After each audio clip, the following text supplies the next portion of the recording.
All right, ladies and gentlemen, a very good morning to one and all. सबसे पहले I would like to ask, can you all hear me loud and clear? Is my voice distinct? Because it's an early morning and we want the voice to reach out to the people who matter, and of course you all matter.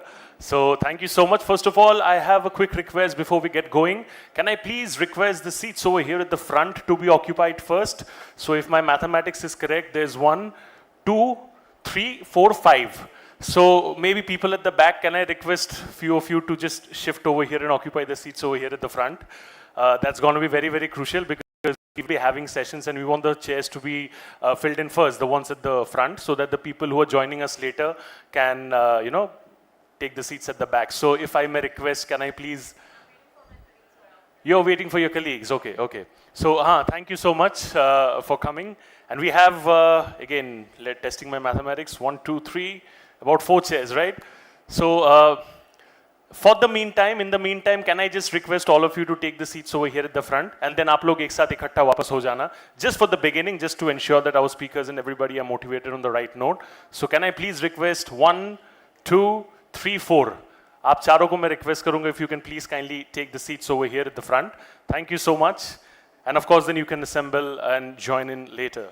Thank you so much. Very kind of you, all of you. And so thank you so much, ladies and gentlemen. A very good morning to one and all. My name is Shubhojit Ghosh. I'm an anchor, MC, and YouTube talk show host, and it's my honor and privilege to be amongst all of you over here. I was there in Delhi the last year as well, and I see a lot of familiar faces. So first of all, extremely happy to be over here. Are you all excited for Imagexx 2025? A lot of you have been here before as well, right? A lot of you have been here before as well? All right, so what we are going to do is, any event that we start, it's important that we start on a note of positivity. And of course, you all being the stalwarts from the PR and corporate communication space, it's important that we take an interesting pledge. So I'll request all of you to please kindly stand up for a minute and take an interesting pledge related to Imagexx. So can I request all of you to please kindly stand up? And I'll request all of you to repeat after me, please. All right, so today, can you please repeat after me in sync, everybody? Today, we are here as the stalwarts from the PR and corporate communications industry. Together as a community, we have worked hard to ensure that our country reaches greater heights, and we strive to even get better in what we do, so that together we empower India as a great nation going forward. Bharat Mata ki Jai, Jai Hind. Thank you so much, all of you, very, very kind of you. Thank you so much. I'll request all of you to take your seats. Ladies and gentlemen, welcome to Imagexx 2025 over here. Kaizen presents Imagexx 2025 Summit and Awards, powered by Media Mantra, Value 360 Group, Gold Partners, Candor, Commune Brand Communications, Imagexx, SPACFIN, gifting partners Brillaire, Honeywell, and Shrayon. So thank you so much for being with us, all of you over here. Never really easy to beat the traffic early in the morning, but you all have put up a great part. And I'll request all of you to please kindly be seated over there at the back. If I can please request people to remain seated. Thank you so much. So I mentioned about the sponsors. No event is genuinely successful without the support of partners and sponsors. I mentioned about them, but of course it's important that we take a quick look at what they are all about and what they exactly do. So can I please request the console for the sponsor AV, please, for all our audience. Thank you.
with insights.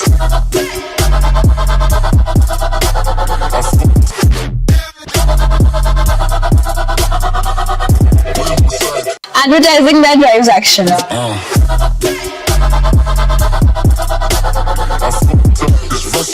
This isn't just a place.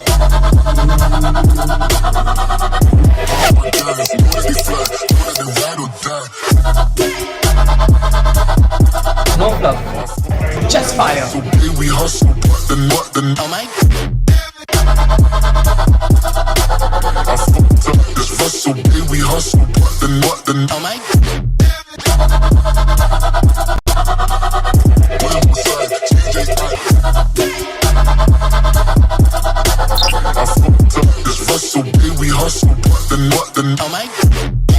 Let me see you try.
Every interaction shapes a story.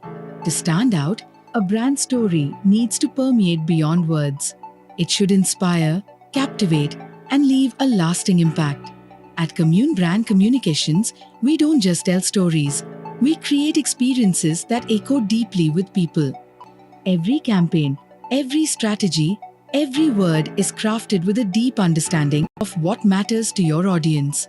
We create conversations that align with your true purpose. Because at Commune, it's about what we convey and what your audience feels. From digital transformations to reputation management, our 360-degree solutions are designed to elevate your brand at every touchpoint.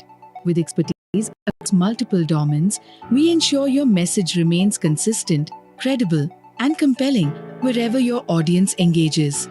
Whether working with industry stalwarts or disruptive innovators, we set new standards for excellence. Let's build something extraordinary together.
you what I got.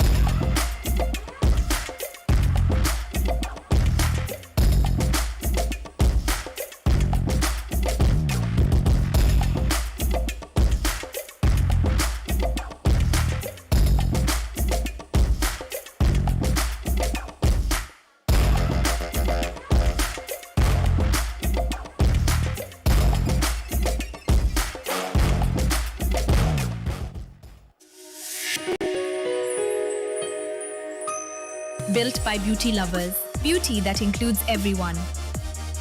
We show up boldly, more than just make. Thank you so much, ladies and gentlemen. Can I request all of you to give a big round of applause for all our sponsors and partners, as without their support, we truly couldn't have pulled this off. So thank you so much. Ladies and gentlemen, Imagexx 2025 Summit and Awards has officially begun, and it's very important that we hear it from the visionary lady herself. Ladies and gentlemen, it's my honor and privilege to call up on stage the one and only founder and CEO of AdGully Media Network. Please give a big round of applause for Ms. Bijoya Ghosh, please, everybody.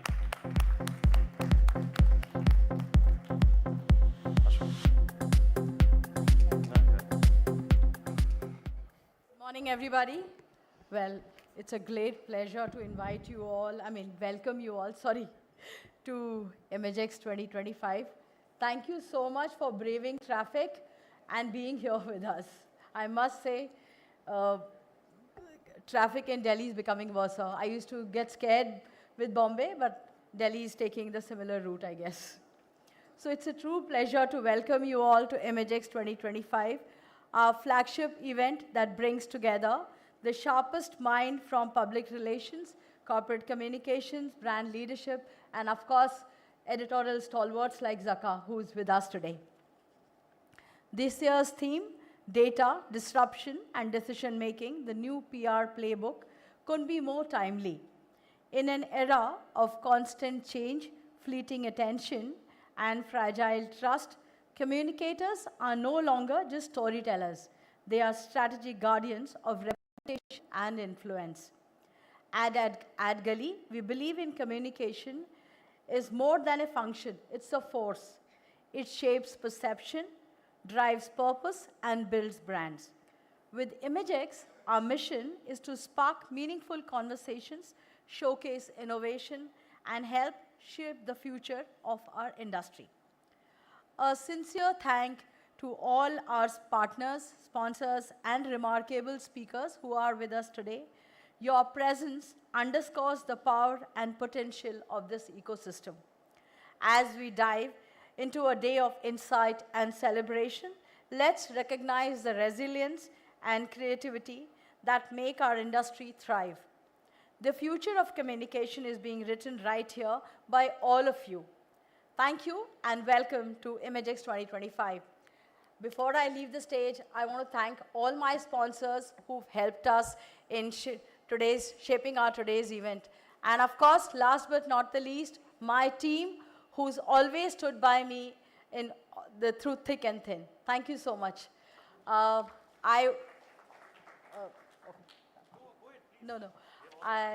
also want to invite Mr. Zaka Jacob on the stage, Managing Editor, CNN IBN. Pardon me if I have kind of pronounced anything wrong. I welcome you. Thank you. Ladies and gentlemen, a big round of applause for Bijoya ma'am, and of course a big round of applause for Zaka sir as well. Thank you so much. Pleasure to have you over here, sir. Good morning. And the stage is all yours. You want to use this mic or you want to? Yeah, this is fine. This is good? Okay. We'll just remove this one. Can we please just remove this? Just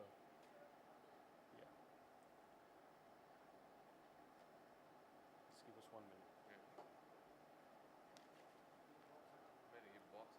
And just to give you like a bit of a brief, we all talk about AI right now, that AI is taking away jobs, etc. What's exactly going to be the role of AI in media? Who better than him to talk about it? Thank you so much, sir. Over to you. Thank you, Bijoya. The pedestal was for her. I don't think I need a pedestal. But thank you very much for inviting me here at the Imagexx AdGully 2025 Summit. She talked about the traffic, and I was pleasantly surprised that usually I was sort of accounting for an hour and a half. So I live and work in Noida, as most television professionals do. So I was calculating, generally airport time is about an hour and 15. So I was calculating about an hour and 20. But I got here in an hour. So maybe they were using AI to figure out traffic in Delhi. Maybe my driver was fiddling around with ChatGPT and figuring out which was the best way to get here. Thank you very much for having me here at Imagexx 2025. I want to be very clear about where we stand as an industry, and this is not just for the news industry, which I represent, but this is true for anybody who is in communication, who is in PR, who is in networking, anything to do with the media. We are at a phenomenal crossroads. The change that is going to come, and it's going to come maybe in the next few months, certainly not in the next few years, is nothing short of the kind of revolution that we saw when print went digital, when we had live 24/7 television, and then when we had the advent of online, YouTube channels and Instagram handles and so on. The coming revolution of artificial intelligence, AI, is going to be just as transformative. It is going to be nothing short of perhaps the severest disruption that we have seen in the communication industry in the last, God knows, 20, 30, 40 years. And maybe I'm hyping up AI. Maybe you're worried, whether AI will take your job. And let's be honest about it. I've been a straight shooter. I've never, sugar-coated stuff either to my team or to my viewers. I say it as I see it. And yes, AI will take some jobs, no doubt about it. But I think what I want to address today is whether we are all ready for the absolute paradigm shift that artificial intelligence is going to bring, not just to the communications industry. I mean, obviously, we're all part of that, but in the world of medicine, in the world of engineering, in the world of, data and data analytics. It's going to change any and every industry where there is repetitive tasks, there is collation of large amounts of data, there is analysis of the collation of large amounts of data. Any industry which has, bringing together disparate functions, which are repeat functions, which can be learnt by these large language models and can be performed better than what humans do. And now we're at another threshold where you have artificial general intelligence, where people are beginning to think, these large language models are beginning to think and rationalize like human beings do. They are asking questions, they're giving answers in a logical, sequential way, just like human beings do. So this is something that is, like I said, not just going to disrupt our jobs and our businesses and our industries. This is probably going to disrupt our lives. I mean, people are talking about having AI dating partners, right? AI as your shrink. Your psychologist is going to be AI. So it's going to fundamentally change the way we live. Our social networks are going to change. Our friends are going to change. And I think we need to be mindful of whether we are ready for this coming change. People are talking about, I'm sure a lot of you would have seen the news just a few days ago about Perplexity launching Comet. Comet is now a browser. It's an all-to-do thing. It's like your personal butler, right? OpenAI is doing the same thing. They've launched their own browser now. Unfortunately for them, it got caught up in the whole affair that this astronomer CEO was having with his HR head, and he got caught out in a Coldplay concert. But the point I'm making is that this is the direction in which our lives are headed. Google has already come out with what they call the AI version of Gemini 2.5. So everything is moving in the direction of artificial intelligence. We've had a huge disruption just this past week, both on the publishing side. So I oversee news18.com, which is our publishing wing, and also on the YouTube side, where they're now disincentivizing content which is repeat content, as they say. You just pick up something and then you add AI to it, add an AI voiceover, or add a AI lines to it and then repurpose that content, the algorithm is disincentivizing that. So we are moving in a direction where the value of human intelligence is also going to be prioritized, because it's the human that has to tell the large language model, this is what I want. This is the context that you need to bring in. This is the feel that you need to arrive at. That a large language model cannot achieve unless you instruct it to, unless you prompt it to.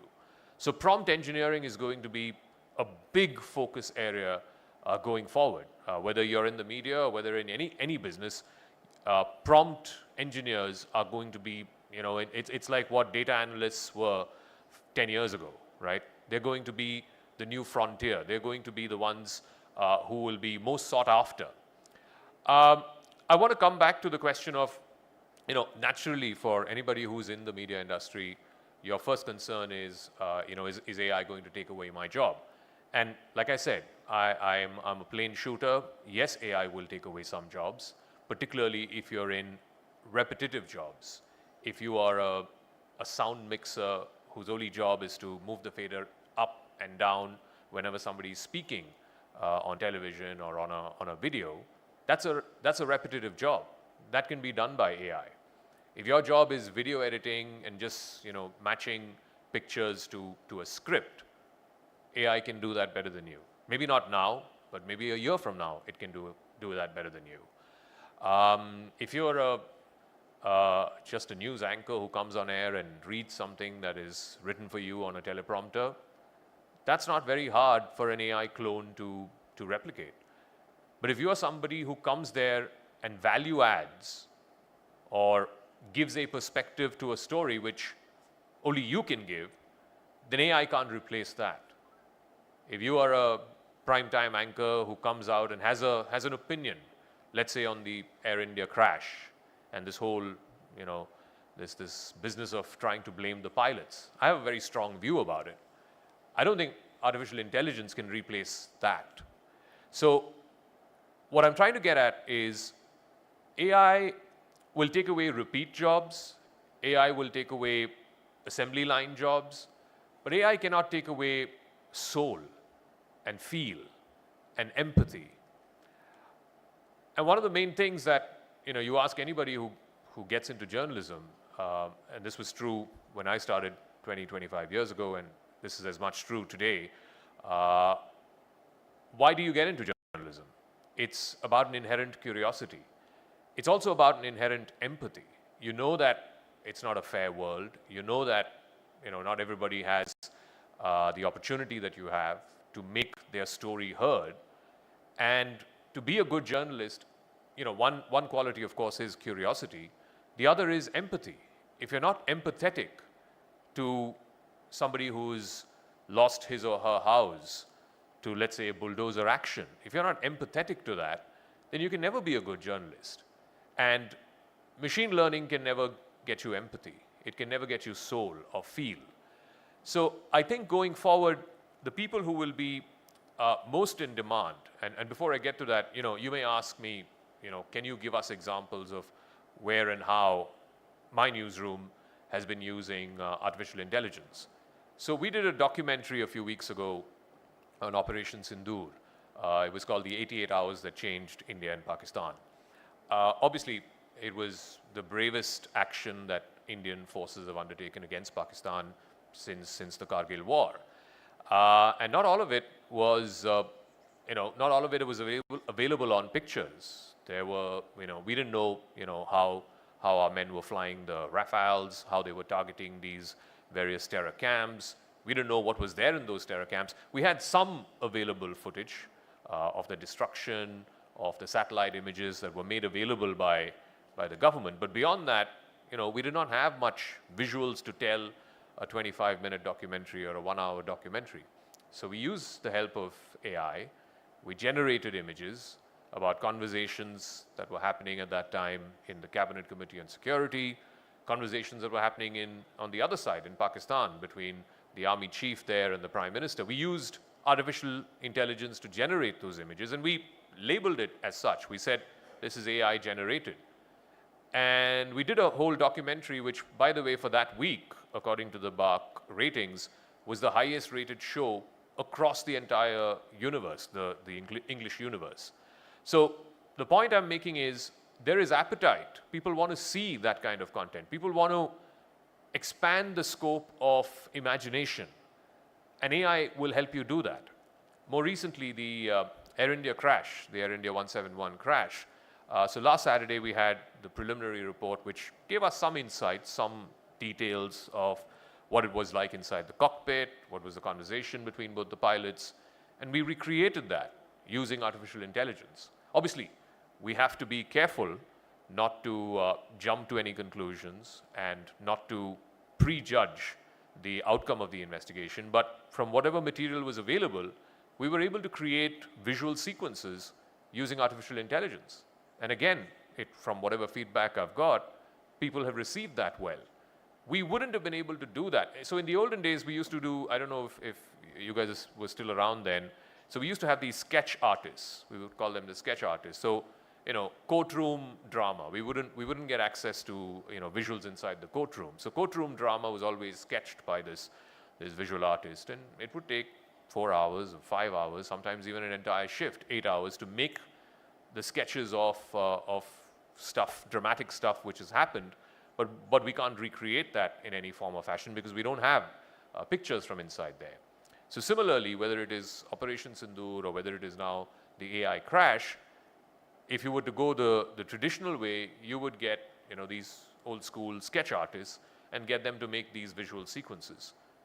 These sketch artists and their job will be obsolete now in a few months from now, in a few years from now, because AI is making those images for you.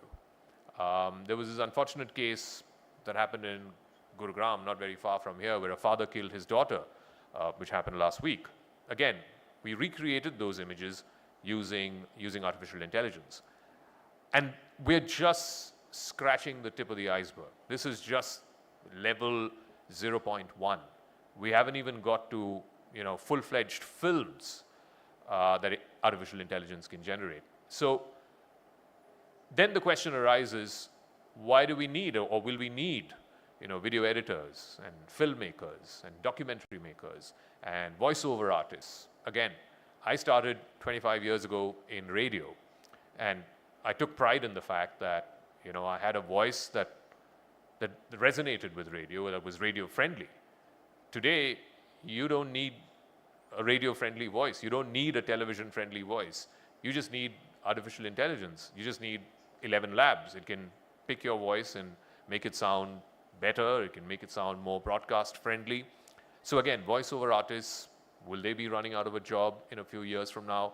These are all questions that I'm sure a lot of you have, particularly if you're entering this industry. If you're in your 20s, you want to become a communication professional or a PR professional or a broadcast journalist.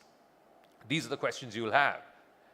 And I'll be honest with you, I don't think some of the existing jobs will be there a few years down the line.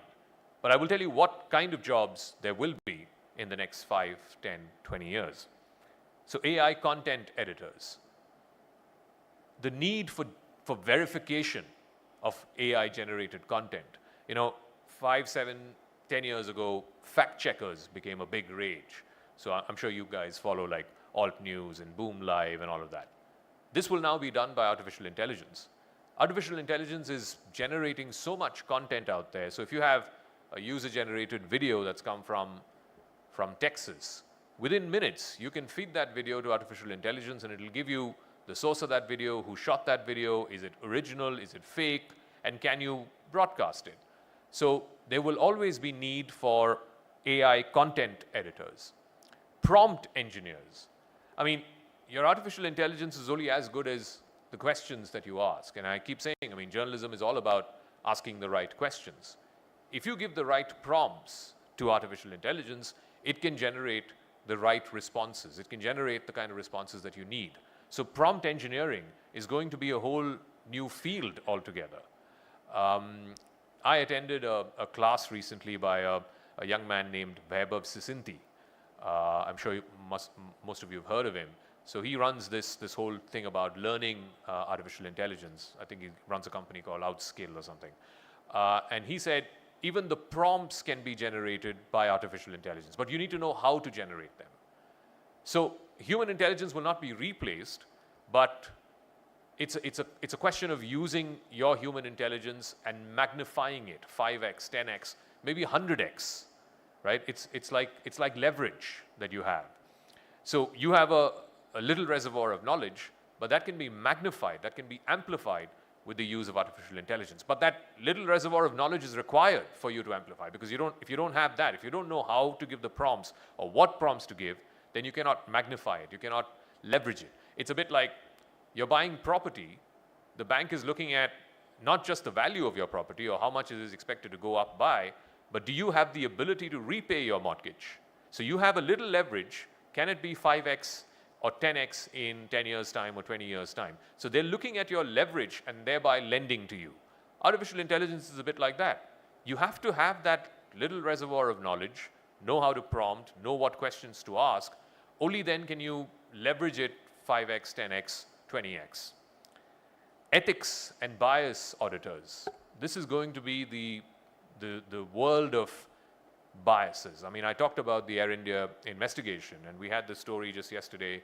A foreign media publication put out a story. They had claimed that they had spoken to multiple sources. It seemed to suggest that the pilots were at fault. Obviously, there was a lot of outrage around it. A lot of people took offense to it, and rightfully so, because at this stage it was too premature to conclude that the pilots were responsible. And this is something that an AI ethics or bias editor would have said, look, I don't think we can jump the gun at this stage and blame whoever, X, Y, or Z. There is an inherent bias in that story, and we need to weed out the bias. So AI ethics and bias editors will also be inherently valuable, because the machine does not have any feelings. The machine cannot recognize bias unless you train it to recognize bias. And to train it, you need to know. And that's where human intelligence is different from artificial intelligence. Human intelligence can look at a story and say, I don't think this is accurate. I think this is playing to an agenda, right? But you can train the AI to pick that up. But you should know how to train the AI to pick up bias. So bias editors will again be valuable in journalism. Data visualizers, AI video editors, I've already mentioned this. I've given you the examples of Operation Sindoor and also the Air India crash, to recreate images that look real, that look justifiable, and that look convincing at the end of the day. I mean, you can recreate. Again, we had an ad makers summit some months ago in Mumbai, and we had Prasun Joshi, who's one of the leading ad men of India. He came and he spoke to us and he said, you know, making an ad in the olden days was a very exhaustive process, and particularly if you were making an ad, a jingle for, for television or on video, it would take weeks, it would take months, because you have to come up with a creative process, and then you have to figure out what the lines are, you have to figure out what the visual sequences are, you create the storyboard, and then you have to shoot it. So all of these used to take months. Today, with artificial intelligence, you can do this. Maybe not at the same quality. Maybe you will never make a Cadbury's ad like the one that Prasun Joshi made. Or you may not make a Nestle Maggi ad like the one that came out when Nestle was in a pickle a few years ago. But if you can get to 80% or 90% of the quality of those ads, what's stopping clients from saying, yeah, I'd like to take an ad in less than a week? There's nothing stopping them. So your turnaround times become much faster with the use of artificial intelligence. So video editors, people who can visualize using AI, again, it's going to be a job that's going to be much in demand going forward. And last but not least, I've always said this, AI trainers. The people who know, it's a bit like when the first BPOs and KPOs came to India. You had to have people who would train how to become a telemarketer or how to become somebody who can attend a call. Those trainers were very valuable. The next generation of trainers will be the ones who know how to train a large language model, who know how to train artificial intelligence, give the right prompts, ask the right questions, build the right GPTs. I think that's the direction in which our industry will be going. And you need to be ahead of that curve. You need to be, you need to foresee that that's the direction in which the industry is going, and you need to be able to be at the forefront of it, because if you're behind the curve, you could be in one of those jobs which is repeatable, which a machine can do better than you. So as I come to the concluding part, like I said, is there concern about AI taking away jobs? Of course there is concern. It's a bit like when online came, everybody's thought that print would be dead. Print was not dead. And I lived through the COVID era when a lot of people stopped subscribing to newspapers. And frankly, if you ask newspaper folks, I don't think newspaper subscriptions have gone back up to the level it was prior to COVID. But it's got back to 80% of where it was. And now you have this whole avenue of online publishing that's opened up for those very existing players. So you have 80% of what you had before, and then you have this another clean slate, 100x, that you have through online publishing. So the industry will change, it will evolve, it will metamorphose into something else, but ultimately you will need humans. You will need the human touch. Like I said at the beginning, artificial intelligence cannot feel, it cannot empathize, it cannot bring soul. Only a human being can. Maybe you can train AI to bring soul and feel and flair, but at the end of the day, that empathy, it can visualize, it cannot empathize. So what human beings will be doing is to bring the feel of it, is to bring the empathy of it.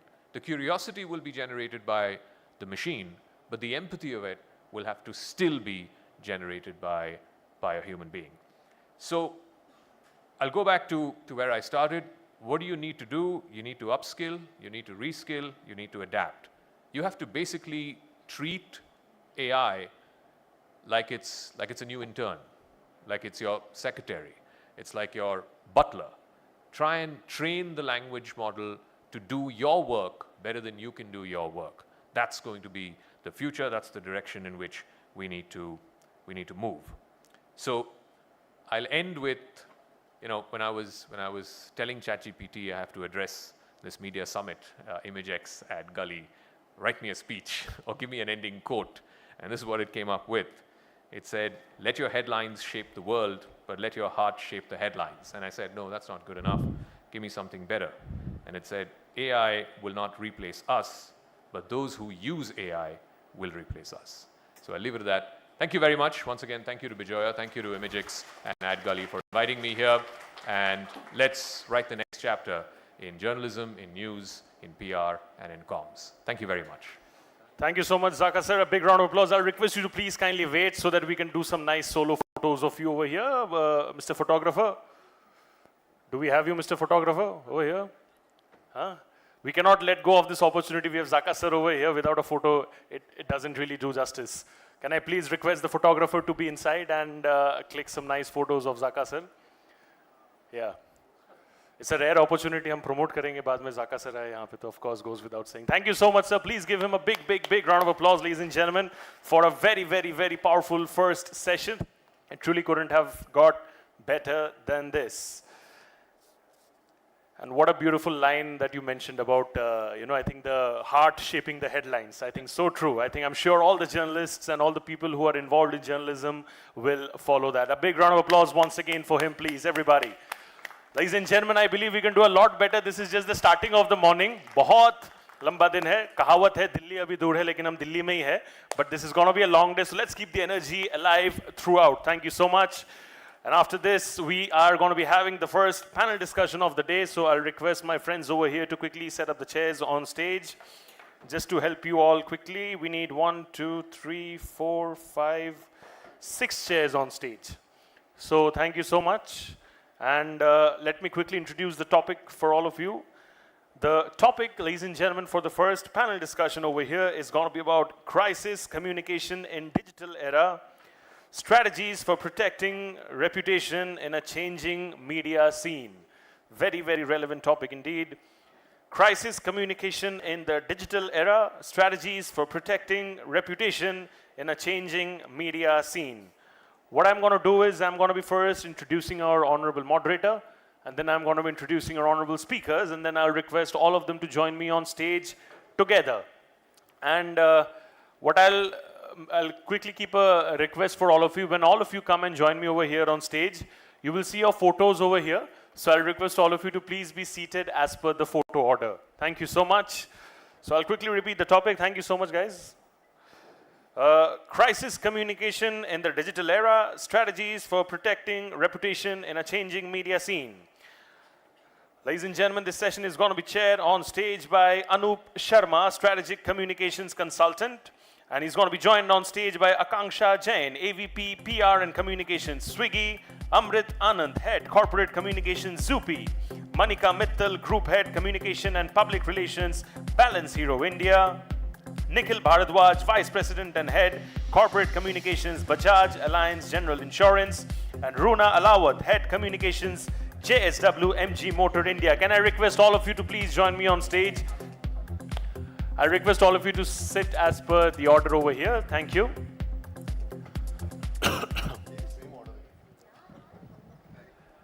Thank you so much, all of you. The stage is set. The panel is ready.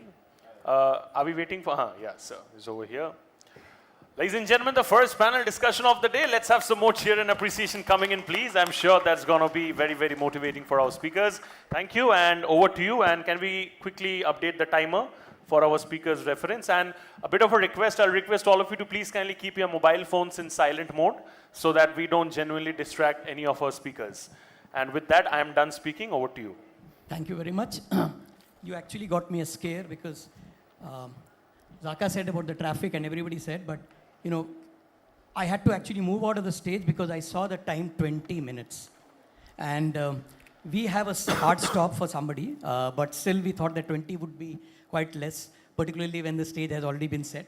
So thank you everybody for being here. The reason I'm saying thank you is that because initially when Bijoy and we were discussing, he said कि यार ये session क्या online कर ले क्या? But फिर वो, you know, that thing came that कुछ चीज़ online हो सकती है, but then the feeling and the empathy may or may not come in the similar manner. And just from some house rules from the stage perspective, I think we have a hard stop where Runa, you have to leave. So whenever she leaves, please pardon. And I think Amrit, you also have a hard stop because of, if you guys can adjust well, that's fine. The rest, we are going to be here till the time the timer says. So thank you everybody. Again, you know, we have tried to see that can we break what's there on the slide? Crisis. You know, I mean, this is something which we don't know whether it happens because this is something which we live day in and day out. I'm sure many of you recall this. You know, one shift and what happened? And this is besides what happens here. This is very new. I mean, all the cricket fans and the branding fans and also the comms fan. I don't know whether it was deliberate or it just happened. But this thing is that this happens. And these things happen, and that's why we all are needed. This slightly early time when Tata introduced the big car, which was actually the small car, but the biggest brand which they thought they are going to promote. Button. And recently we keep seeing this. Every time somebody posts this, we know what happens. I mean, you don't have to put the name also, but they keep struggling. And then the new thing, let's cancel this person. It cannot. The easiest thing, boycott, just move it out. I mean, how do you now work in the cancel culture or the boycott culture? But then, with everything, there is an opportunity. Crisis can be an opportunity. But let's start straight away with, can crisis be an opportunity? Zaka said, yes, it can be, provided you use it properly. His driver may have used the AI tool and he saved that 20 odd minutes. I'll straight away start with you. What is the last crisis which you felt in your personal life? When I say personal means from the whole idea of, okay, this is one tool, I don't know whether I can survive professionally. So the question, again, deciphering for you, it's how on your personal front did you feel that, okay, this is going to one crisis which I will not be able to perform professionally. So good afternoon, I'm Runa. I had communications and CSR at MG Motor India, which is now JSW MG Motor. When we started our journey in the country, almost 5 years back, things were difficult in the auto industry. पर अब लगता है कि शायद थोड़ा बहुत काम किया है, लोग जानते हैं, so we feel good about it, at times. Personally, being the head of communication, now I feel I can write a book on crisis. So for the topic, yes, I can speak something. So when we started this company, we knew we couldn't survive just by selling cars. We had to do more than that. So we came up with a strategy wherein we said that we will have our brand pillars, acronymed DICE, Diversity, Innovation, Community, and Experience. Now let me talk about experience. Experience is basically customer experience. You saw certain pictures of certain products, etc. Now, when things like that happen, just imagine if you were in the car or you were driving that scooter, what do you expect as a customer? Empathy. And that's the governing principle of the organization in everything that we do. Empathy. So we handle all our crises in that way. Now the biggest crisis that I can imagine, touch wood, God has been kind. On a personal front, things have been okay. I have 2 children, and I have a husband, thankfully not very demanding, but very supporting. But personally, while things were okay, professionally, when COVID happened, my company's headquarters is China. People's sentiment were against us, against the organization. Now, how do you manage a crisis like that? Frankly speaking, no book can help you. Nothing could have helped me at that time. But when this happened and the moment Prime Minister announced a national lockdown, I thought that our principle has to be empathy. We have to be with people and we have to support people. That's when Seva happened.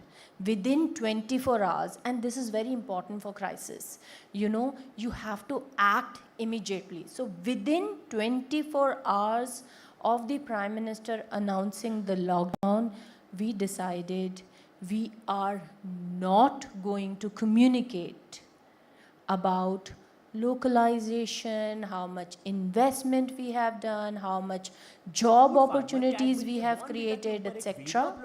What we are going to talk about is, and इसके बाद उनको Cadbury की तरफ से एक legal notice आ गया जिसके वजह से उनको अपना वीडियो को टेक डाउन करना पड़ा. बट आफ्टर दैट उनको सोशल मीडिया की तरफ से काफी ज्यादा सपोर्ट मिला. इनफैक्ट ट्विटर में तो एक दिन हैशटैग भी ट्रेंड कर रहा था.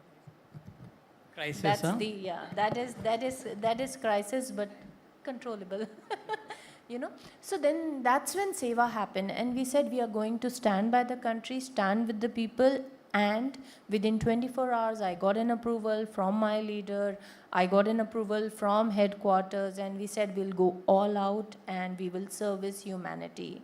Now, how did that idea originate? Frankly speaking, when something like that happened, nothing helped me and I was scared. I did not know what to do. But somehow I just went by the 4 pillars that my brand stood on. And I said, let me just think around that, And I think we did good. We did good. Customers were talking about it. People in the PR industry were talking about it. There were naysayers who eventually said that, it's Chinese company, they're doing it for their reputation, But because the world is social, people were commenting and people said that at least they are doing good work, So I think that was something big, and as an organization, I think we did well. That's quite big. And people must be thinking that why start a panel where professionals are there and you ask a question like on your personal level. But the reason, crises don't come invited. And for some of the young ones who are sitting there and the seniors who are from the industry, they know that PR, this crisis 24/7 stuff, it is there. And that is the key reason why when we say that on how's this thing on a personal level, it is there because if she said that she doesn't have a demanding husband in that manner, because you never know where it's going to strike. And, and it strikes really bad. Particularly if we see from today's time. I mean, we don't know where we are waking up. Okay? Because by the time we wake up, somebody is there already painting the town red, blue, green, I don't know. You fear that what is going to be the new executive order. And you spoke about like the China stuff or there. Now, every day, everybody keeps saying. So this red, whether the organization will be in the red or black, we keep thinking every day. So this is the another kind of crisis which we live every day. And we wake up there. I mean, because this part of hemisphere, we actually wake up with that. A lot of us actually check what he told or what he's going to, I mean, nobody knows what he also doesn't know what he's going to talk, but what's going to be there. But that matters because the market changes everything there. And you know what? There gaming doesn't help. I mean, I'll come straight to you now. The gentleman on the screen currently, I mean, the Silhouette, it's all about regulations. You operate in an industry which is all about regulations. In this, the crisis is again comes from 2-3 levels. One is from a consumer side, the customers or the players, whatever, that they don't know. But the other stakeholders are the policy makers. So for you, what kind of crises you all envisage and what's there on your playbook? Good afternoon, everyone. I'm Amrit and I head communications for Zupi, which is an online gaming company. So the moment I say online gaming company, everyone will recognize the kind of challenges and crises this industry is going through since inception. So again, now there are 4 different things that I have been able to do since I joined the company. First and foremost was to recognize that there is lot of negative narrative, not only in media, but the perception has been built around the entire industry. And it is not very company specific. There was not anything specific to Zupi, but overall online gaming industry. So just to identify those negative perceptions and build a narrative around it. Because I totally believe that if we don't tell our own stories, then someone else will create a perception about ourselves. So again, one of the things that we identified was about responsible gaming. So there were a lot of chatter, not only in policy circles among regulators, but also in general masses and media, that people keep on playing for a long period of time, they lose a lot of money, all those things. Whereas the company already has worked on it, they have built several self-controlling tools like time limits, spend limits, all those stuffs, but we have not been able to set the tone right. So what we focused as a first step was to set our own narrative that we are a responsible gaming company, how we are promoting responsible gaming practices and educating our users. This is something that we spoke in all our external and internal communications. The second part was to assume that a crisis will hit us within few minutes. So preparing a war book around it, preparing holding statements, working with different stakeholders, trying to assume that any crisis may hit us anytime, and months of building reputation will just go in vain with a single image on Twitter or a scroll or anything.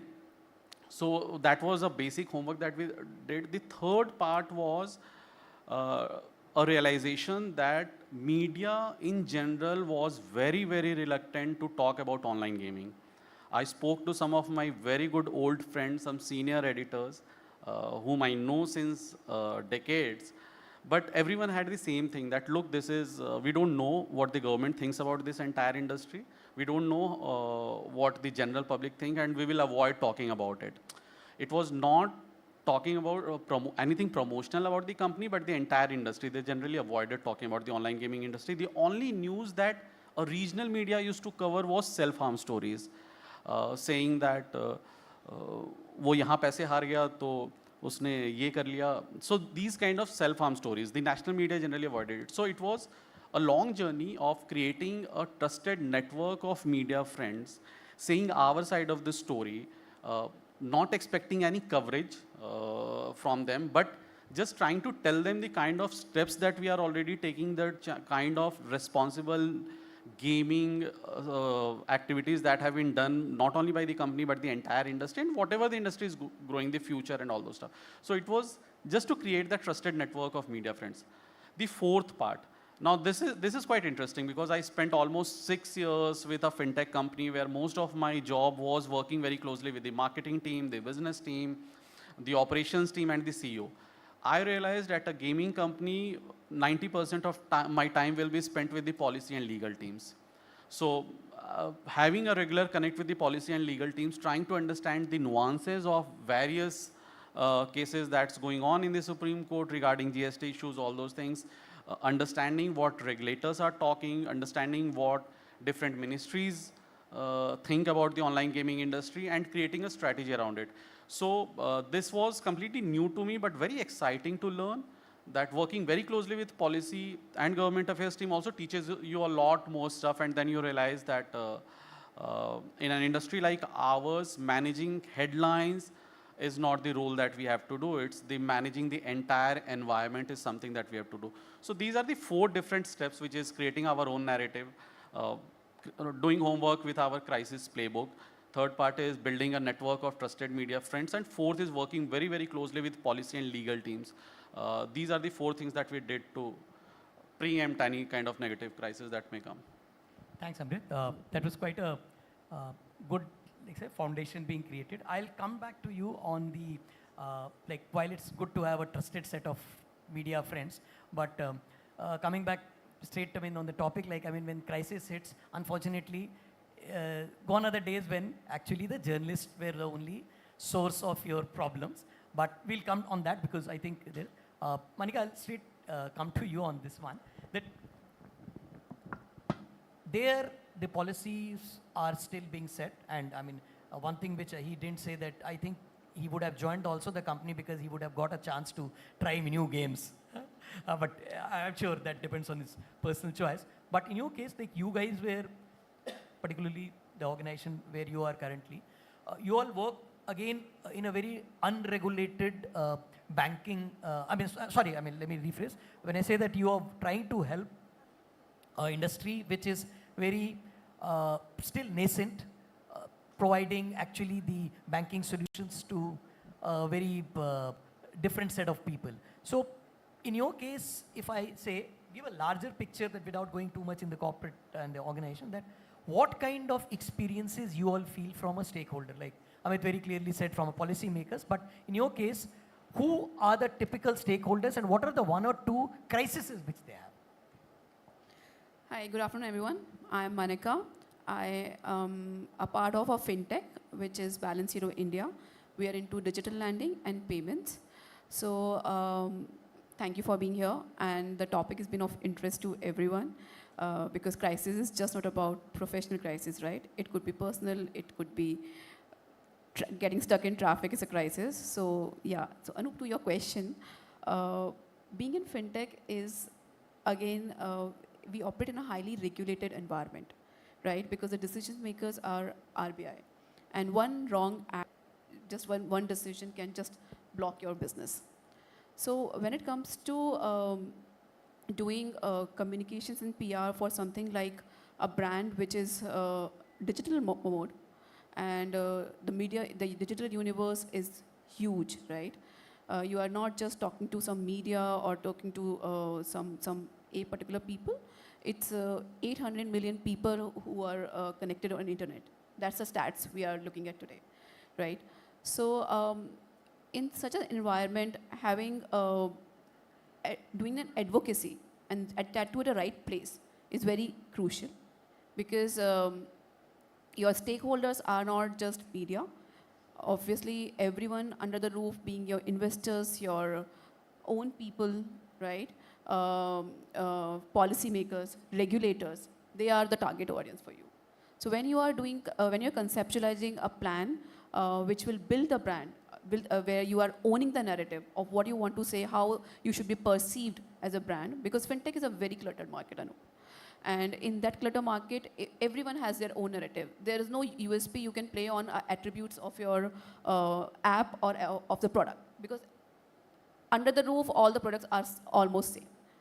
The basic difference is how you are putting a face to the brand. And the face in today's world is trust. And trust is not built overnight. There's a journey you have to take, right? So when I joined Balance Zero, I took an autonomy of creating or uprooting this communication wing. And I didn't straight away start with creating an impact on what we can do. But the first and foremost is creating an awareness, right?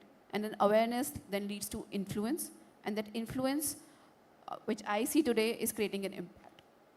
So that's a journey as a brand communication partner you have to take for the brand. And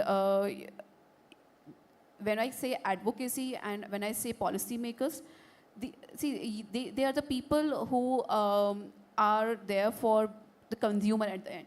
So if you are a consumer-friendly brand, if you are thinking from the perspective of what consumer needs, even as your function, you are thinking of what consumer may need, then I think your basics and first principles are in place. And once your first principles are in place, the strategy will always follow. You said a very nice thing that trust is not built overnight.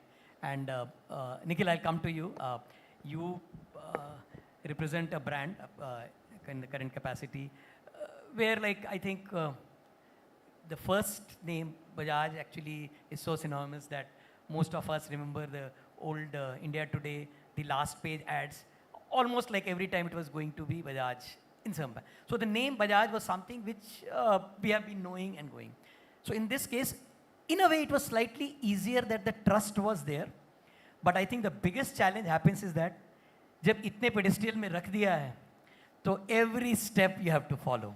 So in certain cases, like for certain organizations, particularly the new ones, where the trust is built over time, in your case, I think the thing is that retaining by हम बजाज हैं, हम भारत हैं, or whatever, I mean, the stuff, because people perceive that.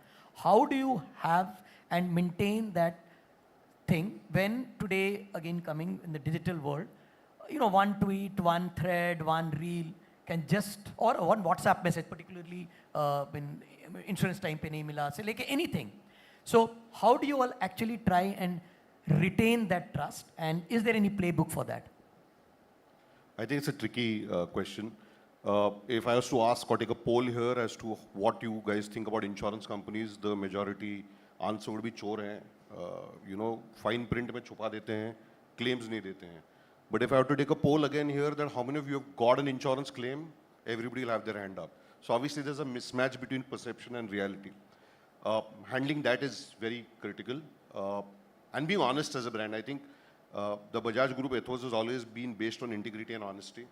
And it has to be shown in your digital conversations or in your crisis conversations as well.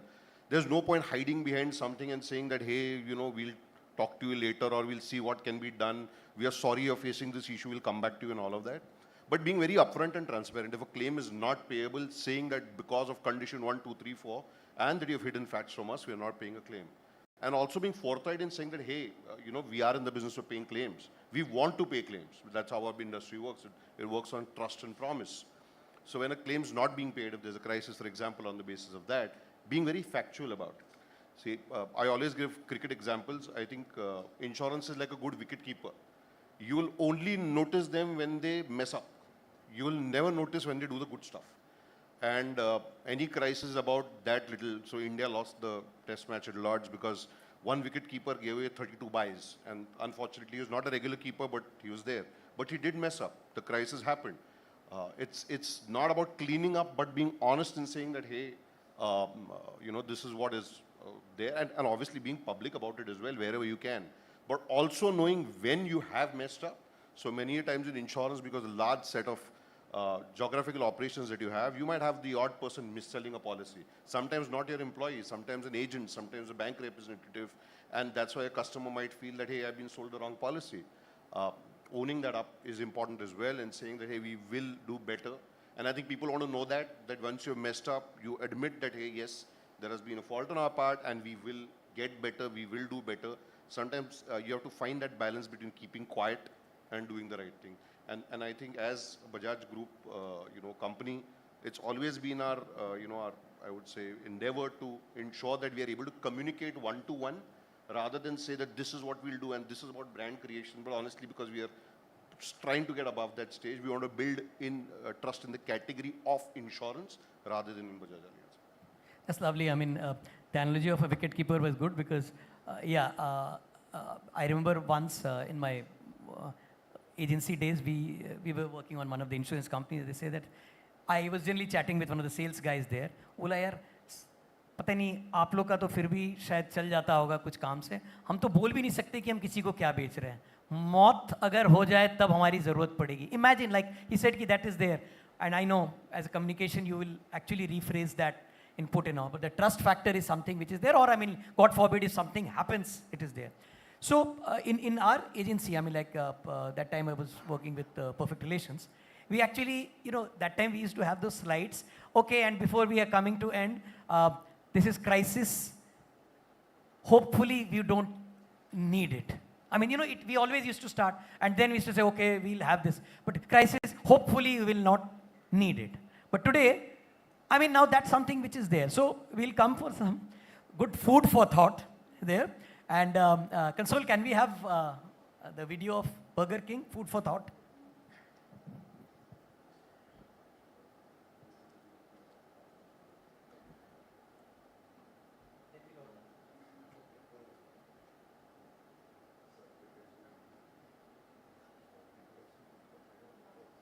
The latest tweet from Burger King is getting a lot of attention today. It says, women belong in the kitchen. Some brands think controversy equals attention, until it backfires big time. Like when Burger King tweeted, "Women belong in the kitchen," thinking it was clever. Spoiler, it wasn't. What did they mean to do? Promote a scholarship for female chefs. But the delivery? A marketing disaster. Great brands sell status, power, creativity, not outrage.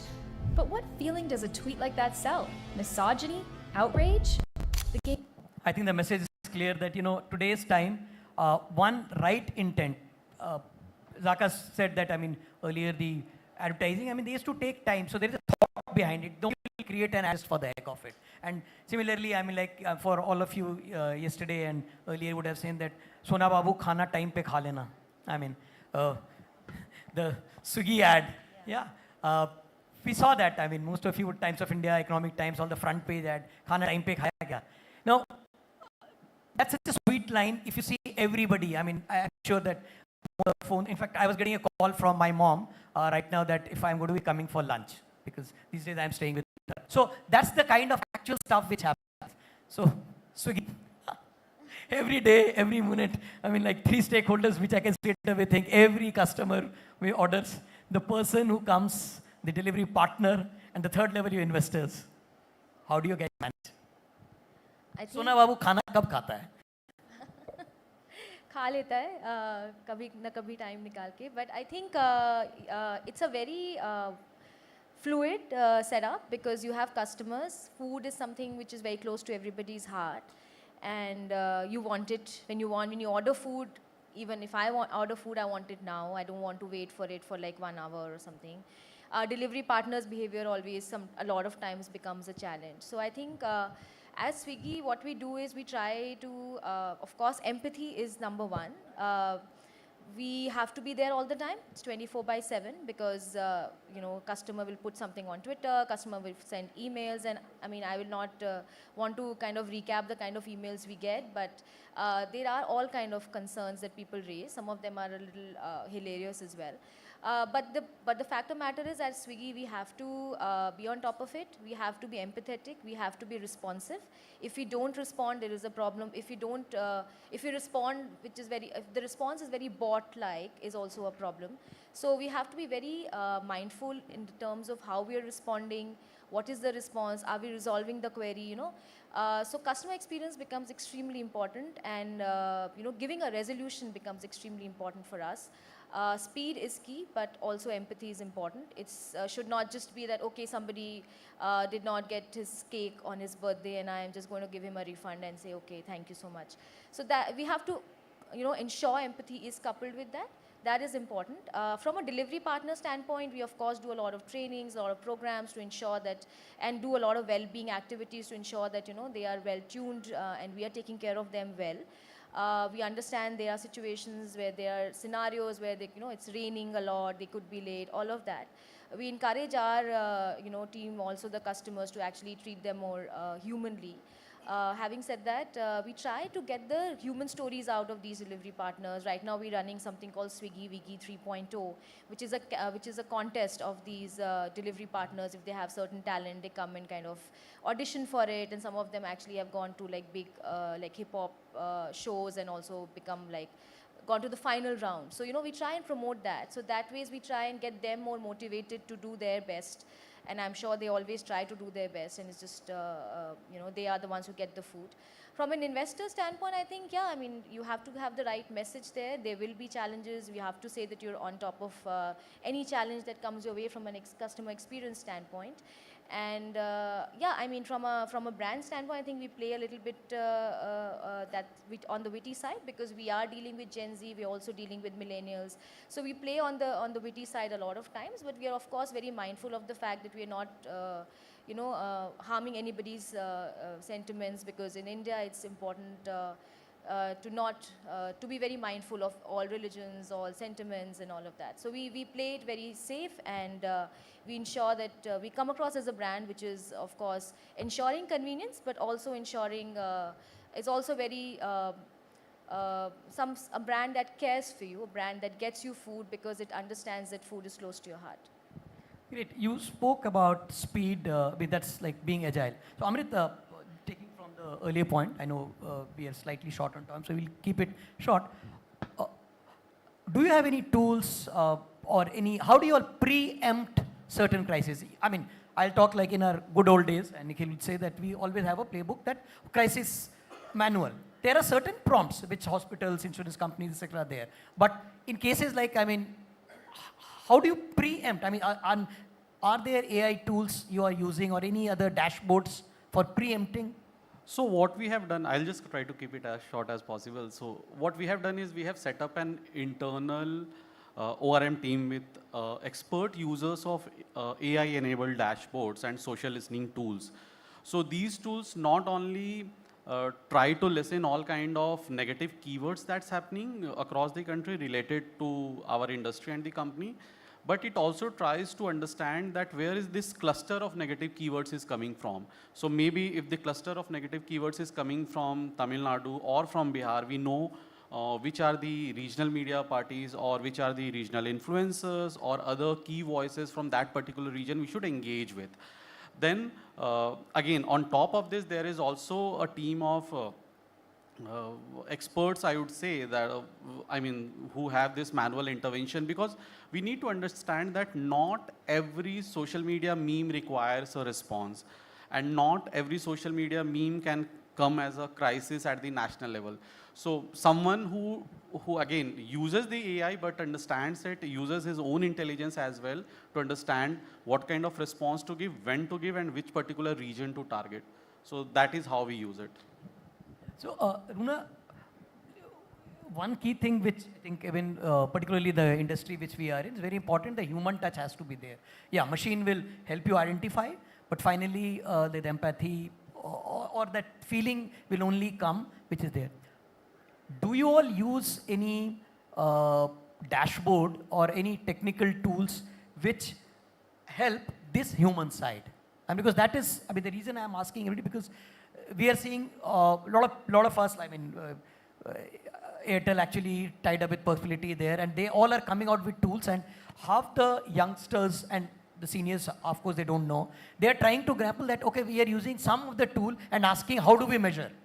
And in that, sometimes we just lose it. And then it comes that bias, whatever said and done, because the data is not there. So the question specifically is that, if there are some dashboards you are using, any tool which you want to share, and then how does the human interference help on that? So I think we heard Mr. Jacob also today. So see, AI is AI, but I think human touch is most important. Whatever he said, we do the same thing. I'm sure Akansha is doing the same thing. All of us know about social listening, the online reputation management tools, etc. We are all doing that. But what is that different thing that one needs to do? In our case, basically, like I said, empathy. So in case if a customer is stuck, then what will the customer do? That stuck can be because of so many reasons, It could be product, it could be you not driving well, or it could be someone else not driving well. There can be 1,000 reasons, but you are stuck. So what we did is that we have a lot of things in place. Firstly, and I'm talking about the human related thing, because tools, they're enough and many, and all of us use it. I'm sure all of you use them too. And of course, this ChatGPT. Yeah. So the human intervention for us was that we empowered our on-ground team. So when you call our roadside assistants, they are empowered to take some decisions on ground, no questions asked. We trust our agents. We are ready to spend little bit to make that customer happy at that moment. And this is my brand philosophy. My brand philosophy is do a little more than what the customer wants.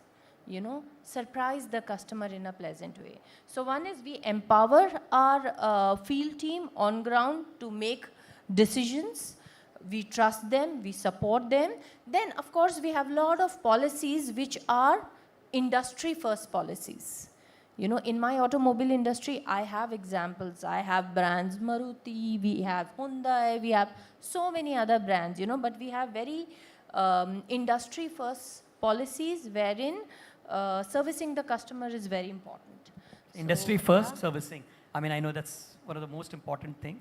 And, one thing which we would have loved to share, like if it's very short, like any crisis which you have turned into an opportunity, very short, I mean, just, we don't have to explain, just. Yeah, so basically 3 years back, there was the Chinese loan app crisis which struck India. And all the loan apps were considered that they are they have a Chinese mafia behind them. So Google actually banned a lot of apps. So that is when the way we handled that crisis, the way we've been proactive, the way we opened everything from the crisis playbook, that really helped us in gaining even more, the void which was created by Chinese loan apps, that it was just like clearing the lemons out of the apple. Yeah, So, I mean, like the TikTok fiasco, Reels took over, and I think, so we'll be wrapping it up, but before we leave, I mean, one thing which I would want to ask Nikhil is that, I mean, he's one of the rare guys who have been in an organization 19 years. He joined this organization as an intern. So now that is something which we all need to know. What's the secret of the stickiness? That's a wrapping question for all of us. I think loyalty pays, not just the money part, but also the fact that it's a great group to work with. I think one of the oldest groups in the country. And as long as you're getting all your ambitions met and the company really cares about you, you tend to stick around there. Money is not everything. Of course, it is important, but I think a lot more stuff matters, and that's been taken care of. With that, thank you very much. I think thank you. Thank you very much. Thank you so much. I'll request all of you to please kindly give them a bigger round of applause, because they definitely deserve every bit of it. And I'll request all of you to please kindly come forward for a nice group photograph, because we don't want the benches to photobomb. Superb. And मैं एक चीज़ भी यकीन करता हूँ, ladies and gentlemen, if we clap and appreciate the smile that happens in our faces when we are posing for photographs, it just gets all the way more better. Thank you so much. We'll quickly move on to the next session. This is going to be a fireside chat.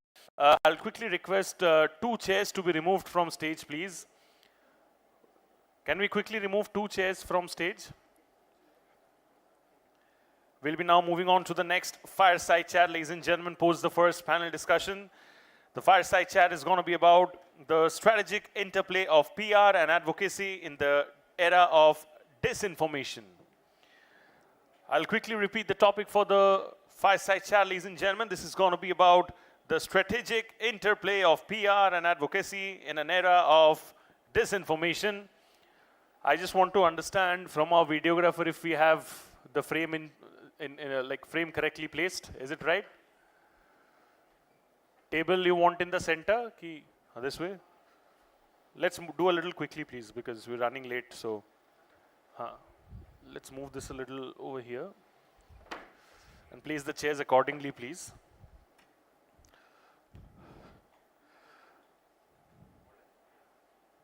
Is it fine, sir? Or thoda is taraf? Just listen to how he's saying and please kindly do it, no?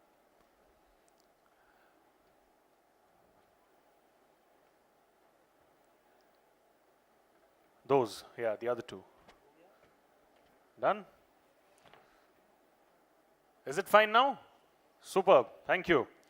Without wasting any more time, ladies and gentlemen, the fireside chat right now is going to be about the strategic interplay of PR and advocacy in an era of disinformation.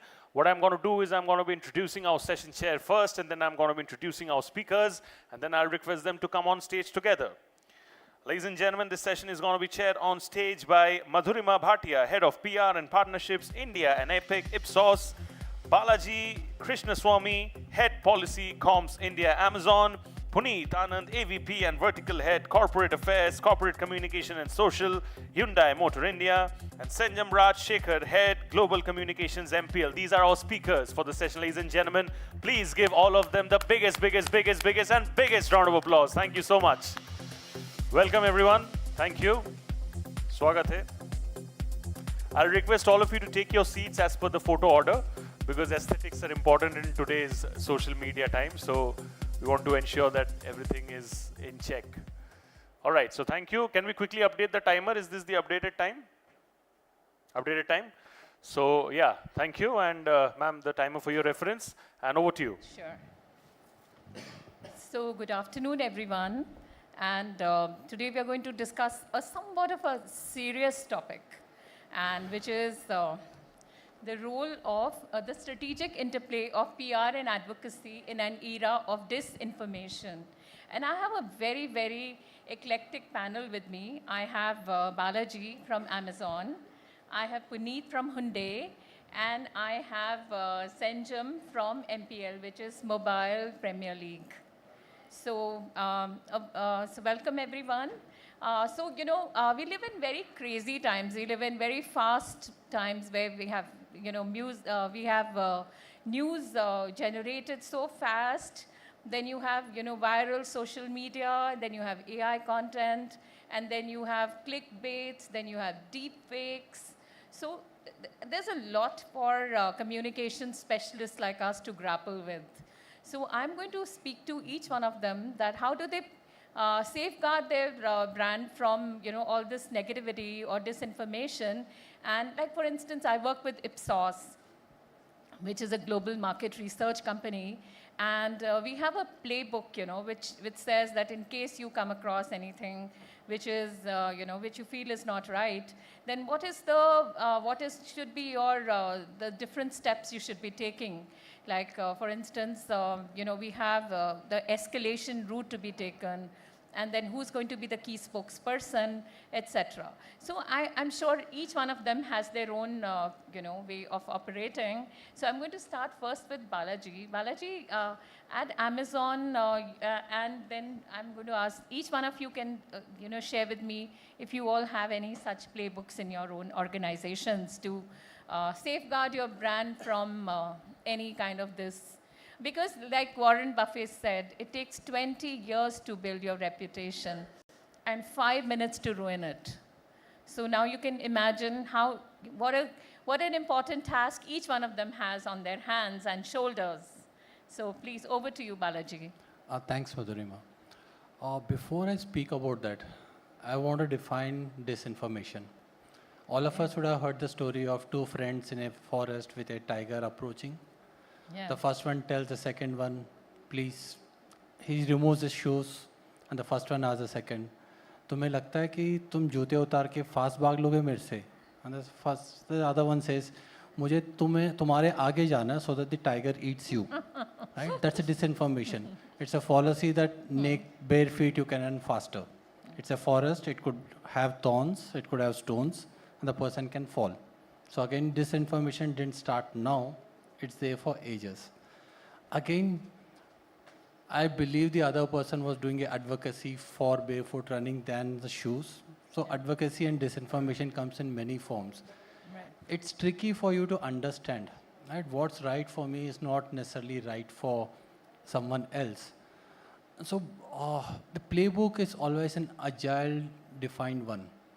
At the Right. bottom of it, everything is customer trust. What do I do to ensure that the customer trusts Amazon to do the right stuff for him? So that's what we put at the heart of everything we do, which is customer trust.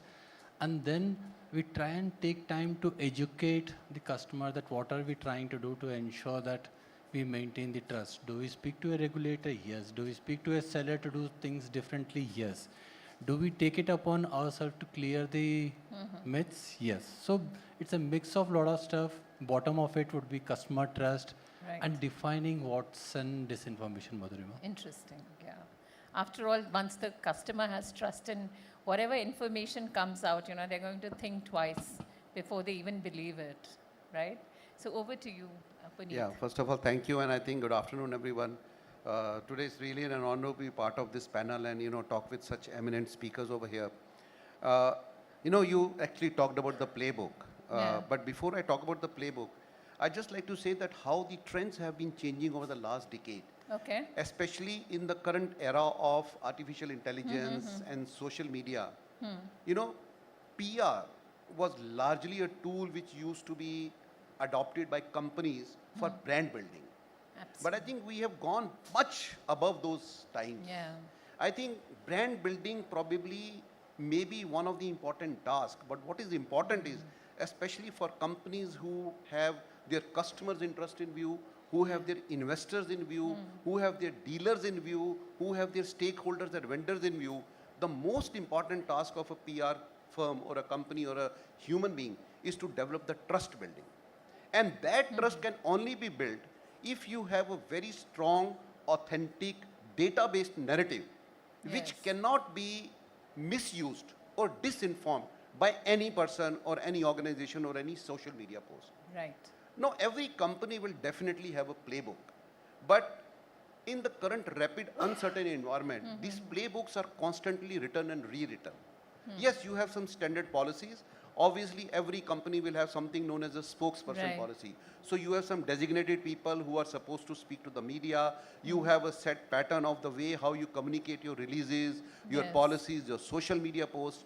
But then you have to treat each and every case as an individual case.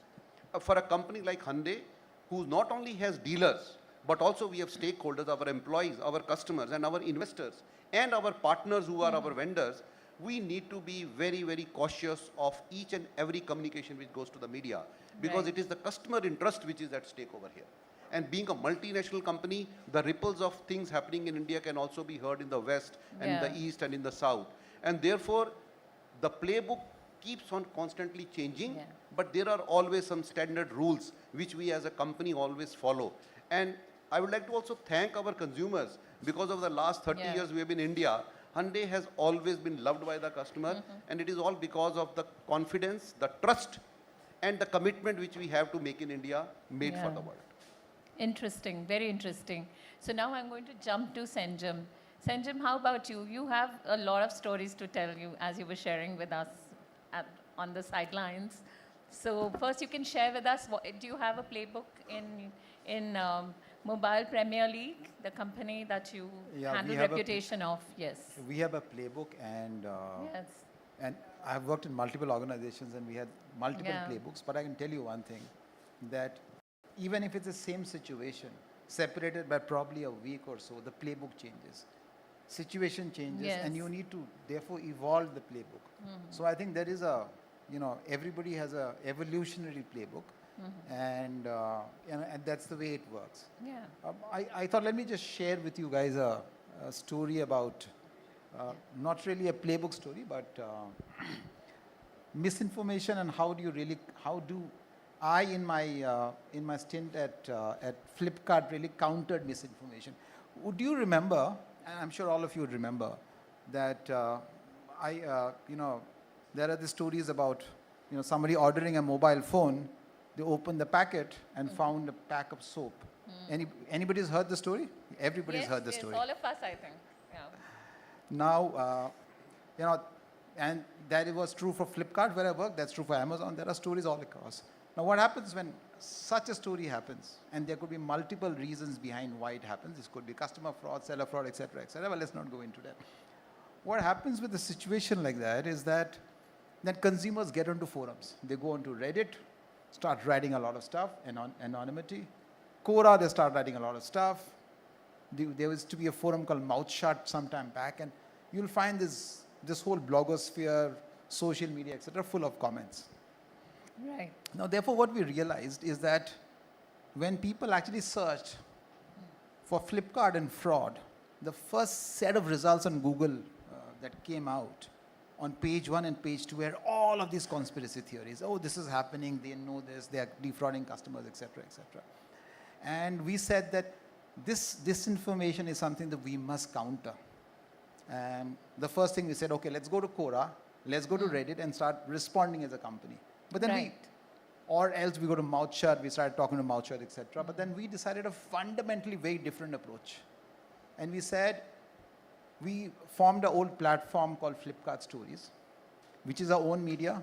And then we started writing about fraud at Flipkart, on what kind of fraud can happen to you, how to prevent such fraud from happening, and multiple such articles were written.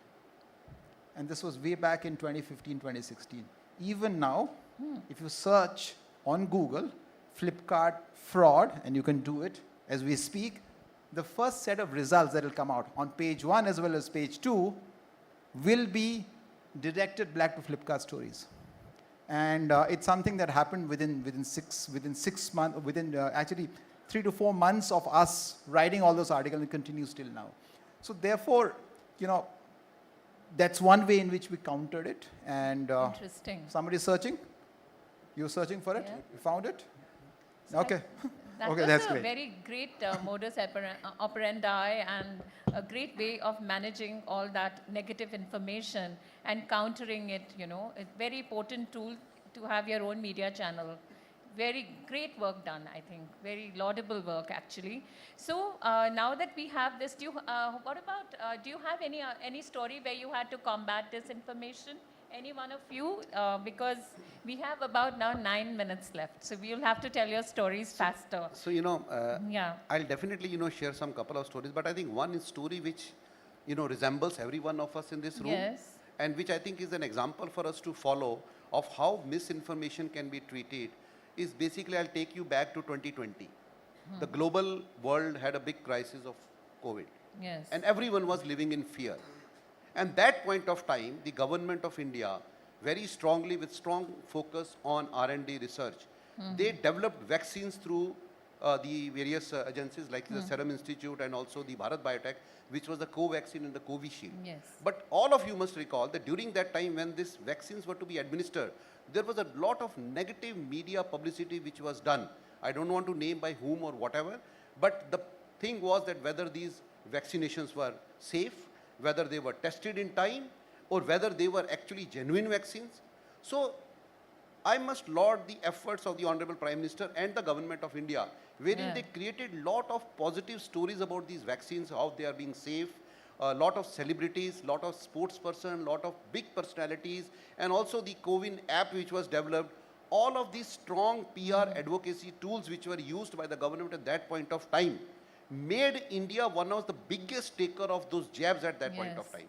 And I think it is because of that effort of the government that today India is where it is.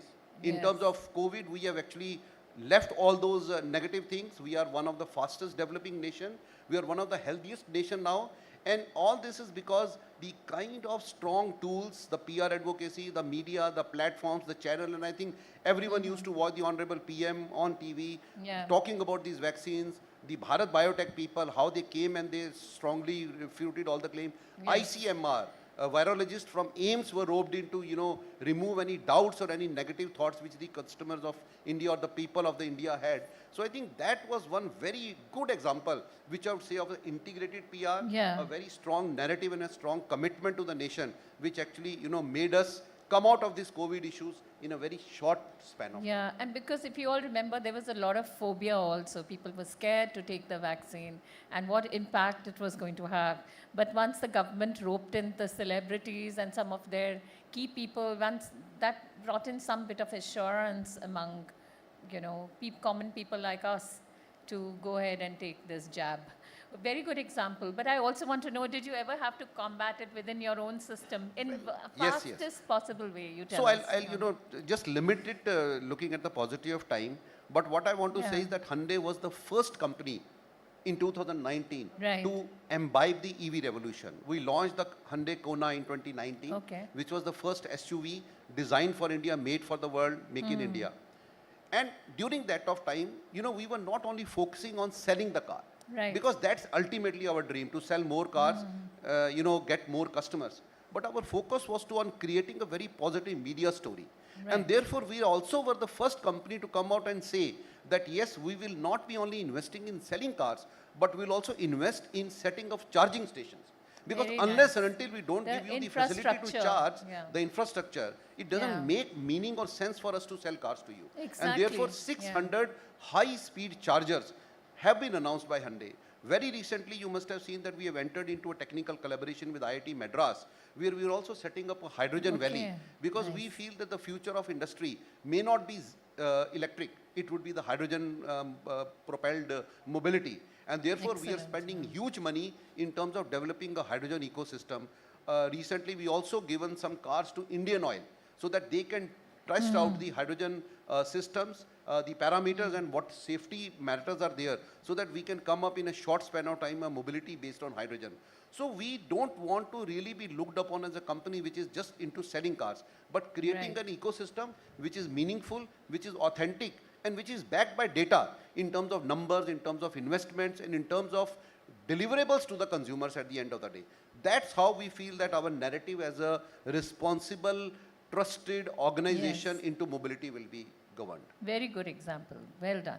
So now I want to know, did Amazon also have to combat anything, and where you really stepped in and did some hero work, like the Superman or something, and turned it around like a good case study? Anybody has a case study? Yeah. So, since Puni spoke about COVID, I'm going to speak about the same thing. Okay. Because I work at policy comms, it's a mix of comms and policy advocacy. During COVID, there was this perception that people should not cross over districts because they would carry the virus. So all the districts had put their own barriers, and e-commerce players were not allowed to go and deliver products which is beyond the essentials. So only essentials could be delivered and non-essentials. After maybe a quarter, 3 months or so, the government had given the power to the local government, state governments and district collectors to make the choice of allowing e-commerce to deliver beyond the essentials. Right. One particular district of a state was not keen on allowing any people to come within his district unless they had a pass, which also included there were no deliveries that were happening. We did a lot of advocacy, we spoke to the collector, a lot of representation went from the sellers, from the marketplace, but nothing happened.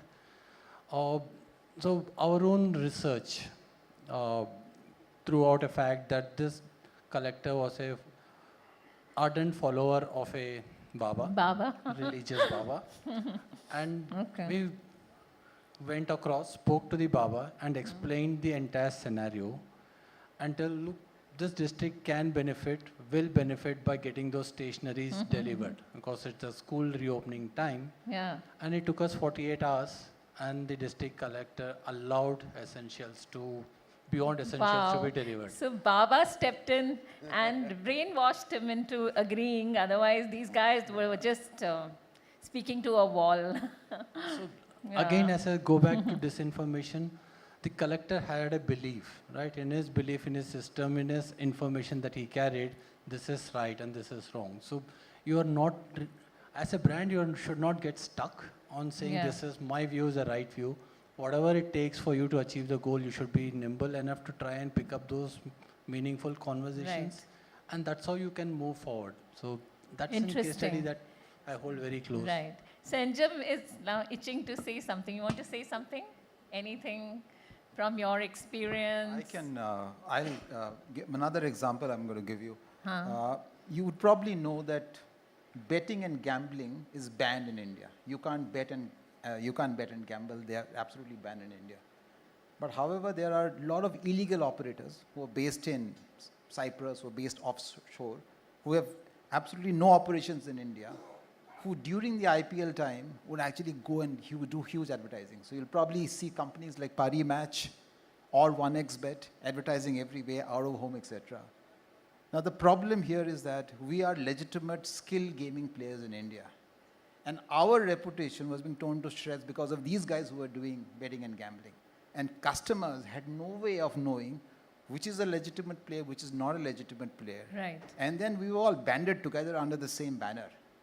And as this was affecting our own standing, as an industry, we decided we must do something. And this has been going on for quite some time. And so what we did was, and this is very different, we realized that you cannot do a customer information. Right. Saying you're going to do a large television campaign or whatever campaign saying these are not legitimate, these are illegitimate, Yeah. because these platforms would then would come under a different name altogether. So we actually approached it in a very, very different manner. First of all, we said, okay, they're advertising. So where do you approach them? We went to the INB ministry and said, these are gambling platforms they're advertising. So INB, after multiple representations and meetings with the INB ministry, they clamped down on all of them. So they were early advertising on OTT platforms. On mainstream television, they were out.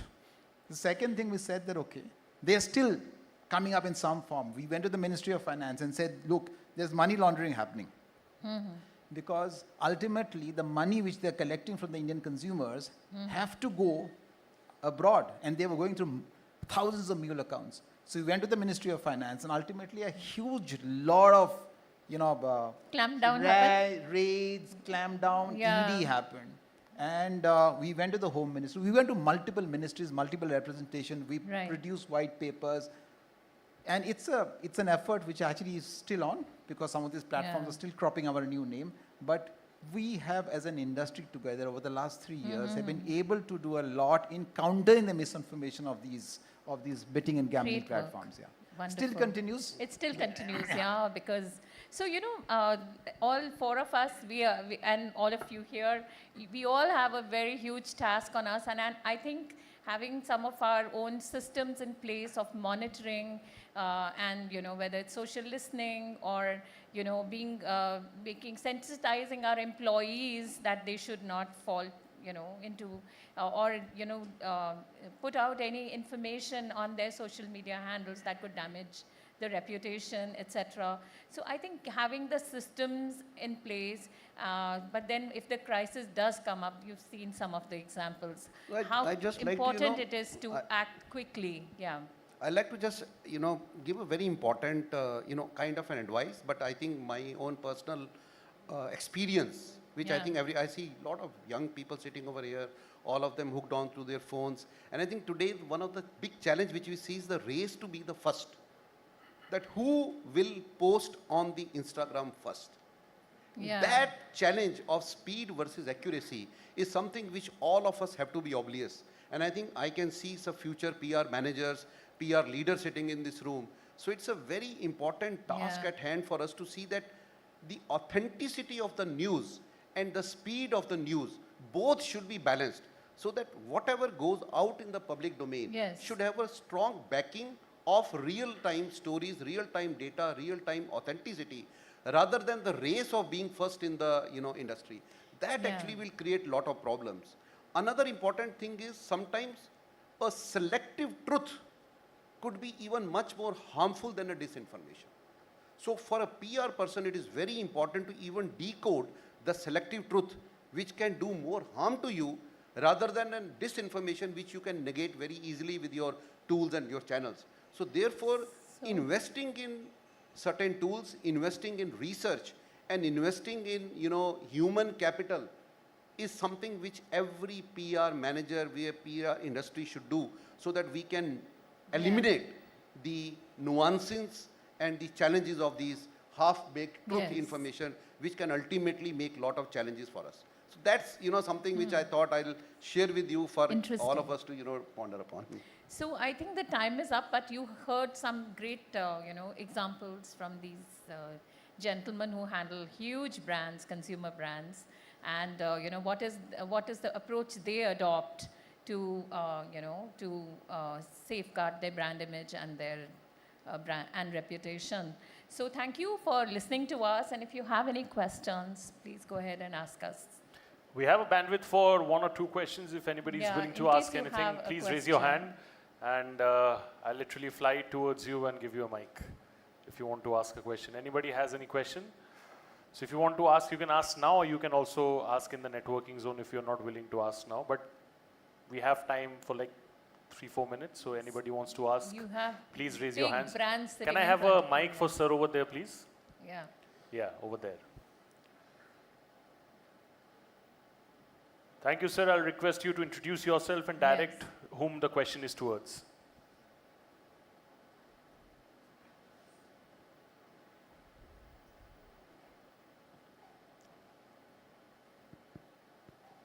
It's on. Yes. So my name is Rishi Seth. I am the founder and CEO of Evoke, PR and Public Affairs Consultancy. My question is to Sanjam. Sanjam, you mentioned about talking to multiple ministries and bringing forth the issue of betting and gambling apps which were illegal. So the question is, how receptive in your experience is the government when it's such a clear and it's an open and shut case? These are companies operating illegally outside the shores of India. In terms of taking swift action, because the longer they continue, the more the damage to your industry. So how receptive and how fast do they take action? I think they were very, very receptive, and the reason they were receptive, and the primary reason they were receptive is that the illegal betting and gambling industry had become so big that it had become bigger than the legitimate industry. So therefore, now remember, there's a 28% GST on gaming. So if you have an industry which is 1 lakh crore, you're losing 28% of that. Yeah. So once we brought forth how big it has become, they all jumped into action. The Ministry of Finance jumped into action. The ED jumped into action. So it took some time. It took some time for us to sort of put this together. We had to produce white paper. We had to get research agencies to figure out the entire worth of the industry, and then they took action. The action happens even now, and also the kind of meticulous money laundering operation which was happening, because there are lakhs of mule accounts which have been created, in which money is being transferred and then converted into crypto and getting out. So once they understood the fact that it could not just be financial but also a question of national security, they were very prompt and very thorough in taking action. And also, Sanjam, there's no way you can protect the consumers. They can be duped, and they can be, there is no way, unless it is it's authentic or a company which is like registered, or a company, or it's not a fly-by-night operator. If it is a fly-by-night operator, then there's no way consumers can be duped like crazy all around the place. So I think government itself has it upon itself to safeguard the interests of consumers who want to get into this space but not be duped. That is. Any more questions from anybody? Thank you for that question. Thank you for that answer as One well. question, one, let her take Yeah, I will let her take it. I'm Okay. just thanking the gentleman for asking the question and thanking him for the Okay, answer. Yeah. please ask. Hello everyone, my name is Kajal and I'm from Consortia Advisory. My question is directed to Puneet. So Puneet, you mentioned that when COVID happened and when people were really apprehensive about taking the vaccine and all, and then the government did a lot of PR work in terms of ensuring that how people are coming forward and taking the jabs and all of that, right? But then now the same crisis has appeared again. This is what my perception is. This is the same crisis appeared in a very similar manner, that how heart attacks is increasing in India, right? In particularly in younger age groups, right? And a lot of people, and there's a lot of information spreading out on internet that this is basically connected to the vaccines that people have taken. While of course the government is doing a lot of these things to tackle these kind of narratives.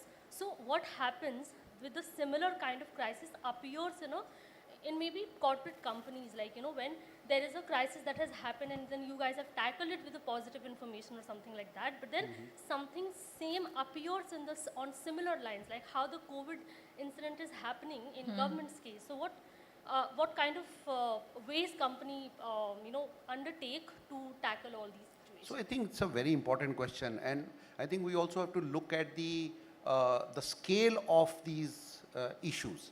Now, for an organization like Hyundai, we have our representation every part of the country. Whether it is north of India or south of India, east or west, we have consumers everywhere.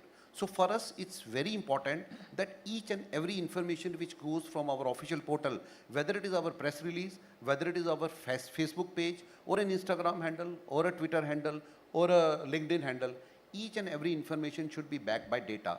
Right. And at the same time, social listening and tools which are helping you to understand the sensitivity analysis, or I would say the public listening, is something which also helps us to understand what is the current talk going on. For example, sometimes, there are some new products which get launched. During the first week itself, we do a lot of social listening into how the consumers are reacting to the design, the interiors, the colors, the pricing, and in case if some corrective action has to be taken, it is immediately reflected back to our product teams, our PR, our research teams, R&D teams, and even to our headquarters, so that we can really understand whether there is because today the king ultimately is the consumer. If consumer has decided to invest money on something, no one can stop him. And if the consumer has decided not to invest in something, you also cannot change his or her narrative. And therefore, for an organizations and organizations like government, you have to do a lot of analysis, you have to do a lot of research, and you have to be very cautious into, yes, time will always be there. You may lose some time, but when you come out with a solution, that solution should be foolproof, it should be authentic, it should be backed by data, and it should have the voice of the consumer, or the VOC as we say. That will help us to, bind down all those narratives. And you gave an examples of some stray incidents which have happened. Yes, I do recall in the last maybe a year or so, we would have seen 5 to 7 cases of such nature happening. But government is definitely looking into all these things. I'm sure they would have been doing a lot of research and analysis. And once there is a credible information which needs to be passed, I'm sure organizations like ICMR, organizations like AIMS, and government has been doing some panels also. I was recently in one of the discussions which NDTV had organized, wherein they had called the specialists from medical fraternity to talk about these lifestyle diseases. But there are many things which normally are not reported. As I said, that sometimes selective truth can be more harmful than a false narrative. So whether that person had some history in the past, no one talks about. Yes, he collapsed and he died is something which is the truth. But is it the total truth? So we have to really go back.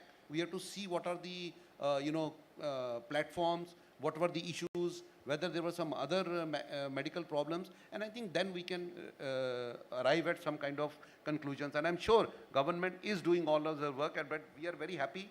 We are a population of 1.4 billion, and today we see India as a hale and hearty country with the strongest GDP, with the strongest growth pattern, and I think one of the largest countries in terms of investments going forward. So that's where I think I would like to again thank the honorable government for doing such wonderful action during those challenging times. And just to add one more point, some of these cases that you've spoken about, they had maybe, they already had some health issues, and probably that came into play, etc. And also about social media monitoring and listening that Puneet spoke about. Like, in my company, we work with all, brands. because we're a market research company. Now, what we also do, we look at all the social media conversations, and then as a research company, we actually tell marketers what is emerging and what actions they should be taking. So we make that whole, we put it together for them so that it's easy for them to see what to do with all that user-generated content. So this is what I wanted to say. So any more questions? Actually, Puneet is not just a great spokesperson for Hyundai, but he could become a great spokesperson for Government of India as well. It looks like that, yeah. On a softer note, automobile industry is largely dependent on government only. Yes. Thank you for that question. Thank you so much for being a great audience. Thank you so much. and Please listening give to them us. a big round of applause, ladies and gentlemen, and quite interactive indeed alongside all the lovely insights that's been shared. Ladies and gentlemen, we can do a lot better in terms of clapping and appreciation. I am absolutely sure about it. See, the confidence speaks for itself. I'll request all of you to please kindly stand over here for a nice group photograph. Thank you. And जिस चीज़ का मैं जिक्र कर रहा था वो यही है कि can we please have some clapping and appreciation when the photos are being taken, because then the smiles only widen up a lot more. Yes, exactly, that's how it is, and we like it that way. Thank you so much.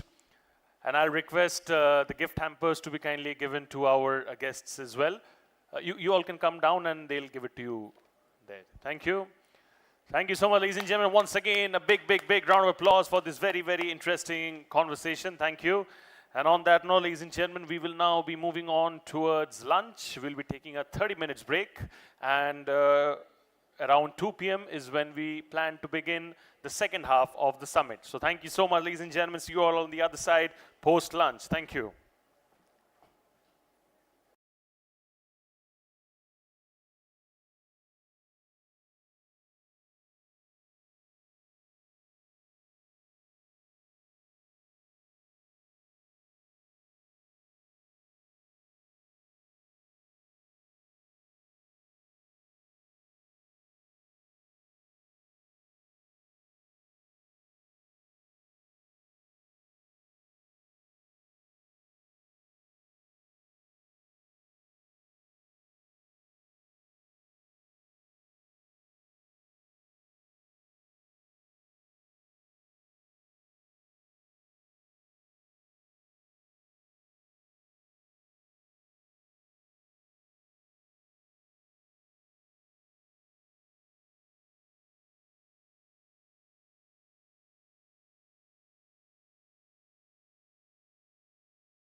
All right, so yeah, first of all, can we have the lights on? Huh? Thank you.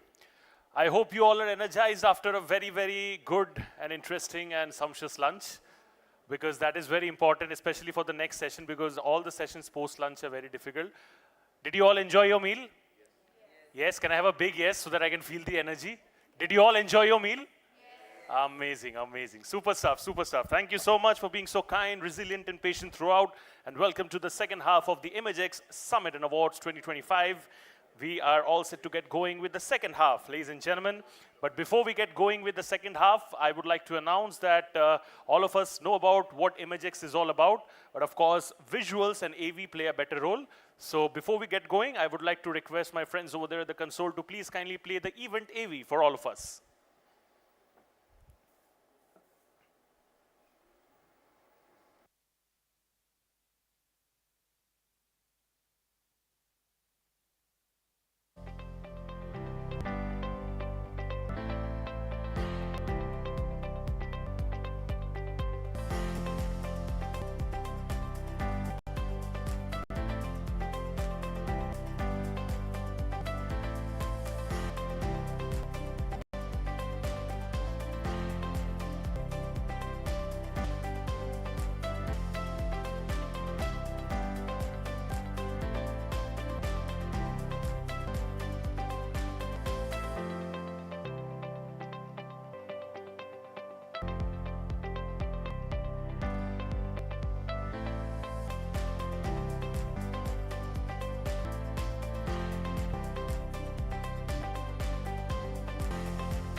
Thank you so much. So that was a very, very special glimpse of what Imagexx is all about. Thank you so much. Ladies and gentlemen, we'll be starting with the first fireside chat post-lunch. But prior to that, let me quickly mention to all of you that we have a special report launch that's set to unveil over here right now in front of all of you for the very first time. Ladies and gentlemen, this is going to be a very special report launch on Bharat Landscape Beyond Tier 2. And, to unveil this report, I would like to call upon stage Mr. Mukesh Kharbanda, Managing Director, Fusion PR Private Limited. This is a special report by Fusion PR, so a big round of applause for him, please, ladies and gentlemen. Thank you. Over to you.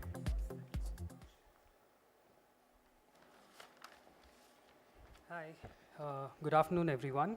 I am Mukesh Kharbanda, and I lead the amazing team at Fusion PR. We are a regional public relations firm, and for the past 15 years, we've been working across Bharat, not just in the metros, but even in the tier 2, tier 3, tier 4 zones, which are generally overlooked. At Fusion, we've always felt that to truly understand Bharat, you need to step into the bustling streets of smaller cities and towns. You need to walk the lanes, have chai at the tapris, listen to and observe the languages and the dialects that we have to offer. In simple words, simply observe. But that has to be done without any assumptions or preconceived notions, because that is where the real Bharat lives. This simple belief has led us to put together this report, which we are unveiling today, titled Bharat Landscape Beyond Tier 2. This is 6th edition of our regional highlights booklet series, and in many ways, it is one of the most important ones. We've been shouting from every rooftop possible in the past 15 years that regional India, or Bharat as we call it today, cannot be ignored, and it should be a better part of the communication strategy for all brands. In simple words, regional is the new national. We've seen almost every brand making this transition from metros to tier 2 in the past decade. But we are at a juncture today again where this perception needs to shift yet again. The perspective needs to be renewed. While we are trying to explore the top 20 tier 2 cities, Bharat is evolving and moving towards tier 2 or beyond towards tier 3 cities or beyond tier 2. We've seen the government favoring the policies which are helping developing tier 2 and tier 3 cities, and also the exposure that people are getting in smaller cities. That is where we need to focus on for the next 5 years at least. In this 6th edition of our Regional India booklet, we've studied over 50 tier 3 towns across 28 states, cities that would be the gold mine of opportunities in the near future. We need to understand that the saturation that is happening in tier 2 cities also now, and with the infrastructure development happening around tier 3 cities, these tier 3 cities are at the cusp of revolutionary explosion. While we are trying to play catch up with the tier 2 cities, Bharat has already started moving to tier 3. And if we do not start including them in our communication strategy today, we are bound to lose on immense opportunities these gold mines have to offer. These city names might sound very alien to us sitting in the metros, but that is where Bharat is growing and flourishing beyond our wildest imagination. This booklet is just a small attempt from our end, from Fusion PR Private Limited, to throw some light on these unexplored zones. It doesn't claim to be a perfect booklet and know everything, but it hopes to start a genuine, deeper conversation around tier 2 and beyond. And before I leave this podium and stop talking about the booklet, I would really want to thank Bijoya and the entire AdGully team for giving us this platform to launch 6th edition of Fusion's Regional India booklet, and also to the great team at Fusion PR for their efforts in putting this together. We hope this booklet will offer you not just information, but a new lens to see Bharat beyond tier 2 zones as not just evolving and deeply inspiring, but also as an inevitable part of everything that we are planning for the brands that we represent. Please give this booklet, this is a humble request, a couple of hours that it deserves over the weekend maybe, and reach out to us if you wish to deep dive any further. We would be more than happy to share our research notes and corresponding data points in case you would want to have any conversations. We are open to that. Thank you so much for witnessing this. Requesting the MC to be here. Before we start the panel, if we could just launch the booklet and have a small photo opportunity here. Thanks. Thank you so much, sir. I'll request you to please wait on stage, and please, ladies and gentlemen, give him a big, big, big round of applause for setting the tone right for a very, very special book launch, for a very, very special report launch, I beg your pardon, indeed. Mukesh sir has already set the tone right. I would like to call upon stage now Bijoya Ghosh, founder and CEO at AdGully Network, alongside Gunjan Batra, head corporate communications and PR, Usha International, Himang Tripathi, CCO, Bazi Games, and Janet Arol, AVP Corporate Communications, Aditya Birla Fashion and Retail Limited. Can I please have all our esteemed guests over here on stage for the very, very special report launch? And can we have the report over here on stage, please. Ladies and gentlemen, for the first time, right in front of you over here.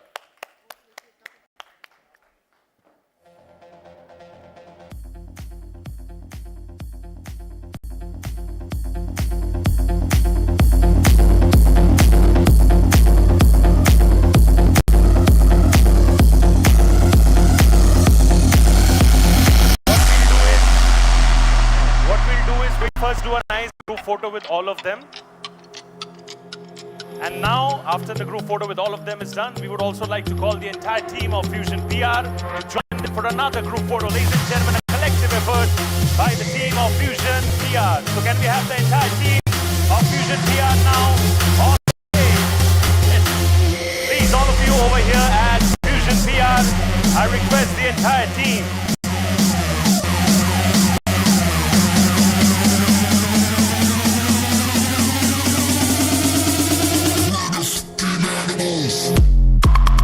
Thank you so much.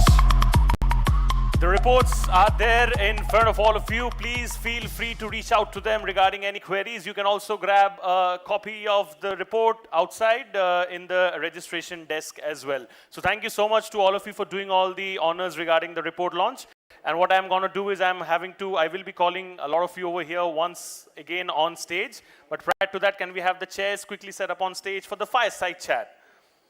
And in the meantime, when the fireside chat chairs are being set on stage, let me quickly reiterate the topic for you right now. This is going to be about the future of PR in India going beyond Tier 2 cities. I repeat the topic for the fireside chat right now. This is about future of PR in India going beyond Tier 2 cities. We just had a very exciting report launch on Bharat landscape beyond Tier 2, and we have our speakers over here as well. That's enough.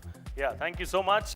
So I'll request all of you to please kindly take your seats along with respect to the photos aligned over here in the representation. Yeah. So, sir, you need to sit. Ma'am, if I may request you to sit over there. Yeah. G, right. Aesthetics important in today's time. What happened?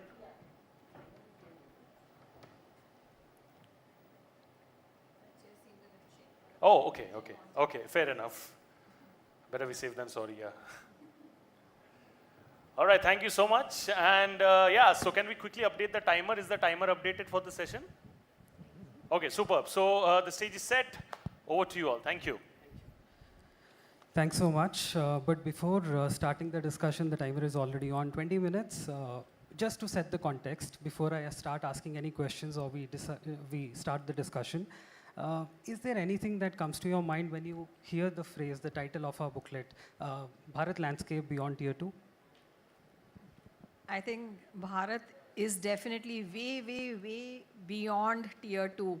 And I think the whole world is waking up to the fact that Bharat is not just the metros and Tier 2 cities. There is a lot more. I think 80% of it is beyond that, and we all need to recognize that fact. Thanks, Kunjan. Hemang, anything from you? Endless possibilities. That's where we need to figure out new challenges and avenues of growth for all of us. In fact, that's the first thought that came into mind when I heard that word. So yeah. Thank you. Janet? Hi, thank you so much for inviting us today. I think when I think of Bharat Tier 2, Tier 3, I think there's so much of authentic storytelling that happens over there, which we in metros have, need to go and explore it. And as PR professionals, this is an opportunity for us to really deep dive and see what is the kind of storytelling we can do out there. Metros is saturated. The amount of monies you need to put in metros for a PR initiative versus small towns, I think आप छोटा चीज़ करो पर अच्छी तरह से करो, it will touch people's hearts. Great. Janet, taking cue from what you said, could we deep dive a little into the consumer landscape as well? How do you differ between consumers who are residing in metros vis-a-vis Tier 2 and beyond? So I think this is a very interesting question. I think consumers, whether it's metros, small towns, they all aspire to have good quality products, higher aspirational brands. So in our portfolio, I belong to Aditya Birla Fashion and Retail. It's one of the most loved apparel brands in the countries. I'm sure you will have one piece of wardrobe belonging to a Louis Philippe, Van Heusen, Allen Solly, Peter England, pantaloons, and so on. So yeah, so when we decided, as a business strategy to enter into tier 3, tier 4 markets, investments, the business format was you do franchisee model. So the investment is theirs, products is ours.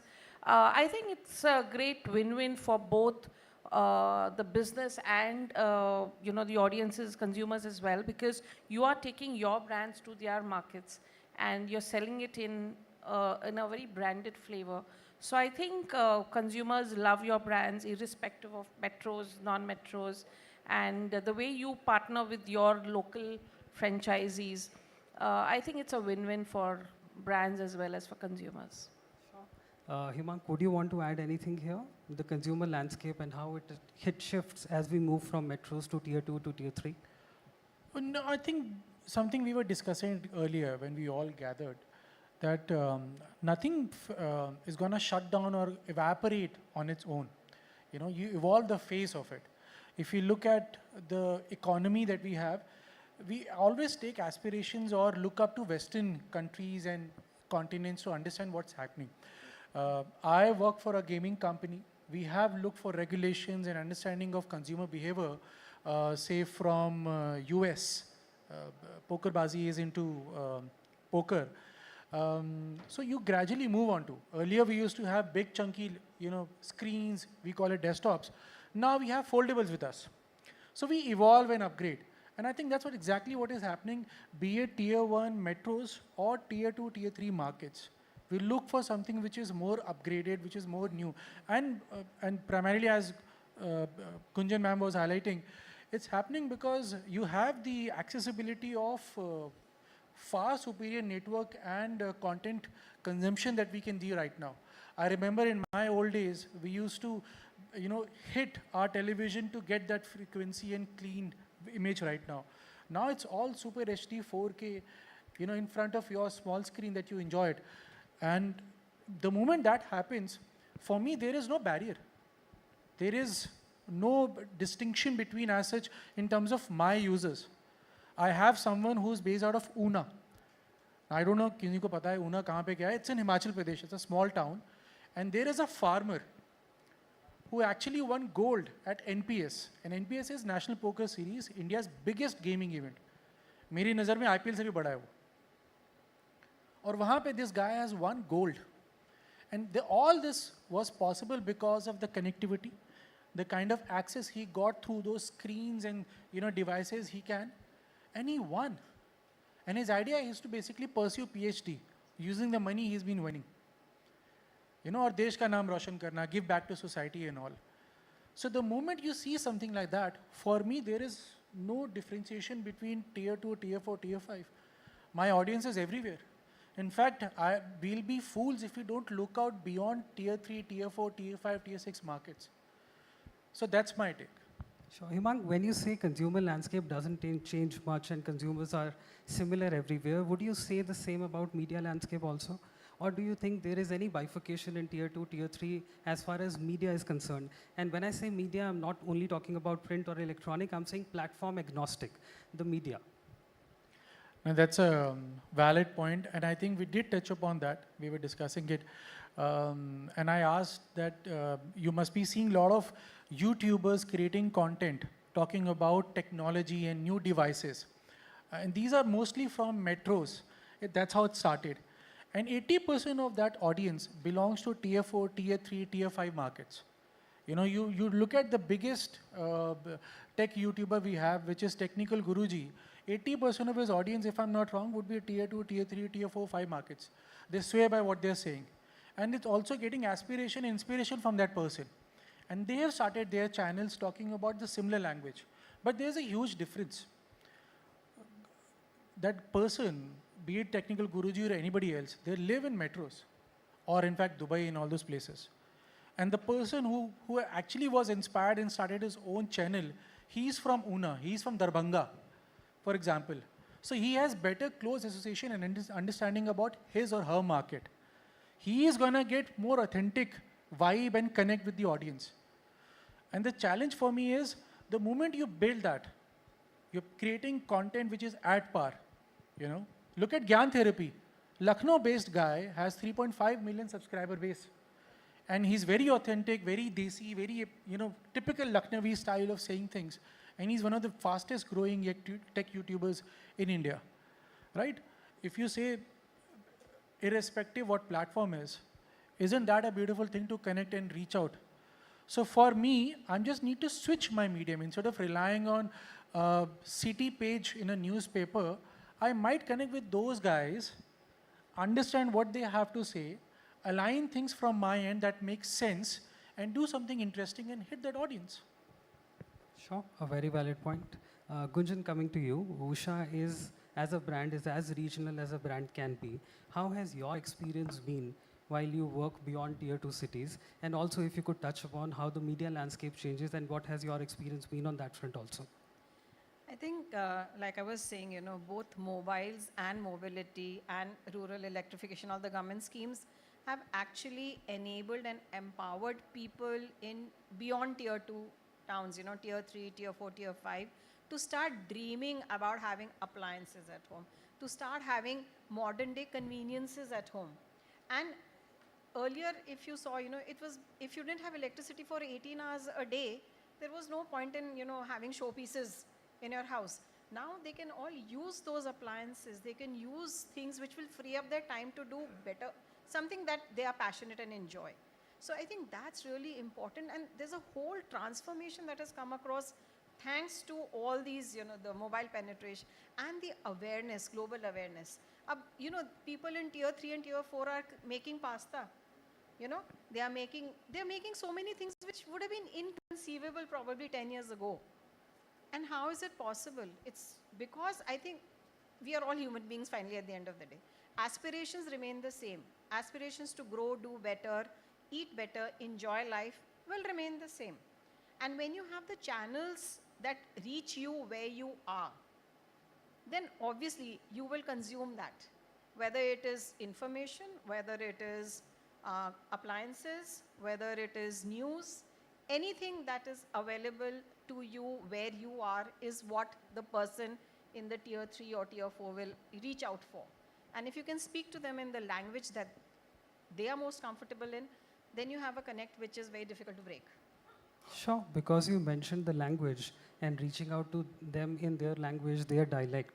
Whatever conversations we've had with media editors across the country while publishing these white papers and research reports, we figured out that print circulation is still increasing in tier 3 and beyond, whereas it is saturating in tier 2 and on the decline in metros.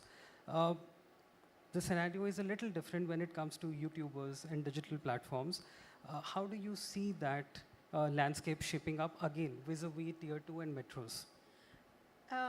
From what I've observed again now, because I have grown up, lived in a lot of tier 3, tier 4 cities also, because my father was a mining engineer, so we were scattered all over the countryside.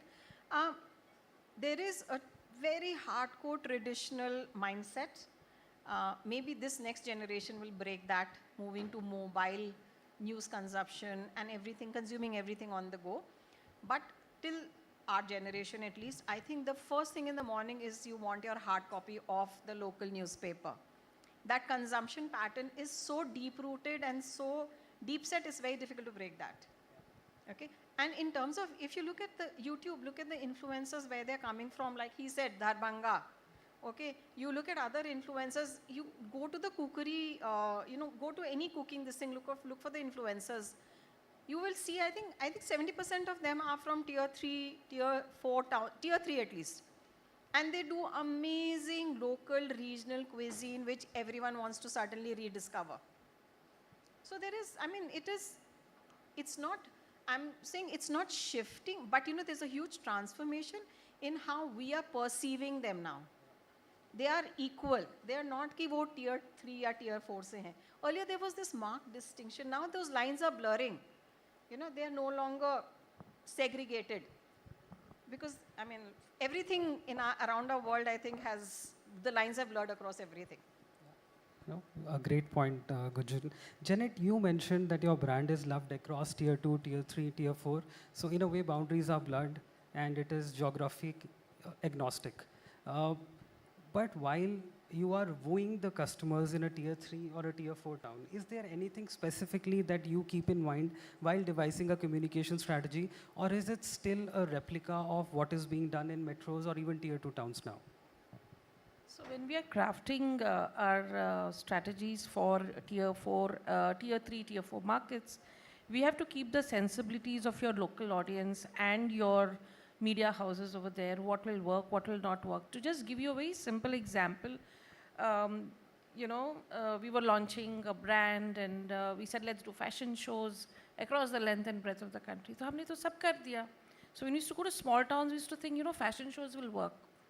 Interestingly, it did work, but what the local media there wanted to know was, the one-on-one interviews with the spokesperson. In fashion show तो हो गया, but everybody flocked to the business head कि boss आप कितना पैसा डालोगे हमारे गांव में? What's the kind of employment will you generate? What's it will you do for our people? So I think those are the kind of learnings we get, and one size doesn't fit all is what we realized, because north, south, east markets are so different, and it's only when you travel over there you realize that you have to be there to understand those people and give them solutions that they want, rather than we sit in metros and develop those plans for those markets. No, I think, Janet, a very valid point. Last year, we published a white paper which was decoding regional media, and this was one of the key pointers. If we are not giving them stories which are connected to the roots, which they want to hear from us, then we are doing injustice to our brands, and we are expecting them to publish the same press notes that we expect a Delhi journalist to publish. Completely agree. Himank, a question to you now. Your sector is supposedly the sin sector, and government right now, all their policies, if I could analyze that correctly, it is all about tier 2, tier 3, tier 4 zones. While you are wooing a customer in a sin sector, do you think the aspirations, one, of a tier 3, tier 4 person, and the way they are brought up? Because I feel a person who's brought up in a metro has better exposure, whereas a person who's brought up in a tier 3 and tier 4 town, his upbringing, cultural nuances are very different. That means he would come with preconceived notions about especially sin sectors and even other brands. How do you tackle that? Now you'll remember when I'll say what I'm saying right now, because you did hear this from me. We had this issue. I think there was a city in Jaipur where we wanted to promote a specific player of the city. Unfortunately, we could not. And let me clarify when I say promote it. We wanted to put some banners or something which makes more visibility for that person. That did not happen. What we did was something really interesting. I had a word with the player, we figured out agencies, and we reached out to a couple of regional, media outlets to convey that thought process. The winner, his struggle. And for us, he was a hero. What he did was unbelievable. Apart from the money factor, we focused on his, love for the game and how it is bringing up. And during that conversation, a lot of myths were also busted. What we have understood, and officially it's a statement that poker is a mind sport. We clarified all these things. And you know what happened next day? Every paper with his photo carried the story of that hero. And imagine this. You all have your WhatsApp groups dedicated to your families. Mera parivar, meri shakti, I have this group where we have, I don't even know the relatives, hundreds of them. We all come together and sabke ghar mein, sabke WhatsApp mein hoga. Now imagine, there will be people who might be against the idea of that player playing poker. Ki bhai tum to card ka game khel rahe ho, satta hai, whatever it is, right? And if that person could be Chacha ji, Chachi ji, Tau ji, they see that, okay, Chintu ki photo aayi hai, okay, and they just scan and send it on the group. Ki hamara beta hai na ye, you got it. isn't it that a perception change? Because imagine, sounds filmy, but the moment you see, let's say, your son's achievement coming in paper or in media, will you not feel happy कि हाँ भाई मेरी छाती चौड़ी कर दी इसने? I feel so happy and excited about it. All of a sudden, you're changing the perception. Because I genuinely believe that if you have to influence that person who has the capacity and power and money, focus on the group who's influencing him. If I want to buy electric, it's not about MG Motor or Tata reaching out to me कि sir आप please आप हमारी गाड़ी ले लीजिए. My idea is that I need to convince my mother. I need to convince my wife that hey, this is gonna be the big deal. If my wife says कि हाँ हम चलेंगे आगरा, but बीच में बंद हो गई तो मुझे तो चलानी नहीं आती. How am I gonna do the repair and all these things? The moment I address those answers, I think there would be no problem. So I think these are the small things we need to focus, and we also focus on influencing जो group है ना, जो मेरे players को influence करता है. I think through all these things we try to influence it. Plus, if you look at it, imagine your brother, your son, or could be my sister or anyone, getting a medal from people like Mary Kom, Shikhar Dhawan, Yuvraj Singh. Are you telling me that they are doing something wrong? Yeah. हाँ, पैसे देके तो कहीं भी जा सकते हैं. यहाँ क्यों आए? ऐसा क्या मिल रहा है? They also believed in it. These are the small nuances that changes the perception. No, Then absolutely. we reach out using those overall landscape, not just newspapers. And one more thing I noticed, what tier 3 and tier 4 markets are offering is actually related to what Mukesh is all about. इनकी company का नाम fusion है. वहाँ fusion मिलता है, बताऊँ कैसे? You go out and try tier 1 markets in Lucknow and all. You may or may not see somebody is having a discussion चाय पे बैठे जहाँ पेपर भी पढ़ रहे हैं and they are looking at your reels. Absolutely. This happens in tier 3 market, tier 4 market, tier 5 market.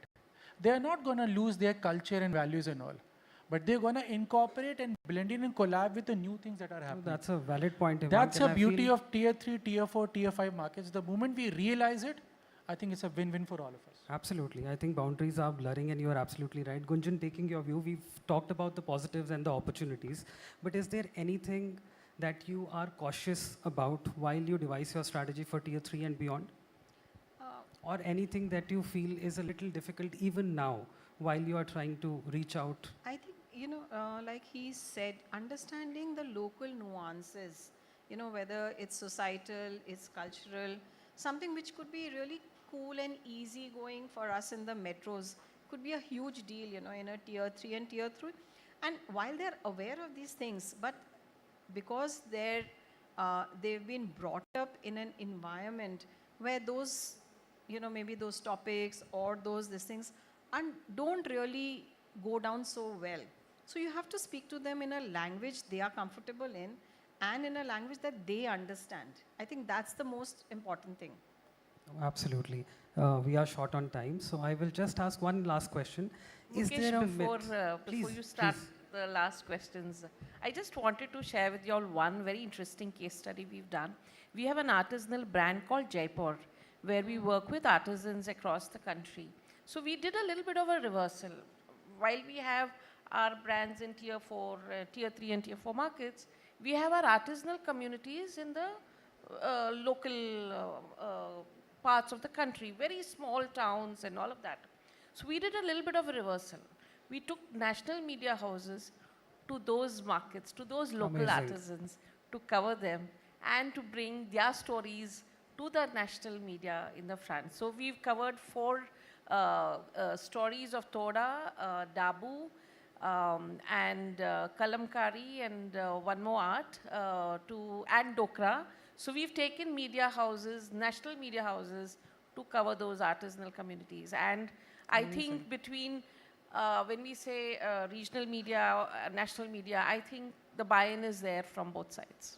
Great. I think this is the truest version of turning regional as being the national now. I'll start with you only and then allow me to end it with Gunjan. Sure. Any myths that you want to break about tier 3 markets and beyond? I think when you have a very solid story, whether it is metro, whether it's non-metro, if you truly believe in your story, I think you should just go all out and partner with your local teams out there, win their confidence.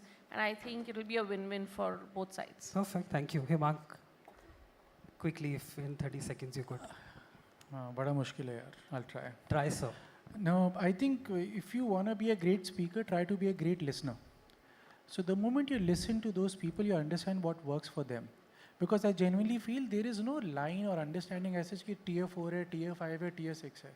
ये बहुत blurred line है, मुझे तो लगता ही नहीं है. सब बराबर है. Awesome. Gurjit, the final word to you then. Yeah, two things. A, that there's this myth that maybe people in tier 3 and tier 4 are not willing to shell out the bucks. That's no longer the case. And two, the fact that you may be able to pull wool over their eyes. No, today they're absolutely aware of everything that they want. They're very sure about what they want and at what price point they want it. And what they don't want as well. And what they don't want as well, right. Amazing. I think a great point to end the conversation with. And I just hope all of us sitting in the room and people watching online, that this starts a little bit of deeper conversation about tier 3 cities and beyond. And we are able to include them in our comm strategy as much as possible. Thank you, Gunjan. Thank you, Hemang. Thank you, Janet, for this great conversation. Thank you. Thank you so much. Deserves a big round of applause indeed. And I'll request all of you to please kindly come forward and pose for a nice group photograph, all of you. Thank you so much. And ladies and gentlemen, you all know the drill. While the photos are being taken, if you clap and appreciate nicely, it makes the photos come out even better. So thank you so much. And I'll request all of you to, we hope that we get to see you the next year as well. It's been a pleasure hosting all of you. And I'll request all of you to collect your gift hampers as well once you go down and take your seats.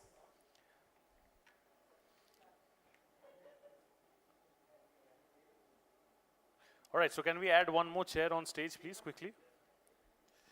We have all our speakers over here. Superb. All right, so moving on swiftly from one fireside chat, this time to the panel discussion, the first one post-lunch. This is going to be about reputation in the digital age, managing brand perception in a hyper-connected India. I repeat the topic once again for you all for this panel discussion, ladies and gentlemen. This is going to be about reputation in the digital age, managing brand perception in a hyper-connected India. What I'm going to do is, like always, I'm going to be announcing our moderator first, and then I'm going to be announcing our speakers, and then I'll request our moderator and our speakers to join me on stage together. Are we ready with the chairs and everything? Superb. Thank you. Ladies and gentlemen, can I have a big round of applause for all these young boys and men over here as well, working hard since morning for all the chairs and stuff. We can clap a little louder for them, please. That's the spirit of gratitude. Thank you. To moderate this session, we have with us today Lavina Gujral, COO, Candor Communications, and she'll be joined on stage by Anindita Mukherjee Sinha, Head GCC Client Communication Ernst & Young, Apeksha Mishra, Vice President Corporate Communications PolicyBazaar.com, Geetaj Channana, Head Corporate Strategy Vivo India, and Mehak Arora, Lead Consumer PR and Communications Asus India. Ladies and gentlemen, a big, big, big round of applause for all our speakers. Please, when I say big, over here at the front, over there at the back, let's make some noise. Please, everybody. Thank you. Do we have Geetaj sir over here?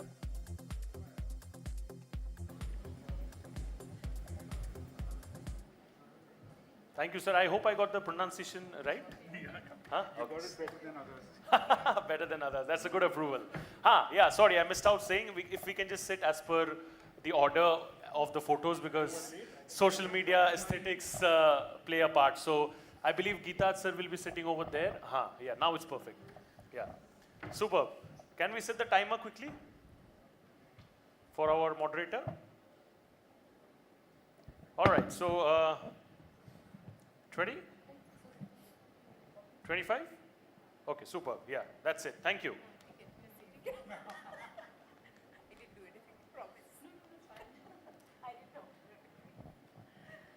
So I think in the interest of time, we've gone from 40 minutes to 25, which I think everyone's a bit happy about. Okay, so coming to the topic. We're in the age of short form content. Absolutely. So I think it works in everybody's favor. Yeah, and let me actually start from there, the speed at which conversations happen today, and the impact that they have on brands is exactly what we are here to discuss.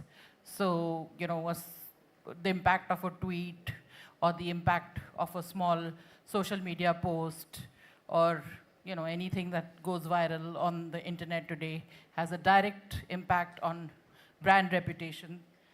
And to that mix, we've had a new guest in town join us. It's called AI.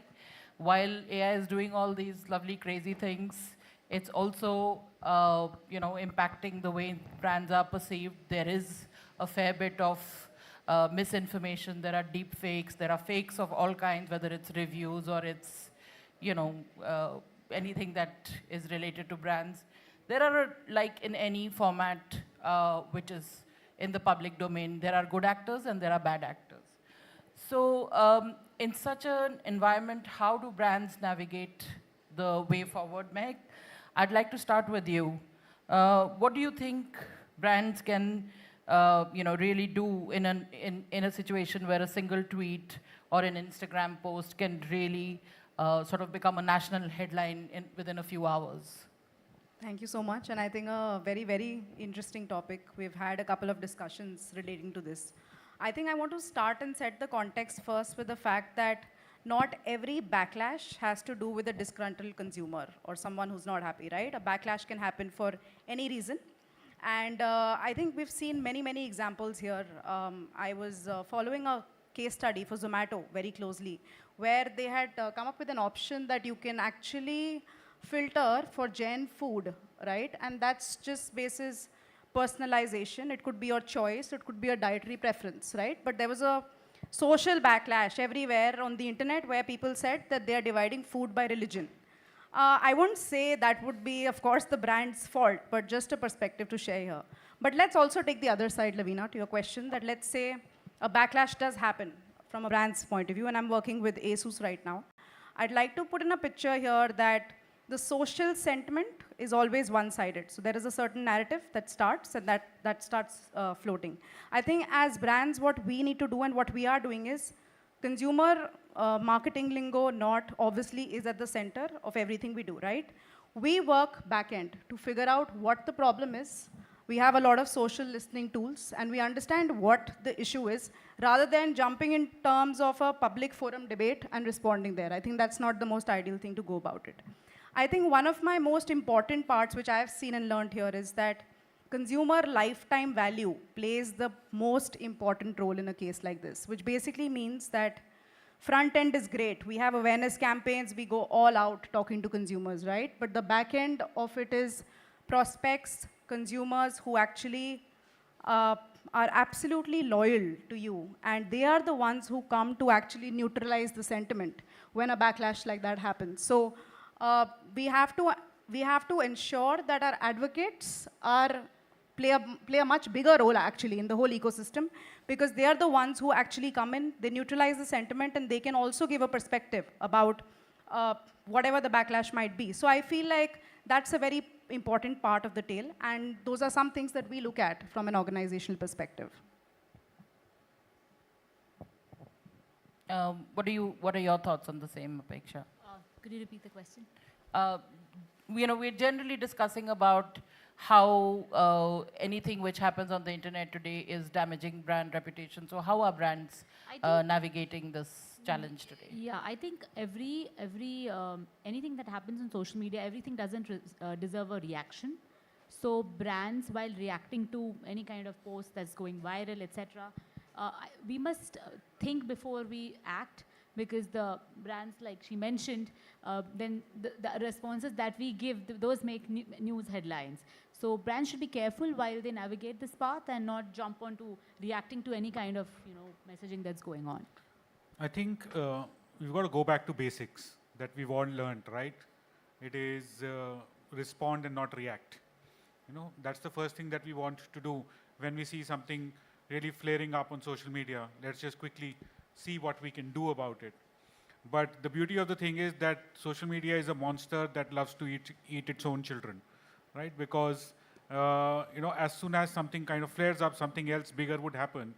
Today there's an earthquake that has happened, but tomorrow if Shubman Gill scores a century, that will take over that news cycle. Earlier, the news cycles were much longer when you had newspapers, but now they can be a few minutes also.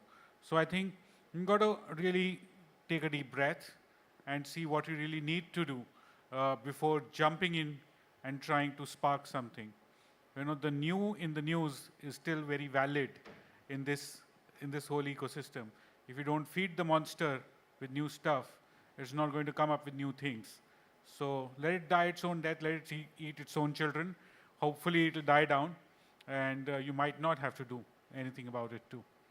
Also, I feel, building up a brand perception in a very strategic way is very important, because when you have already done it and, put an effort to sustain it, so even something goes wrong, okay, the backlash will happen. You can't expect everything people to talk positive about something which has gone wrong. But the brand image doesn't get tarnished, because you know that this is a credible brand. They have a credibility in the market. They maybe work for a cause. Their brands are for cause. So building up that community around in a very strategic and sustainable way, that acts in a very positive way when there is a crisis for them. Of course, experts like us, let's call us experts, we know how to handle the crisis. Imagexx, I wanted to ask you, since you are associated with Policy Bazaar, products that pretty much everyone in any part of the country sort of needs. In such situations, given the digital deluge that we have, how are you managing the challenge with regard to regions and cultures specifically? Absolutely. Before I answer this question, I would like to say that, the previous panel discussed it fantastically as to how one size, doesn't fit for all. So having said that, I would like to say that brands today, if they want to thrive, you have to be in tier 2, tier 3, tier 4, whatever you may call. If you are not there, metros, just doing great in metros doesn't solve the purpose. Also, like you mentioned about Policy Bazaar, we are serving throughout Bharat, right? And if you don't cater to these tiers, then Bharat can't grow.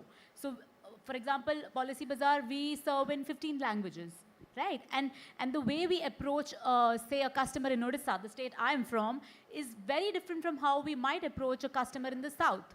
How a customer is approached in the north, say Punjab, will be again very different. So, as India is very diverse, we make sure that our reach is at a community level, the messaging is straight, which matches to the way people think at that community level. And I think when you're reaching out to tier 2, tier 3, it is very important to make sure that the regional voices in those states and those cities, you make sure that, you have the people hear them, because they are very influenced by those voices.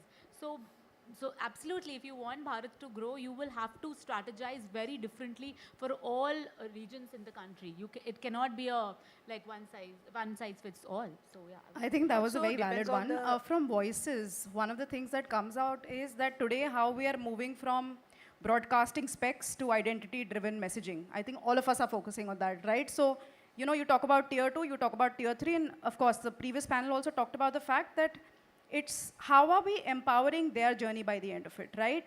How are we, if I am talking about ASUS as a brand, how am I reaching out to a young professional, a creator, a gamer? But the aspect that I want to touch across is what is the kind of the aspiration that that person has, and that could be irrespective of the market, right? So how do we sort of reach out to that element? I think that's very crucial, which also anchors the larger vision that we need to shape how they are thinking.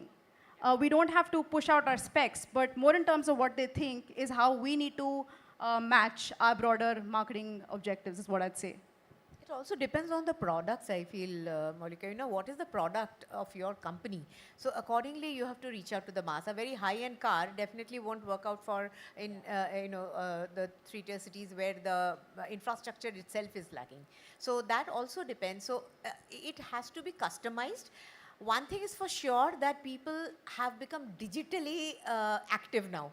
So they know what are the things going on. But then again, as per the products, that customization is very important to reach out to the sentiment of the consumers. Because after all, it is your company customer or consumer and the competitor. So this triangle has to be played very, very meticulously and in a very strategic way. Great points, everyone. Geetaj, I wanted to come to you, since you were working with Vivo, hand phones and pretty much the whole country, is your market. You do work with influencers, I'm guessing, whether they're micro-influencers or large-scale, like big ones or whatever. And of course, then there is user-generated content, which practically everyone is churning out at their own level. What sort of impact have you seen of these two elements on your brand? I think when you're working, especially, we work with a lot of influencers when we are launching new products predominantly. We are looking at two different aspects of it. The first aspect is awareness, and second is trust and preference. So when I'm looking at awareness, I'm looking at a slightly mass kind of audience, but again focused on the TG that I'm trying to sell a particular product to. So then I would be working with influencers that are reaching out to that TG. So for instance, if I am launching a product for young people, so I would be looking at a lot of lifestyle influencers, etc. If I am looking at launching a photography-centric product, I would be looking at photographers and other different type of influencers. We have our own set of photography influencers that we work with throughout the year also, because they are the people who really are our voices. They are the evangelists that tell the world about us. And on the other hand, there's the whole tech community that we work with. So that is really helping us in driving trust and preference for the brand, because they are a part of the customer decision journey. So the customer would probably get awareness from, probably a post that a Siddharth Malhotra does, hypothetically. But then they would probably go and read about it at an NDTV, see what probably an Arun Prabhudesai or Technical Guruji or a Rajiv Makhni is saying, and then probably go back to the store to buy the product. So we try to get maximum touch points in this customer decision journey using the influencer ecosystem. I wanted to actually talk a little bit more about sort of negative reviews when they come in and then the brand takes a hit. What's the best way to navigate these kind of challenges? And I would also like to hear Mehek's perspective. Yours, after you, Geetaj. Okay. So I think, thankfully, we have never faced this, that we have got so much negativity for something that we have to go counter with that. But I think what we need to do is have enough positivity around in the market so that some of these negative voices can be drowned out. So, something negative, while I was sitting here, I was going through a review that was not very positive for one of the devices that came out. Okay. Now, and that view has close to about 10,000 views already. Now, you might be concerned, oh, 10,000 views, let me take the review down, let me reach out to the person. Well, look at the larger scheme of things. I've worked with influencers that have driven about 100 million views in total, right? Or even more than that. Now, if that has happened, then that is very minuscule. That kind of drowns it out automatically. And as said earlier also, this is a monster that eats its own children. So I think it will, most probably, if the voices are not loud enough, they will get drowned out by the others. So I think negative, positive, and neutral all are equally important. The negative part comes into play because I also want to understand who are my real critics, right? And I'm sure there are a bunch of people, there are trolls and all of that, but we have a lot of social listening tools. We have a lot of ways to understand people who actually care about us will be our first critics. So one of the examples I'd like to share is from an ASUS point of view only, where people would have ranted about us, about some of our features, but they are the ones because of whom we actually introduced a webcam in our gaming devices. We got in bigger arrow keys on our keyboards because there was a whole discussion on social media that we are not being able to game properly. There is an issue with your devices. There's an issue with your motherboard. So honestly, those critics are giving us feedback, okay? And that feedback is something that's helping me. So a lot of brands can talk about income statements, they can talk about sales, they can talk about numbers, but this is the most important part of it. And if you don't take in the negative feedback, there is something you're not doing right. I think that's my perspective on this bit. I think that's very well put, as a matter of fact, because when you're looking at a brand, you're not looking at one product. You're looking at a slightly longer horizon. That, okay, today, if I get feedback on the product, and if I'm continuously addressing the feedback, then those critics themselves become your evangelists. When a backlash happens, these guys help you.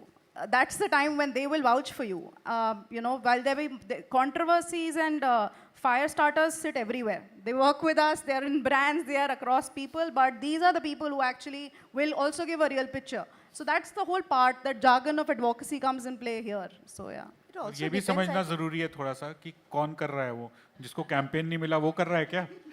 मतलब ऐसे भी लोग होते हैं. I think it also depends on the magnanimity. How big is the problem, and how sensitive and emotional it is. Because at times, if it is completely untrue, some things maybe we have to give a rebuttal, we have to put a statement, but never try to. If it has really happened, okay, galti ho gaya. उसको cover up नहीं करना है. That should be the most important thing. For any brand, it is important, never try to cover up a goof up. Apeksha, has your experience been similar or different? No, I don't think we have come across any such situation, but as she rightly mentioned, I'm not able to remember, but there has been a case where the company recently, the brand did come out and, sort of justifying the statement that had been made. So that should not be done, definitely. But there will be a lot of critics. So you don't have to respond to each and every critic that comes your way. Take the feedback. If it's a product-centric feedback, improvise on it. Or if it's a marketing-related feedback, maybe improvise the channels that you are using to market your product or the way you are trying to put it out there. So, take it positively, I would say that. Okay. Of course, there are challenges and there are ways to navigate them. So I want to just continue to get your point of view, Apeksha. Do you think tools like social listening tools, data analytics, these kind of things helpful to comms professionals to navigate this current ecosystem? Definitely. So I'll tell you what, being a tech company, we use data analytics, AI, a lot of it, to find out, how we can better serve our customers, what data points we should focus on, what kind of products we should focus on, and what kind of comms narrative we should build with respect to those products. Not just this in terms of finding out fraud detection and all, these tools are very much handy. So in our day-to-day work, for example, I'll give an example of the maternity health product that recently was launched with an insurer. Before that, term insurance for women, homemakers. We never had any intel that, why should such a product be in the market?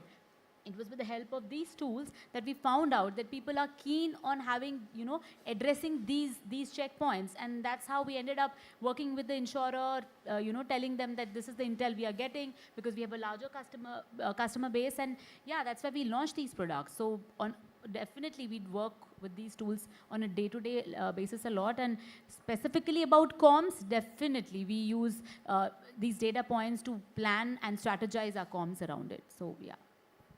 Your perspectives, Mehak, Gitaj?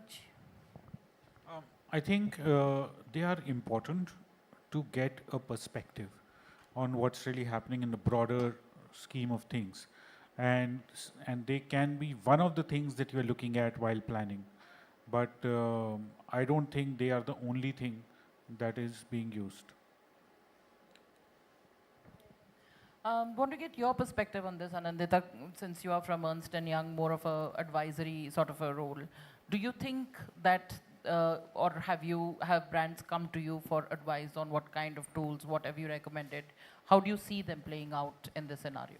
Yes, why not? In fact, personally, I feel, and of course, we also discuss at work, if something can make your life simple, why waste that additional time where you can spend that time into more strategic work? Doing a lot of market survey, if I can get it through any tool, or if my work becomes simpler, why not? Definitely. I think we should leverage it, the positive side of it. Any thoughts on crisis? I know, Geeta, before this, the panel, when we were speaking on this in the other room, you mentioned how important the role of crisis comms is. Do you want to share your thoughts on that? Yeah, I think we've had our fair share of crisis. We've got a lot of love from all kinds of authorities, and it is about understanding. As I mentioned earlier, it's about responding and not reacting. Go back to the basics, and then really see: do I really want to go and get involved in this myself? And as you rightly mentioned, that we do not want to sideline things. We don't want to cover things up. We want to address the thing head on, see what is the right voice, what is the right medium to get our voices out. It could be a third person really talking about us and really getting us out of the situation.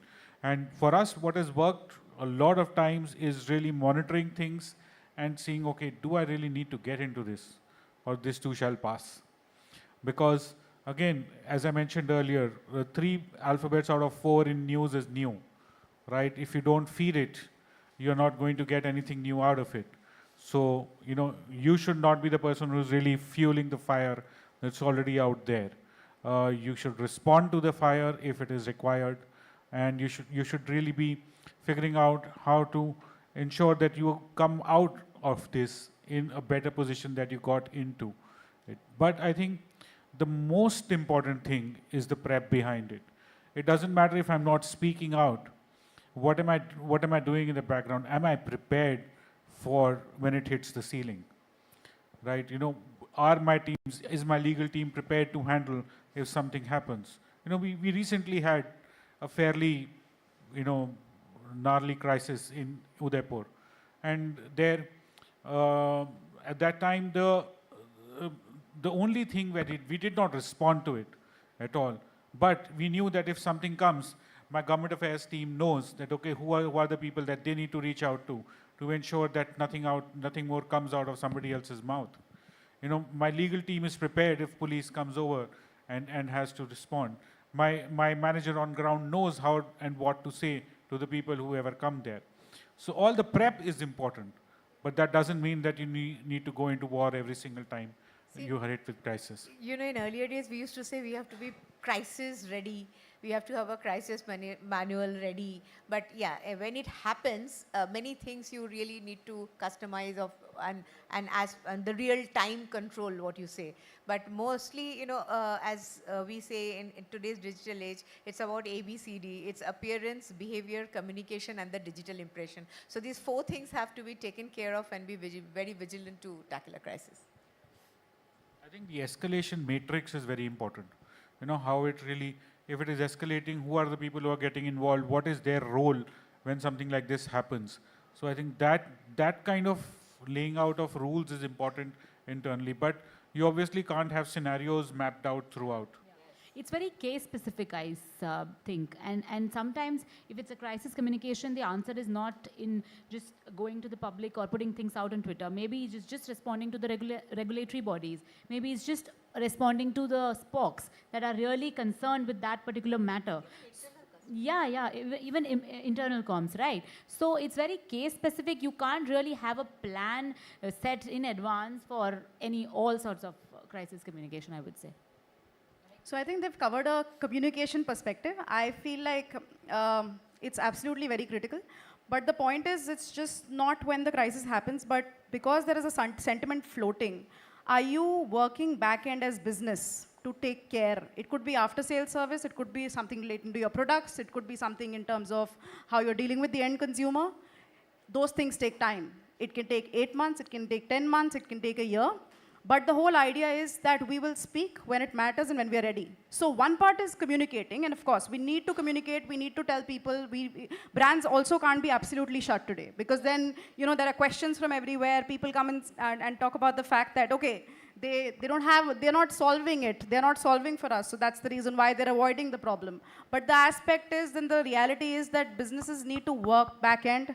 And that's where analytics, social listening, and all of these aspects come in. So yeah, it's part of a very robust business continuity plan. Of that course, has to yes, be. Yeah. Last question, just for the way forward, because we are pretty much out of time, but like the previous panel, 30 seconds for everyone. Do you think it's time for brands to actually come together and start maybe working on some sort of an ethical charter with regard to AI and the usage of it? And is such an expectation even realistic in today's world? Start with you, Anandita. Yes, of course, that has to be done. Ethics has to be everywhere. I mean, it has to be maintained everywhere. And especially companies, they are coming up with development and deployment of, ethical charter where the AI is put into proper use, especially for marketing purpose and talent acquisition, like, the initiatives like EDMA or AMS for marketing and talent acquisition. These are very, very important. There are many tools where, for the protection of the data. So it is definitely very important to see the competitors, there should be a healthy competition, as we always say, but ethics has to be there. Absolutely. Ethics plays a very big role, and especially if you're a brand where you're monitored by so many regulators at the same time, ethics has to be very important, but it's too soon to, predict when this would happen, when the move would happen, if brands would come together. But eventually, I think that, we are on the right. Be a natural evolution of things. Yeah. And we should push for it. Yeah, I absolutely agree to that. It's a child that's just born. Let it kind of grow a little bit before we put it in school, right? So I think it'll take some time. Let it understand the world, and let us understand it also a little bit better. Yeah, I think they've beautifully covered everything, so we're good, yeah. Thank you, everyone. I also liked the way everyone, sort of bypassed the question on whether this is a realistic expectation, but that's comms people for you. Nevertheless, I think everyone today goes away from here with a little bit more insight about how to manage the digital landscape and a little bit less panic, thanks to all the insight shared by our panelists. Thank you, everyone. Thank you so much, and a brilliant session deserves the biggest round of applause. So, Aur Zor Se Delhi, if you can show some more love, please, to all of them. Thank you. I request all of you to come over here forward and pose for a nice group photograph. Thank you. All of you over there at the front, because we don't want the chairs to photobomb. Same order, yeah. Aesthetics important. And in the meantime, I'll request the gift hampers to be ready as well, so that once our guests are superb. Thank you so much. Can we have the gift hampers for all our guests over here as well? Please, I'll request Mehak, if you can come behind. We have the gift hampers coming for all of you over here. You can take it niche also, not a problem, yeah. Thank you so much. Ladies and gentlemen, that was a brilliant session on the topic of reputation in a digital age, managing brand perception in a hyper-connected India. We now move forward to the next session. This is going to be another panel discussion on the topic from metrics to meaning, the new age of data-driven communication. I'll repeat the topic once again for you all for the panel discussion that's set to unfold right now, ladies and gentlemen. This is going to be about from metrics to meaning, the new age of data-driven communication. Like always, I'm going to be introducing our moderator first, and then I'm going to be introducing our speakers, and then I'll request our moderator and our speakers to join me on stage together after all the announcements are done.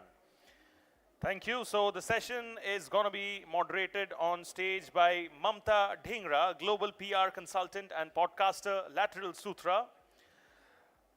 Joining her would be Ahana Ganguly, Associate Vice President, Brand Marketing and Corporate Communication, Times Network. We have with us today Mitali Darbari Prakash, Business Director and Partner, the Imagexx. We also have with us today Purnima Gulati, Associate Director, Public Relations and Corporate Communications, nobroker.com. And we also have with us today Prachi Sharma, Head Creative and Communication, Cars24. And I would like to call upon stage Rachit Mishra, Head Brand Marketing and Communication, CJ Dark Logistics. I hope I got it right. Darsal Logistics, okay. So let me quickly repeat it again.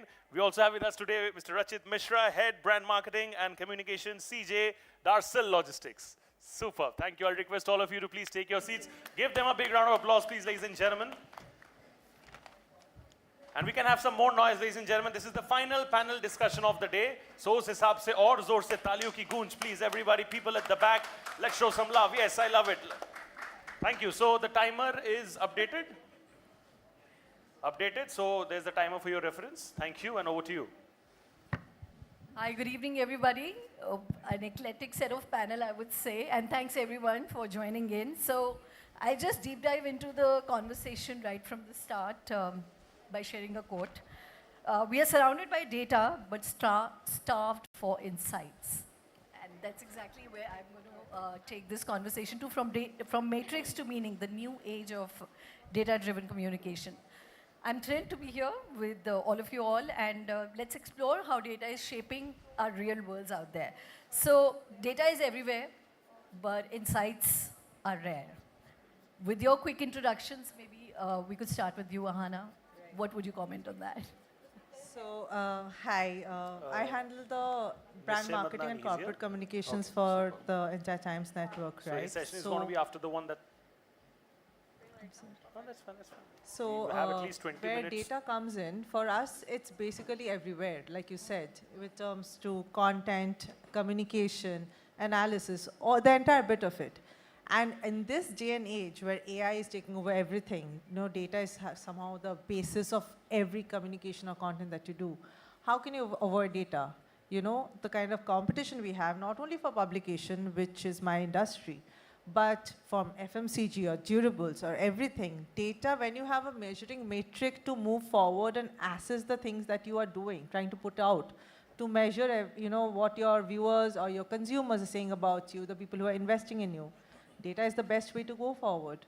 Absolutely, and I think nothing more than like media has stood that test of time forever and ever. Yeah, yeah. So, Purnima, let's come to you. And how has data really helped you understand and shape customer behavior, because you are a tech-enabled platform? So, right.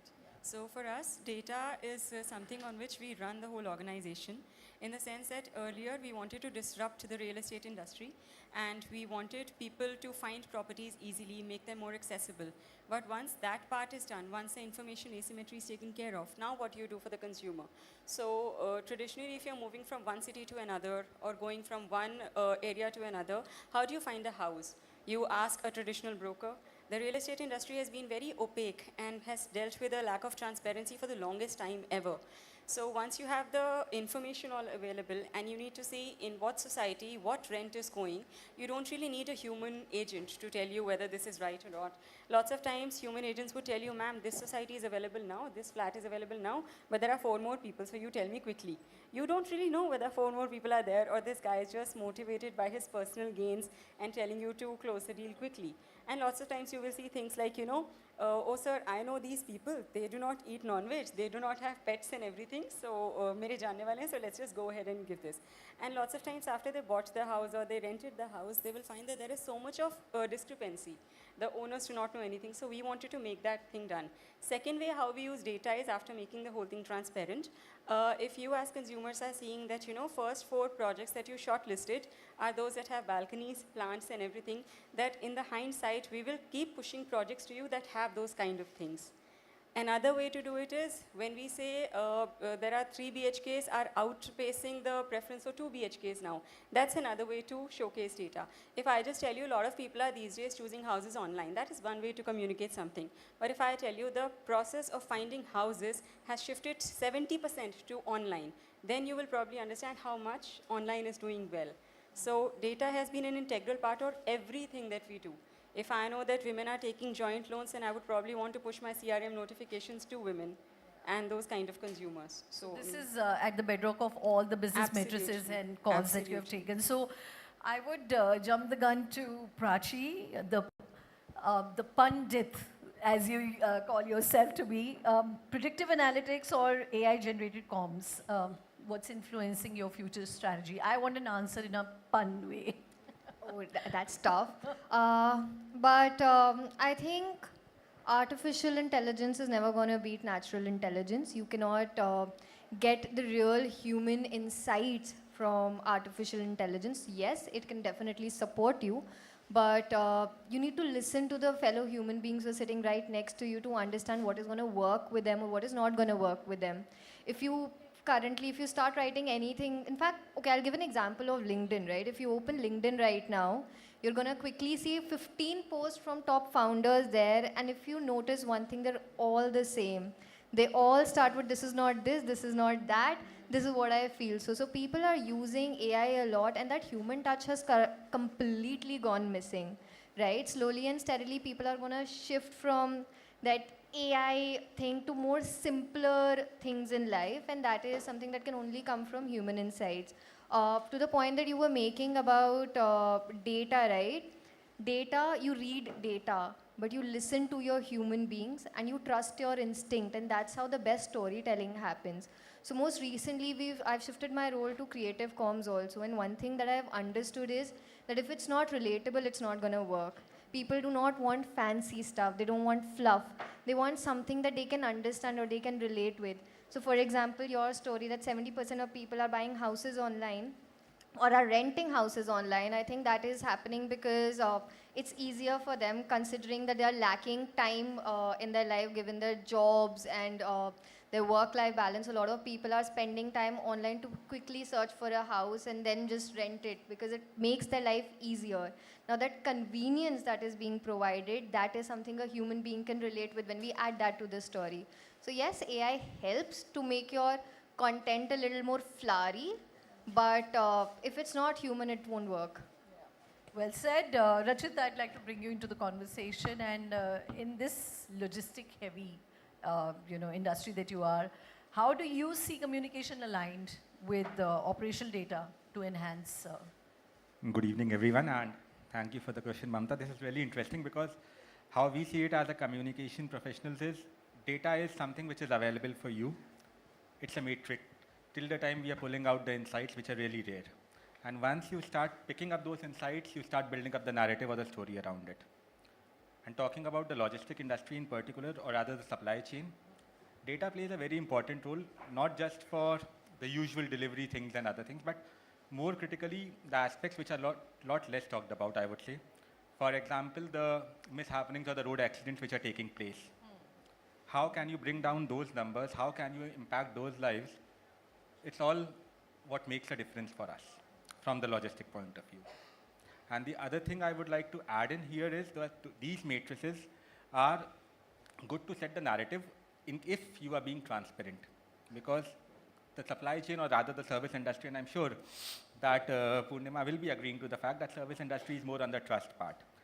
The reason why people trust you versus any vis-a-vis the competition is more because how you are putting yourself or how you are being perceived by them. So that is where the communication and the data plays the role in understanding the engagement and setting up the context. Yeah, I think that's where you need to jump in with Ali, because you are at the forefront of crafting these communication strategies, not for one but many brands. So how do you crunch out this data and stand out with those kind of narratives? It's very interesting. The conversation around data has suddenly become mainstream. But if we go back to olden times, anybody who started a business, it was based on data, right? A new idea. What is it, that one product that people are really craving for? Can I look at, creating that? This is how all the new ideas emerge when we're sitting on a pile of data and you're able to derive at that, crucial insight. Of course, coupled with, I think, what Prachi said, that human intelligence. For us, and what we were earlier discussing as well, we've really invested in making sense of the data, right? Because right now, digital first brands like Purnima, yours, right? Data collection there is easy, but what happens to legacy brands? They've only relied on traditional forms of data collection. Now you have all of this data available to you in disparate forms. So you need people who are able to make sense of it. Once you're able to connect the dots, that's when we truly arrive at that meaning. We have a team in place who comprise of data scientists, researchers from large organizations. And we're talking PR here. Yes, exactly. And we ourselves are also, taking those short-term data science courses because yes, we're sitting on a pile of data and it's just become way too cluttered. I have one of the colleagues here who came up with a very interesting terminology for AI.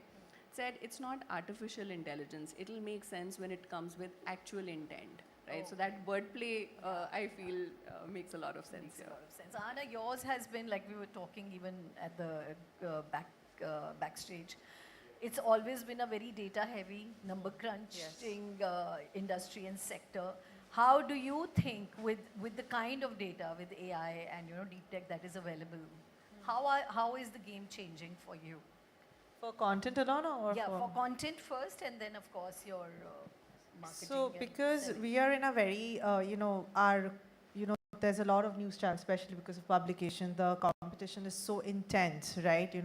All of us are doing pretty much similar. The basis is the same.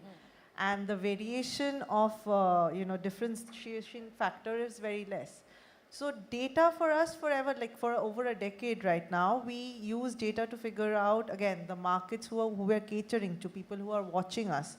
What is it that they are actually connecting with? Who are the people who are watching? When are they watching? That's how the entire prime time, viewership, content, the content distribution through the day is arranged, right? Given the viewership.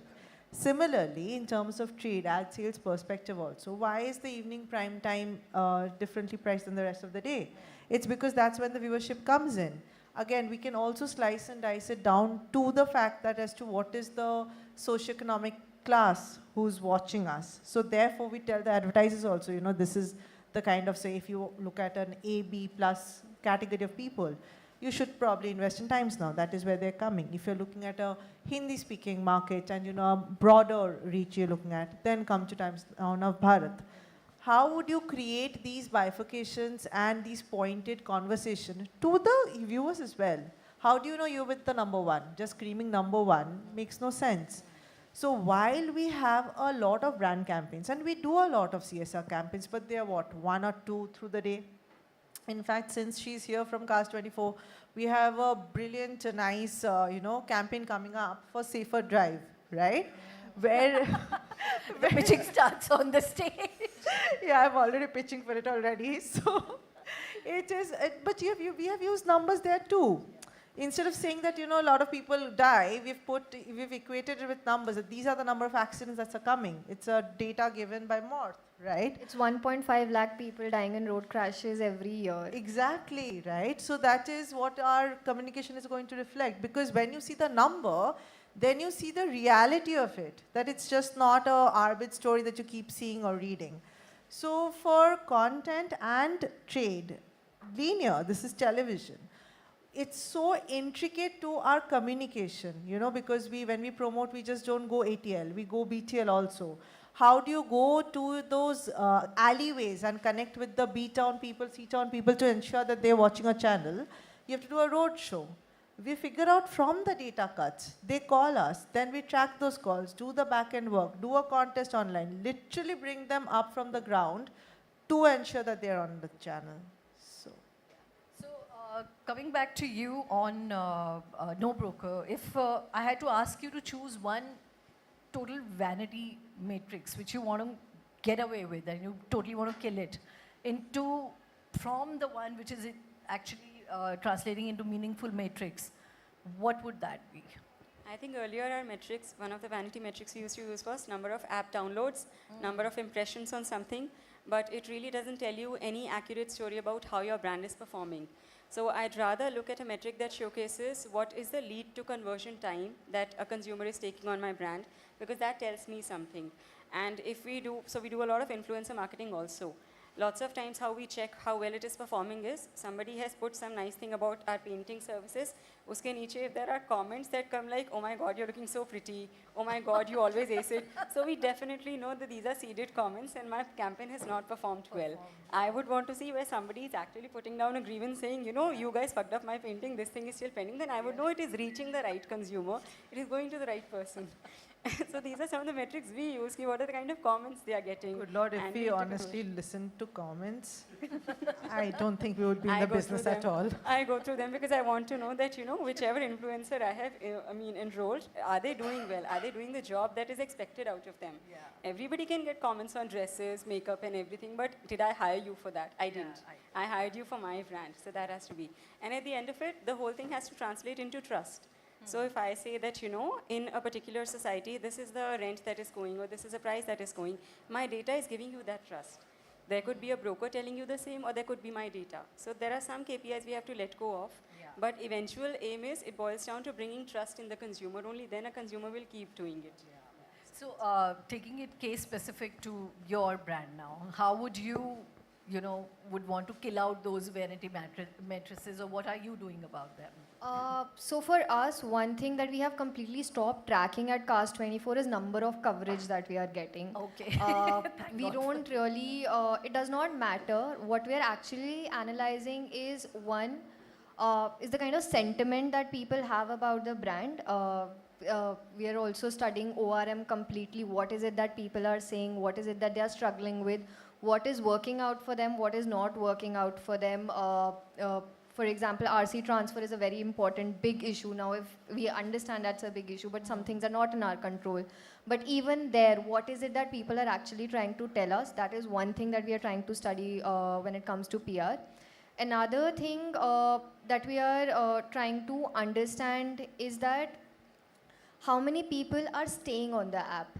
Right now, app downloads is an important metric for us, but we also want people to stay on the app. So app retention is a metric that we are trying to solve for. And when that happens, what we are trying to do is whether or not people are using other services. So we always try to understand what is the app journey of a person like. So if he's buying a car, after looking at the cars he's done, whether or not he goes to Orbit, which is a car management app.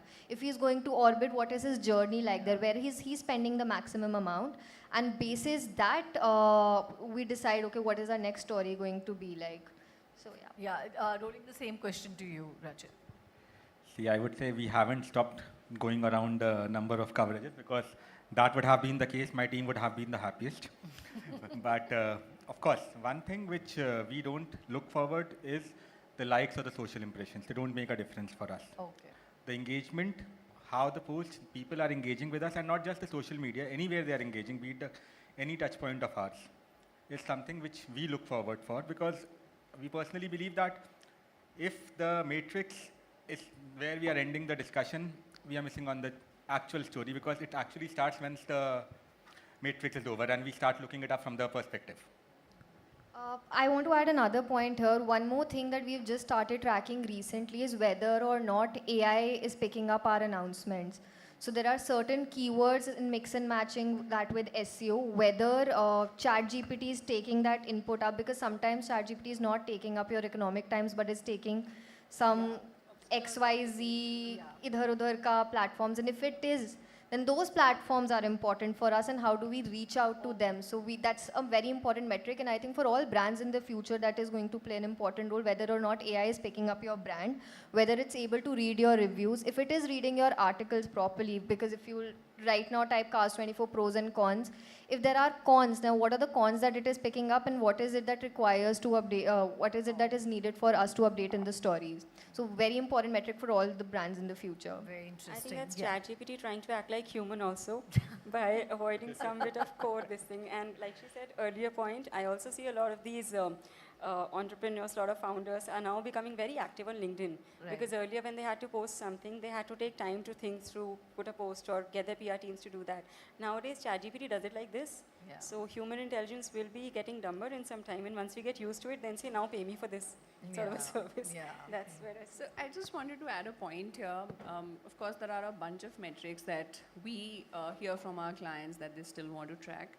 but it actually depends on where they are in their own life cycle, right? So if they're still in that brand awareness stage, the metrics like reach, all of that is very, very important. But for fairly established brands, what we're increasingly seeing is they want to engage with only select publications. Okay. I mean, on one hand, we've heard from clients, hey, we want to be seen on InShots. Like, this is an equivalent of, getting featured in Times of India. That is the kind of expectations client would have earlier. And, when we ended up doing an analysis, what Prachi said about showing up on GPT or any of the AI-led results, we realized that there are a lot of smaller publications which are syndicating with the likes of such high reach or aggregator platforms. So then you have to completely tailor your strategies depending upon, what client, what is the end goal, and then accordingly tracking those metrics as well. I'll just add into all of these points because, being publication, we also seek A, PR coverage, B, we see the kind of people who want coverage on our publications or our television channels or our digital platforms. Because there's so much clutter online, there are so many online, the kind of peer value that you attach to each of those platforms differ. And it still does not matter. The legacy brands, the brands with an established name, even if their data is not very high, even if it's not the #1 publication, but the authenticity of the brand stands out. You would still want your brand to associate with that brand. So it is important for them to be seen. See, forget Times of India, where it's like a Hindu, right? The authenticity of the brand is so high that you would want to equate. Even I feel happy if they pick up my event coverage, right? Because mine will. Who are the other publications? Who are the other brands that we can associate with? So their data is part of the narrative. AI is an inevitable part of the narrative. But creating that brand legacy, the authenticity of the brand in that communication is something we should not let go of anytime soon. That just, Just- please. No, just to add on to the Mitali's point, and I'm sure that Purnima will be agreeing that being there in the print media still has its own charm. I mean, being there in the main line, everyone likes Regardless to of be. shelf life. A normal mention on a digital versus a print coverage, be it 2 lines, that has its own charm. You want to take your print coverage and frame it. If it has come out in another city, you want to get it couriered to your place and keep it with you for all eternity. Because it has less shelf life, but it has more credibility. And in an earlier place where I'd gone, we did talk about this whole thing about credibility of online versus offline. Now, if you see a lot of these print journalists, and maybe you'll agree to this, they take a lot more time to do a detailed research story because whatever goes in print once, you can't take it back. Online, you still have the choice or the option to remove or change You can certain things, retract, change you can headlines or change it, something. yeah. You can't do that in print. So that's why the credibility of print will always be there, no matter what. Yes, well said. Coming to a question on, can you really share some real life, or real brand experiences where communication has made a significant impact has been made because of the data? So for example, what you were talking about earlier, Prachi, about the number of women drivers or women owners. So could you just share that part of it? So one thing that we are trying to solve for at Cast24 when it comes to communication, like I mentioned earlier also, is relatability. Now, one common insight when I was talking to women at my office is that how do you feel when you're driving at road? And the common insight that they gave me, and I also feel the same, is that people don't trust us when it comes to driving, right? Any person who's driving in front of you, and if they're driving incorrectly, the first thought, irrespective of Women your driver. gender, is ladki chala rahi hai. Agar your car has been parked incorrectly, the first thought that comes to anybody's head is कि लड़की ने park करा होगा. In fact, sometimes when I am personally at a parking lot, the guy out there is looking at me and he's like, "Ma'am, मैं park कर देता हूँ," जबकि I can park my car myself. Women drive better than men. It's a fact because they're more careful on the road, but people still don't trust them. Now, this is a very common insight. Taking that up because we all felt so strongly about it, and there is never going to be any data to prove this. We launched a campaign wherein we showed a male valet and a female valet. Female valets don't even exist in India. And we got real customers, and we asked real customers to come and park their cars, but it was just one person out of 80 odd people who gave their car to a woman. despite her being very properly dressed, looking very clean and neat, and we kept on changing male valets. So irrespective of how shabby the man was, they still gave the car to the man. I trusted him with the right. Yeah, so when we did that campaign, we also did not expect it to blow out that much, but we knew for a fact that we all can relate to it very, at a more deeper level. And then people started talking about it. Of course, we did make mistakes. We know where we went wrong when it came to shooting and what were the little intricacies and details there. But what we learned from that campaign is that if people can relate to your story, they are going to definitely be talking about it. So how much are people talking about your brand now becomes an important metric, and that did change, right? People are still, it's been months and people are still talking about that Valet Wala campaign. So yeah. If I have to add in there, while I'm not challenging the thought or the question, but You better full of women. It's a that's female-dominated panel. I understand. I saw the panel and that was the first thought in my mind, and I thought, let me stay mum on it. But just to extend that, it's not just the women drivers, even the truckers in that sense. Any accident happening on the road, truck wale ki galti hogi. Irrespective of whether you are driving on the right side. There was an instance where a truck was parked in the service lane, a car came and crashed, and it was still the truck and the company being blamed around it. So it's not just that, it's one person, it's more about the mindset which needs to be changed, and that is where the communication comes into the picture in changing the narrative. Absolutely. So every time we are talking to our founder also, Vikram, he says one thing, that as a brand, as a company, we need to be very honest with our own selves. Even we have to call a spade, right? If it's wrong, it is wrong, and we don't stand with it, and we will say it out loud.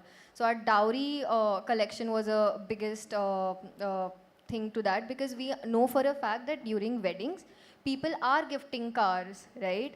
And we thought, okay, let's do a spoof on it, and we launched a dowry collection, and there were around 20,000 clicks on the 2 days that we launched the collection. We did not apologize for it, because हमारा campaign ही वही था कि these are all बेकार की बातें. The only car you'll get is in car here. And but then people are checking these things out, right? They're more interested in knowing, okay, what is it there? If I'm not buying, at least I really want to know what is dowry collection, right? So the antidote is working. And I think part of the reason why this campaign works is because both the things that she mentioned, one is about dowry, the other is about women valets, has not so much to do with what Cast 24 does. So it's more about the brand recall, how strong you can make it, how trustworthy and relatable you're making the brand. So that also comes in. Yes. Coming back to you, I would also like you to share a real instance where a data-led communication has made a significant difference in a campaign of business outcome. Sure. So very recently, since after COVID, a lot of you might have noticed that people have suddenly had this thing that they want to buy their own home. And we have seen the number of people that were on our platform who were looking to buy a home has like skyrocketed like something. And the other insight that we got out of this was that earlier, if I say that, you know, somebody has to buy a home, earlier when we talk about our parents' generation or maybe just a decade older generation, they would say that, you know, they would park buying a home till around 40, 50 years of their life because they want to get done with most of the, you know, responsibilities that they have, and then they'll do it, wo ghar banwayenge, khada karke, thekedar aega and all of that. That has suddenly changed. We are seeing people on our platform in the age group of 28 to 35 as the majority of people are these who want to buy a house. So the age of buying a house has drastically come down. When we ran this kind of a story everywhere, we saw more people in that age group because it kind of clicked, yeah, I was thinking, why should I not buy it? You have double income households these days, you have less responsibilities, people are willing to have pets but not willing to have kids. So, you know, they want to have that freedom, that lifestyle and everything, and it's suddenly become very aspirational. You don't just want to buy a house, you want to buy a house that showcases this is your aspirational living. So all those things have happened. And we saw that campaign also spiral very beautifully for us, and we got more number of people. This also reflected in the number of people who were taking home loans. So people earlier used to take home loans in the age group of say 40 plus or something. Now people in the age group of 28 plus are taking home loans, and not of a very high value, because through stocks, through other things, they have collected enough to do the first down payment of their house. And they want to be free from liabilities. And you see all these articles going around, you know, you're earning this much by investing in stocks, your home loan rate of interest is 7.this%. So, you know, it just makes more sense to buy a house, give that kind of interest, and people are doing it. So that is one change we've seen, and very, very smoothly. Tangibly in your business matrix. Anything you'd like to add, Mitali, on that? So again, just want to share an example of one of the clients that we work with, and they're a global foundation. They've been supporting a lot of small businesses, and I think again, beauty lies in data. What we were able to figure was there are conversations with regards to, say, small and medium businesses, there are large businesses, but what about those kirana stores or people who are just running small businesses on their own? They may not qualify from, say, a revenue standpoint as a small or medium businesses. So that's when we came up with the concept of nanopreneurs. That narrative, which when was delivered through the right channels, today there's actually interventions being made by the government to support this entire community, right? So I think this is where we've seen that actual data combined with the right communication strategy can actually deliver impact at large scale. So it's been Actually great. worked for one of our clients also, a very big organization, right, international organization. How data challenges mindsets.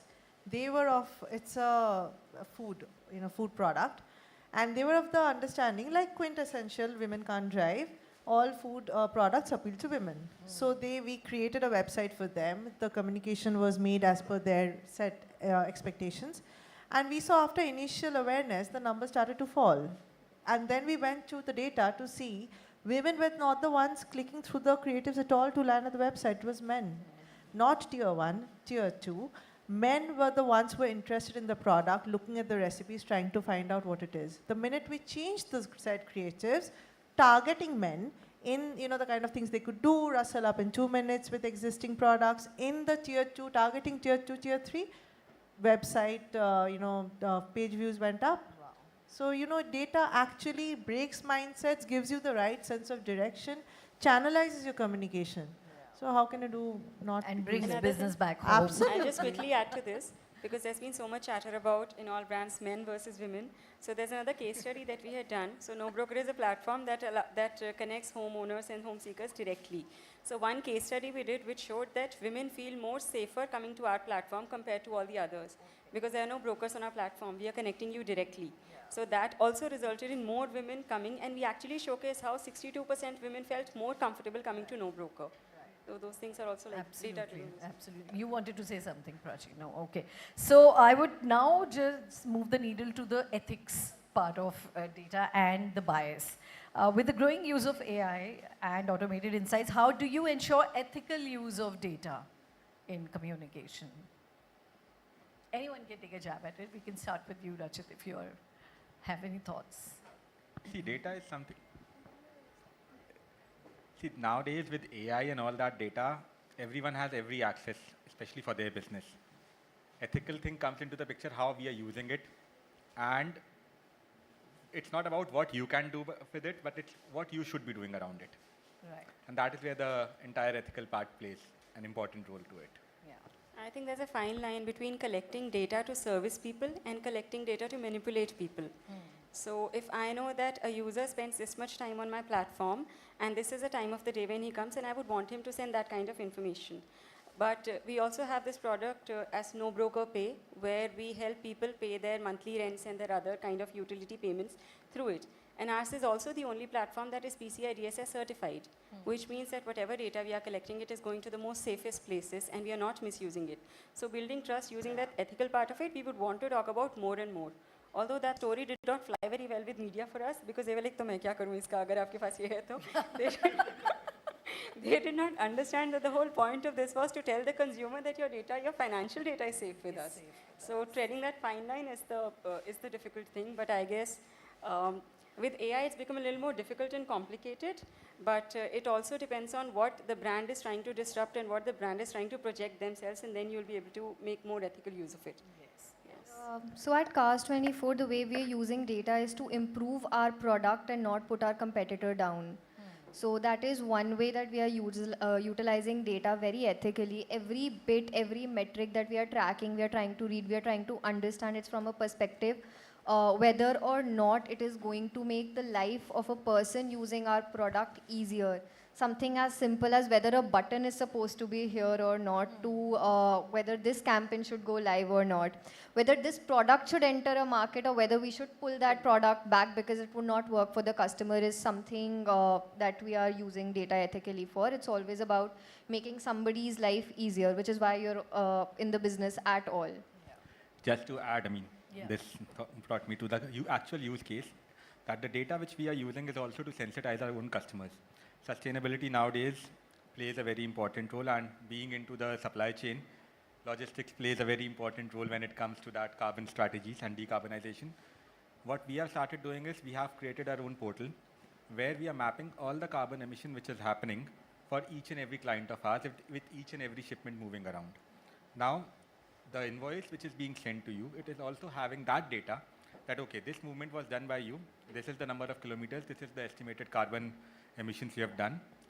You can bring it down by using alternate ways like multimodal and other things, but that data is actually being used in a good sense to sensitize that, okay, this is how you can bring down your own carbon footprint from scope 3 to direct 1.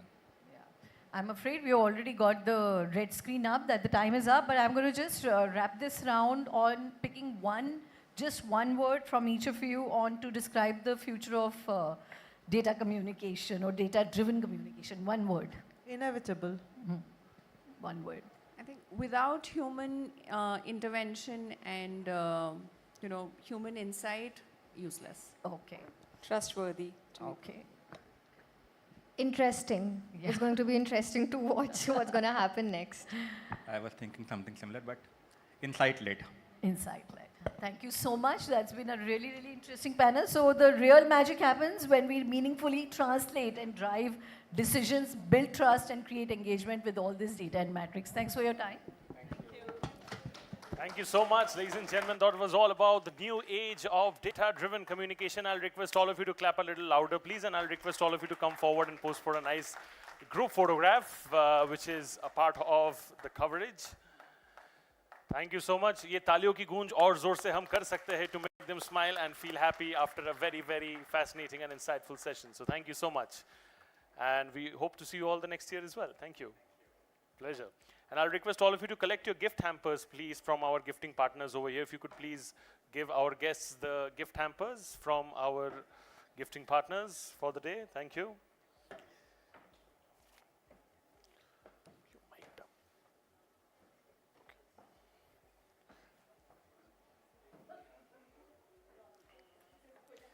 So after the final panel discussion of the day, we will now be moving forward to a keynote address. This is going to be about e-commerce. So I'll quickly request the chairs and the tables to be removed from stage, as we will now be moving forward to a keynote session.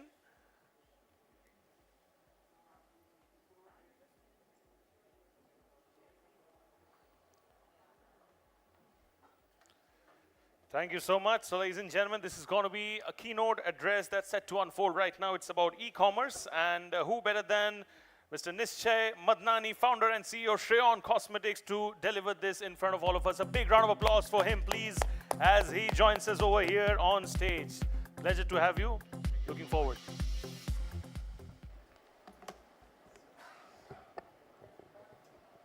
Hello. Audible? Yeah.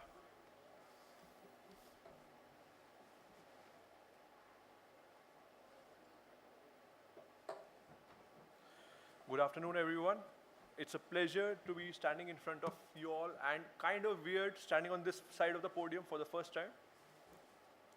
So today I'll be talking about quick commerce and the e-commerce in specific, and how everything is being changing, the trend of shopping is being changed. So quick commerce, as the title suggests, the super fast trends. It is just being focused on how fast the delivery can be done. So before I start, I would like to tell you about few words about my brand. So we started Shreyon in 2019, back just before the COVID, and it's working now? And it's been going forward since then. We started with the focus solely on offline marketing, and with time we have transformed into a fully e-commerce channel, and which is going very well. So starting with the basic, quick commerce is a type of commerce that focuses on ultra fast delivery typically in 10 to 30 minutes. With the players like Blinkit, Swiggy, Zepto and whatnot where we are available for now. But what makes quick commerce so appealing? Quick commerce is appealing because of the impulsive buying behavior of the customer. The customer in today's consumer wants instant satisfaction. And the quick commerce, just whether it's a last minute gift or a sudden need or emergency or anything, quick commerce has it all. In 10 to 15 minutes, you can get everything. So how it goes? Like the e-commerce industry is projected to exceed 6.3 trillion, as you can see, with 65% of beauty consumers buying the products online instead of going offline, and quick commerce making an effort into that. When brands like us are doing really good, for example, a product like Sindoor, which is sold mostly offline, we are amongst the top 3 sellers in the whole India when it comes to that particular product. And the use of smartphones, UPI, virtual and everything is helping us go ahead a lot. With the digital experience and the focus of influencer marketing, the convincing power of everyone, the influencers, is pushing everyone to buy more of online instead of going through the offline parts. Our presence is on all the platforms from e-commerce, be it quick commerce or anywhere else.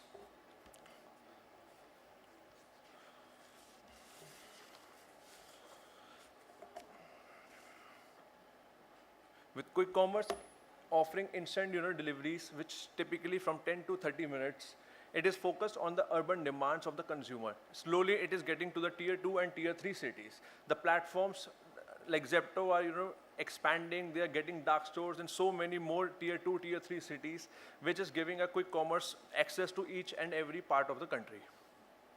The opportunities for brands like us, it is making it more and more viable for us to go deep and vast into the economy and get the product easily available.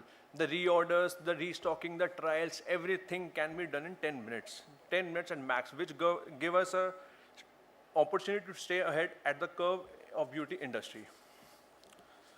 Furthermore, quick commerce help us in placing our SKUs where it is visible and accessible to each and every player and every consumer in the market, which help us in driving the sales. Because if beauty products are not in the market and it's not visible, you cannot buy a lipstick or anything else until and unless you see the colors, you apply it. So with the help of AI, you can even see virtually how you can apply it and how you are going to use it.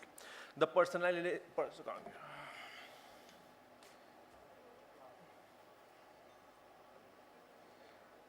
personalization in driving loyalty, as I said, AI, the virtual help.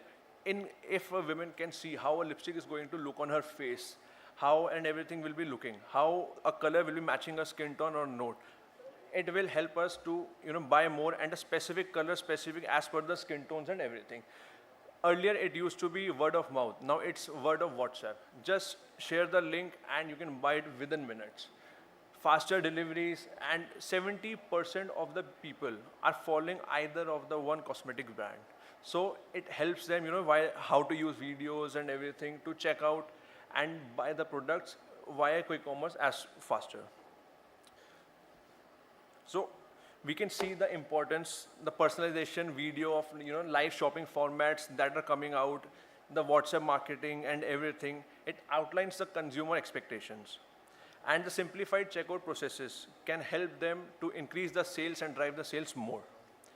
In conclusion, quick commerce is rapidly going trend, and the way it is helping to shop, it is making everything so quicker and so great. The gratification that we are getting, the consumers are getting, it will help us to drive the sales more and more and to stay as competitive in the evolving marketing. Thank you for your attention.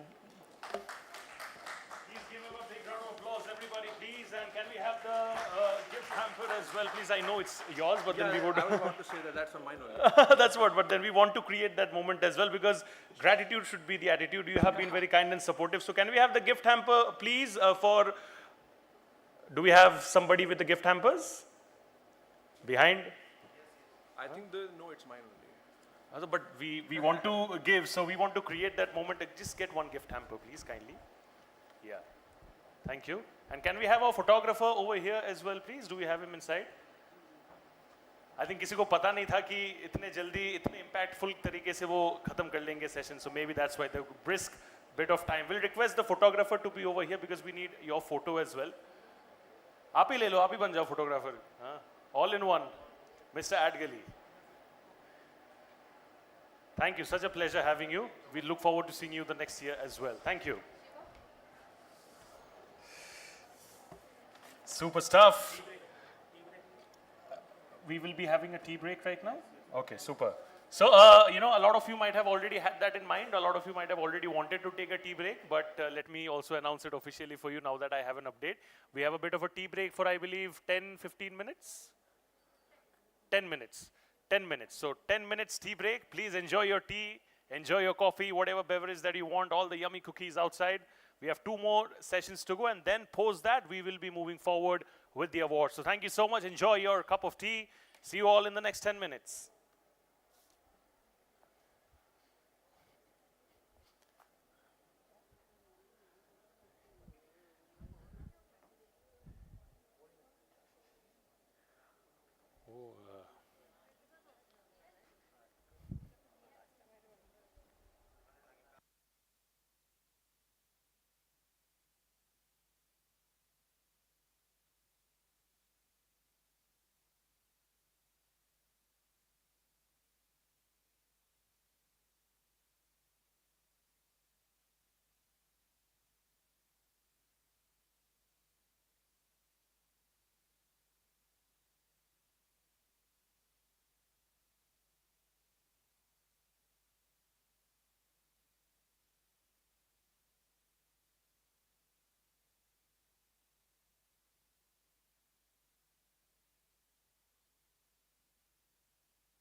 All right, so ladies and gentlemen, happy to see all of you back post a nice, short and crisp tea break. And we will now be moving forward to the penultimate session of the day. This is going to be a fireside chat on the topic, building trust at scale, strategic communications in high-stakes environments.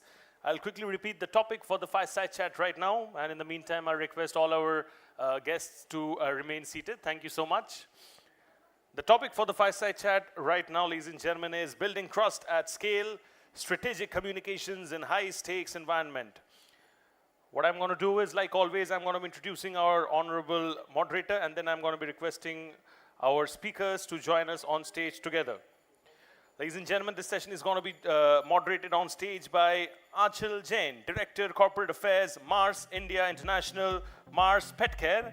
And Achal ji is going to be joined on stage by Anuj Dayal, Principal Executive Director, Corporate Communications, Delhi Metro Rail Corporation, and Mr. Shubho Sengupta, Digital Marketer. Please give all of them a big, big, big round of applause. Ladies and gentlemen, can I have all of them on stage, please? All our speakers. Thank you so much. Yes, thank you so much. Pleasure to have all of you. Swagat hai. I'll request all of you to take your seats as per the seating arrangement. So, sir, you can take your seat in the middle, and Shubho, sir, can sit over there. Can we update the timer quickly? Updated? Superb. So, yeah, stage is set. Mics are ready. Here's the timer, ma'am, for your reference, and superb. Thank you. Over to you. Good evening, everyone. I know this is one of the last sessions of the day, but I promise to be super interesting with the two luminaries with us in the room. We have two distinguished gentlemen whose reputation precedes them.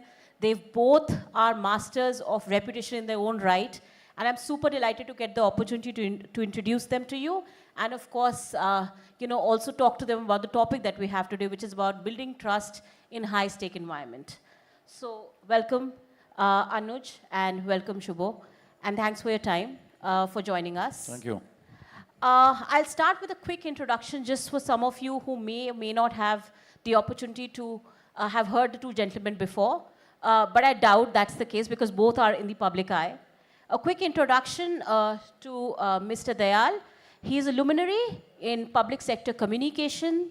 He's built DMRC, which is the Delhi Metro Rail Corporation, from ground up. He's been the voice of Delhi Metro since its inception.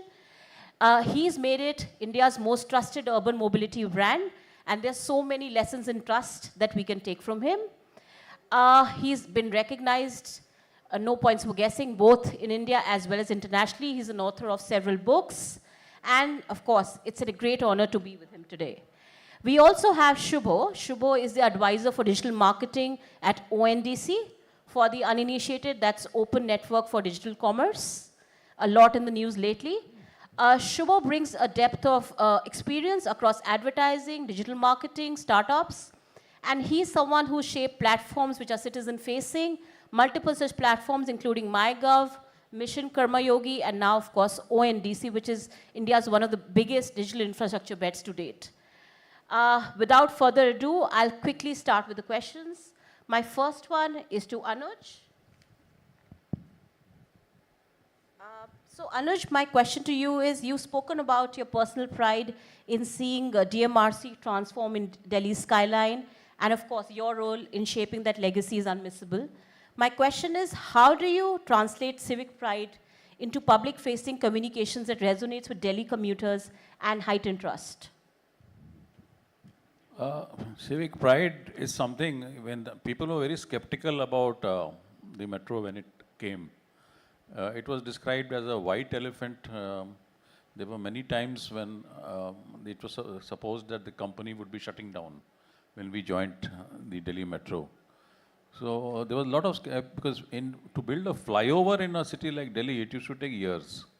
So we were planning to build metro very fast. We opened the first section in only 4 years. So nobody believed that it could ever be done. Second, the culture for using a metro is required. The civic sense, the culture.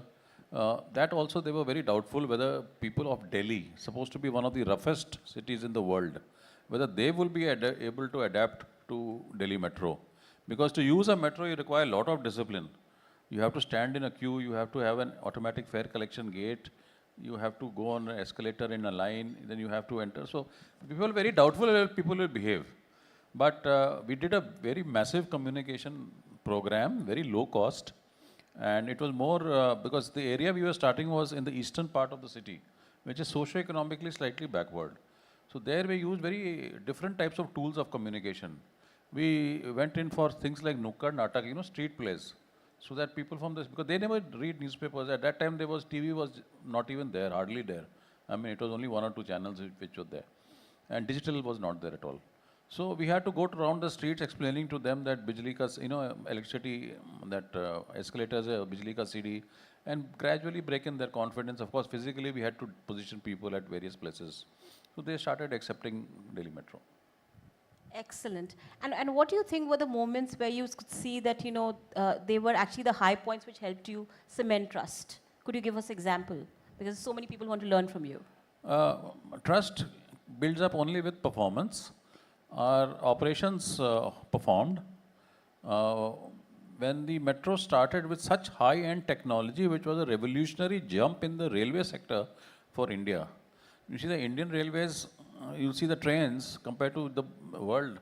You go to China and other countries, bullet trains are running all over the place. The trains are running at 200 plus kilometers. Here we are still struggling at 150, 160. So there was no revolution in the railway industry in India. Metro was the first sector in the railway sector in India which had a revolutionary jump in terms of technology. So people were very skeptical about Delhi Metro at that time.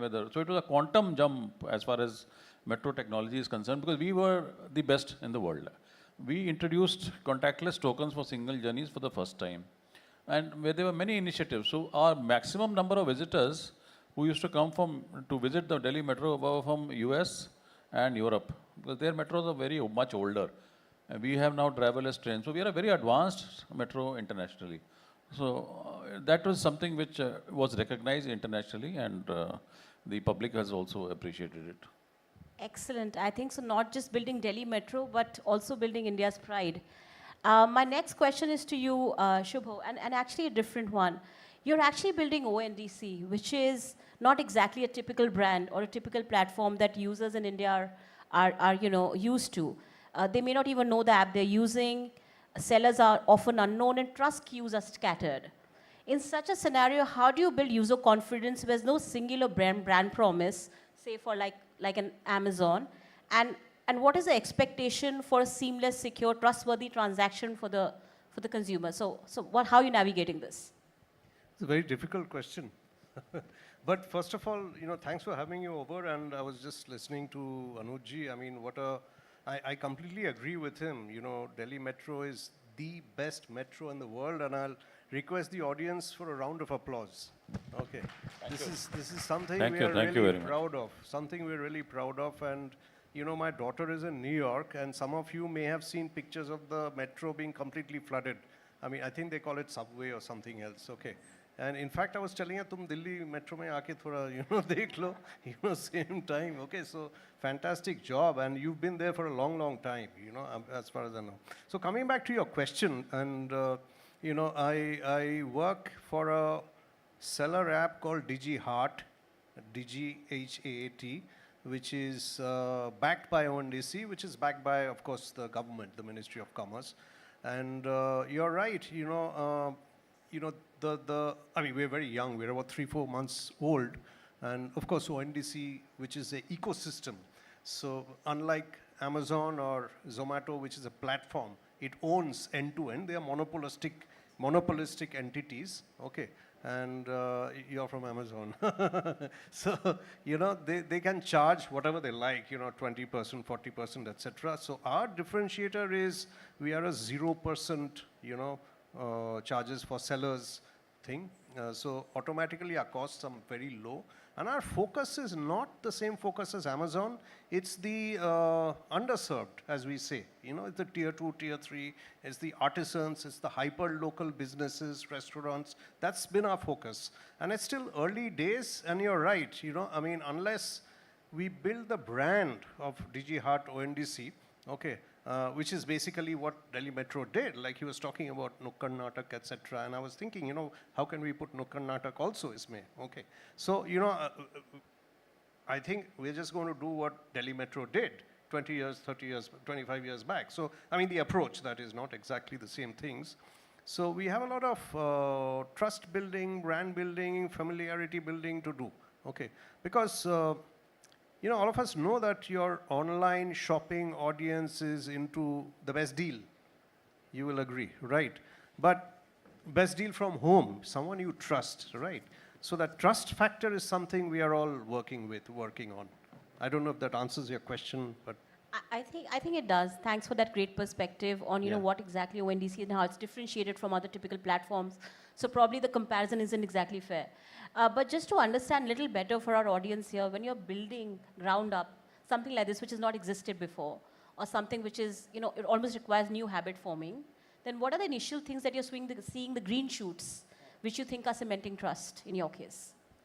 see, it's an open network like UPI, and if you remember the UPI days, okay, there was a lot of mistrust. I think Paytm started it and it kind of took off, and then someone came in, now it's, you know, Google and I don't know, someone else is the de facto, so it's going to take time. But what we are focusing on is the seller, okay? So it's a very democratic platform for the small seller. So we're very clear about, you know, if we, you know, kind of communicate with the seller, onboard a lot of sellers, the buyers will also come. Because, you know, the larger monopolistic, it's a politically incorrect word, but I don't know what the correct word is, but the larger platforms, okay, are for the larger spenders, right? So, you know, big fancy mobile phone will always get a little more prominence than a smaller Indian company which manufactures covers for the mobile phone. We are the opposite of that model, okay? For us, I mean, it's not that we are blacklisting the big spenders, but the smaller businesses are very, very important for us. So what we want to do is create a movement, okay? We don't just want to do advertising or PR, we want to create a movement for the smaller sellers, okay? So that's why we use the word Bharat a lot in our communication. Superb. So building a platform for the heartland of India, I think that's excellent. Ecosystem, not a platform, yeah. Yeah, ecosystem. Coming back to Anuj, now Delhi Metro's visibility is massive, and I think that also has its own pitfalls. So if there's a short disruption, any technical snag or a protest, or you know, even smallest of issues, it causes headlines. Not creates, but causes headlines sometimes. So in this case, how do you manage public sentiment and how do you manage trust? You see, it's a public service. It's like the electricity in your house. The moment it goes, you get panicky. When will it come? When will it come? People start ringing up the helpline and people get very desperate. They may have provided 364 days of excellent service, but that one day or that 1 minute is very important. So the tolerance level for any public service is very low. The moment there is a disruption, all the criticism starts. So that is firefighting, which is part and parcel of a public transportation system. You have to, we do for example, an issue like suicide. Suicide disrupts your service because one train runs behind another metro train. And we have 1 or 2 suicides every month. And normally, when you have one suicide, there's a copycat suicide. So somebody jumps onto the track. Now imagine a dead body on the track. Now dead body, the train can't run over it. You have to wait. There's a police and things involved. So we have convinced the police that first let us clear the track. Do your formalities later.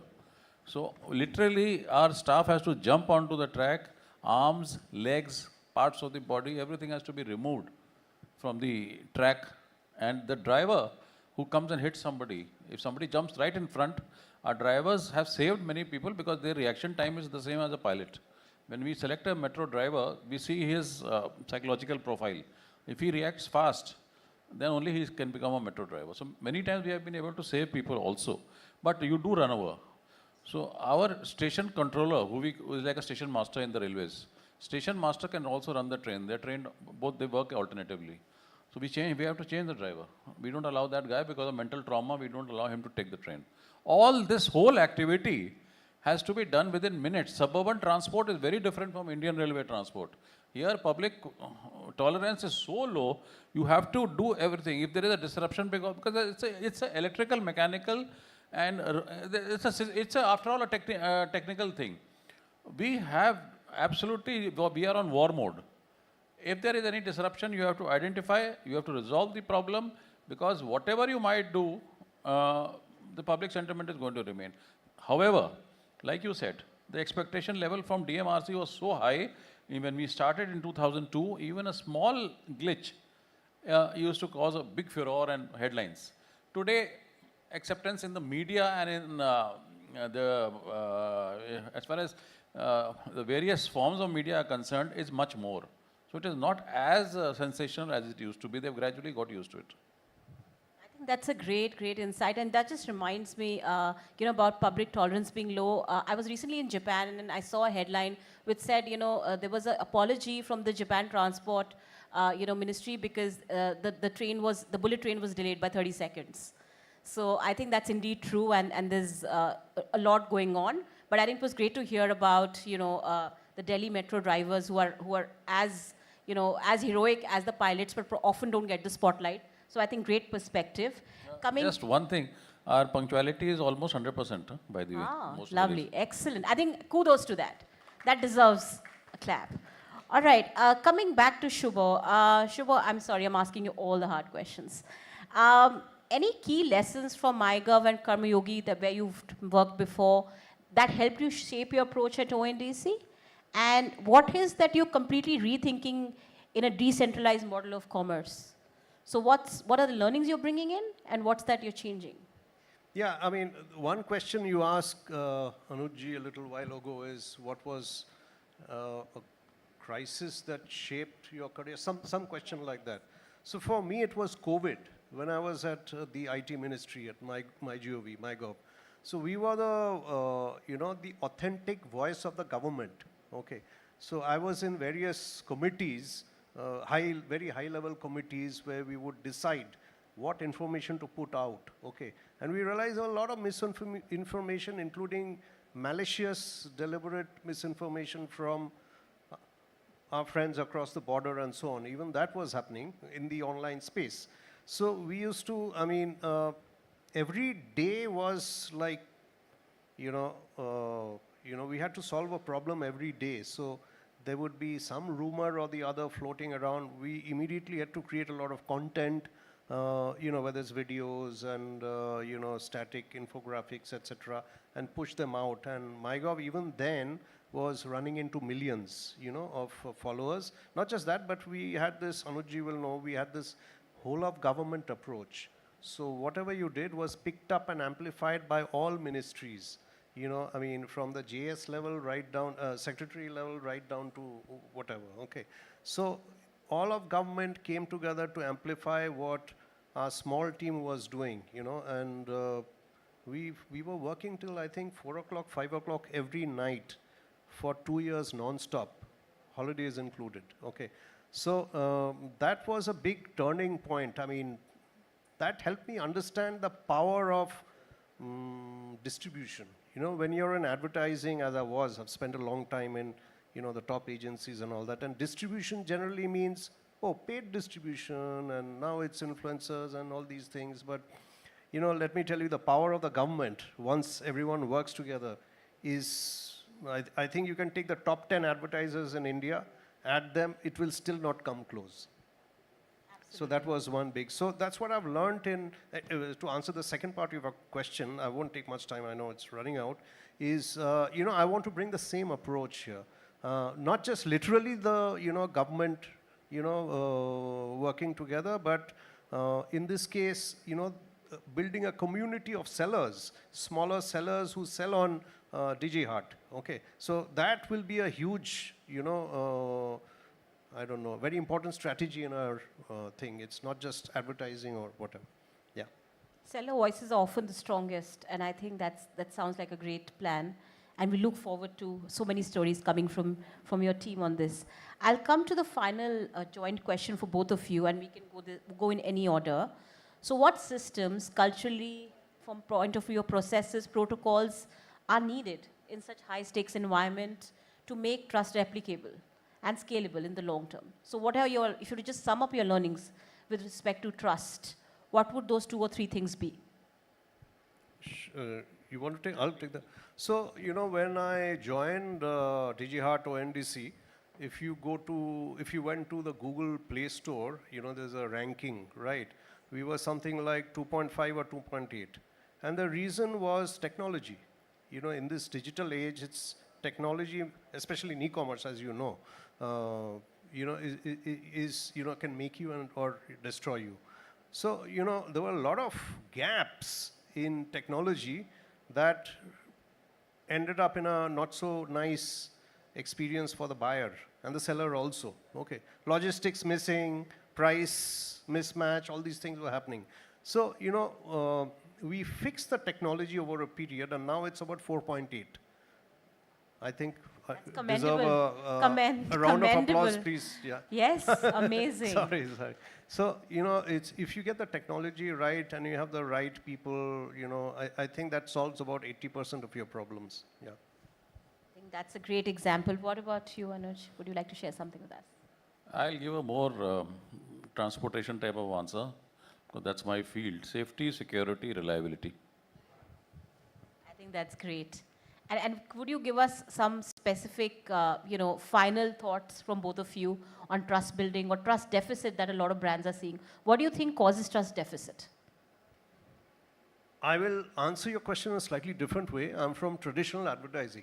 So we used to think, and I think I was telling you or someone else a little while ago, our approach to solving problems was, let's do a TV ad, you know. Yes. A TV ad will solve everything. Okay. Today I realize that, you know, that's the last thing you should do or not do at all. Okay. I also realized that PR, you know, which is one of the reasons I came here today to meet all of you, probably plays a far more important role than advertising, you know, whether it's paid or organic or whatever. So building up the ecosystems of trust, I think only a, you know, PR, non-traditional, progressive, forward-looking, digital-led PR can do. That's my, you know, take, yeah. I think excellent. What about you? I agree with them thoughts? fully. PR and advertising, our brand has been built without advertising. Totally public relations, because the reliability and authenticity and the trust in a story is definitely, it does beat advertising. Excellent. And now with that thought, I think we are on time. So thank you to both the gentlemen for those great pearls of wisdom, but also for us, all of us being on time. A quick one. So trust isn't exactly a tactic. It's a leadership principle, something that's honed over time, and something that's almost like something that's acquired, right? So with that, closing this discussion, thank you everyone for joining us. Thank you so much, ma'am. Thank you so much, sir. A big round of applause for all three of them, please. I'll request all three of you to come forward and pose for a nice group photograph, all of you. And ladies and gentlemen, this was the penultimate session. Aur zor se taaliyon ki goonj for all our speakers, indeed, please. Thank you. And I'll do an extra bit of clapping because the speakers deserve every bit of it. And I'm sure, see the smile on their faces. That's the intent. That's what we want, right? Thank you so much. I'll request all three of you to kindly come down and take your gift hampers as well. And we hope to see you the next year as well. Thank you so much for taking out time from your schedules to be with us over here. Moving on swiftly to the final session, ladies and gentlemen, for the summit. This is going to be a fireside chat on Reputation Reloaded, Building Trust and Brand Value in an Era of Hyper-Transparency. I'll quickly repeat the topic for the final fireside chat of today's summit. This is going to be about Reputation Reloaded, Building Trust and Brand Value in an Era of Hyper-Transparency. I'm going to be first announcing our honorable moderator, and then I'm going to be inviting our speakers, and then I'll request all of them to join me on stage together. Ladies and gentlemen, this session is going to be chaired on stage by Nandini Chatterjee, Chief Corporate Brand and Communications, Shree Cement. She's going to be joined on stage by Amit Nanchahal, Head Corporate Communications India and South Asia, PepsiCo India, and Sameer Kapoor, Director at Factors PR. A big round of applause for all three of them, please. Ladies and gentlemen, thank you so much for being so wonderfully kind and patient with us throughout. And yeah, this is important. Photos, aesthetics. Final session, and we look forward to all of you setting the tone absolutely perfectly like you all always do. Thank you so much, ma'am. Over to you. Thank you very much, and thank you, I think, first to Ad Gully for organizing this and having us all over here. Let me just set the context in simple ways as I was reminded by you to do. So, a few things. One, the topic, that it's a hyper-transparent world. The fact that anything the brand does, it's going to be seen, is going to be shared, is going to be commented, and there is going to be judgment about it.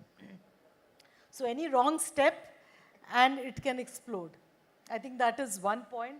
Second, whatever audiences may do, they expect instant responses. And I think we heard Shubho also and Anush talk about it, that the patience levels are so low. But on one side, getting facts, we all agree that's a job by itself. On another side, I think some of us have our legal departments, and so that becomes another thing that has to be navigated. So just getting all this and being able to respond, so agility and being truthful, I think that balance is a job by itself. The third thing is the media landscape. That itself, from the times when we had traditional to social, and I mean no end to social, where we have been. I came across a Meltwater report just recently where it said that you find brands, I think the word that you discover brands, 33% are discovering brands on TV and 31, I think they said, on social networks. So it's almost neck to neck. But the interesting part was that if they're researching brands, 50% of the people are doing it on social networks. So that is where activity, as we all know, is happening. And now this has got compounded with AI. And so it is no more the time of SEO, but GEO, which is a generational engine optimization. So I think we discuss as much of this as we can today. But let me start with you, Samir. In a time where patience is short, things explode so fast, what are you advising clients that they should make sure that these one or two things are in place? I think two things that is important. First is listening. That's where everything starts. So just ensure that you're listening everywhere, not only Google. Like you said, it's a generational shift. There are 5 generations working together, right from baby boomers to Gen Zs, and before Gen Alpha comes in. There will be a listening, and you have to ensure that whatever you're doing, because we are talking about transparency, what's happening on platforms like Glassdoor, because this is a time when it gives you indication, and there are large brands like EdTech brands. There is a large company in US where when it was a cooling off period or there was no crisis per se, there were indication to them. But for growth, for mega growth, they decided not to listen, right? And therefore, when the crisis came in, they thought it's a big thing. Secondly, of course, the second part is, like you mentioned in your opening statement, agility is important. You don't have the luxury of waiting, and getting your legal and others. So perfect here is an enemy. Just be okay to be good and just ensure that at least your narrative or your story gets there in the mean. Won't that get tricky at times? It does. But if you wait for perfection, the chances are that by that time the narrative would have shifted, or someone else would have taken it. We just saw in a fight that happened between two countries, where we were waiting for the highest authority to come and give something. By that time, the other country had already gone and taken the narrative. And you mentioned crisis. I mean, crisis, I guess many of us, everybody comes together and to solve it or to kind of overcome it. But what about the pre-crisis, the quieter periods? Correct. What are brands doing to actually manage those or to make sure that they are prepared? Yeah, so also, Nandini, the point is that many of us take reputation or trust management as a project. That it's only during crisis that the trust of the brand will come in. And we don't consider what will happen during the non-crisis time. As I said, there are enough indications during the calmer period that things will come in. But that's a time when brands either decide to ignore, or they feel because it is not broken, there is no need to change it or fix it. And that's the time where listening, again, I'm going back to the same point, becomes very, very important. Any example that comes to your mind where Multiple. As I said, there's an Indian Indian EdTech firm, highly valuable at one point of time. There were multiple issues on its growth, on the fact that they are shortchanging customers. The Glassdoor was full of the way they are treating their employees. Yet, because they were chasing a particular growth number, the promoters and the seniors decided to just shrug it under the table. But when it erupted in a big way. This is a problem which Shubho and I were also discussing outside, that if the focus is on growth numbers, but you're really not thinking and preparing for what could happen and molding the narratives so that the perceptions are managed. Absolutely right, absolutely right. So Shubho sir just gave an example for large e-commerce players.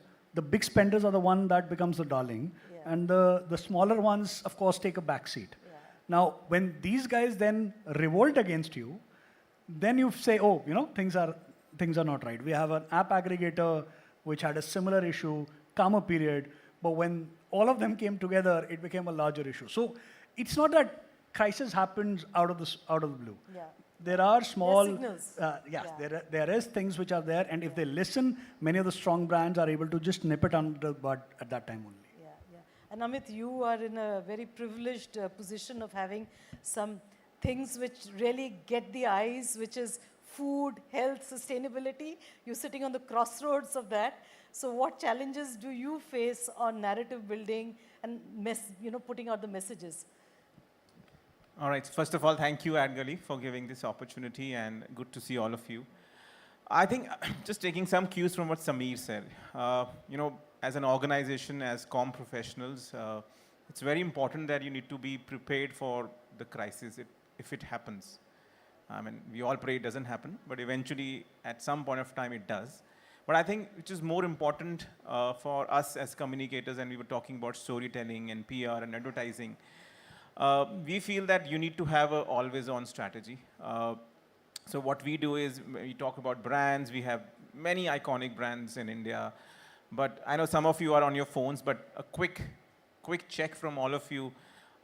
Do you all know that we have a brand called Lay's? Do you know we have a brand called Quaker? And yesterday when we were discussing, Nandini said Pepsi. I said, oh, well, Pepsi is just one brand. We are not Pepsi. We are PepsiCo, right? We have many brands. We have almost 12 to 13 brands. And hence, it's very important that as an organization, since we're talking about reputation, since we're talking about driving corporate reputation, it's very important that you have a narrative. For us, the narrative is very simple, that we are a foods and a beverage company.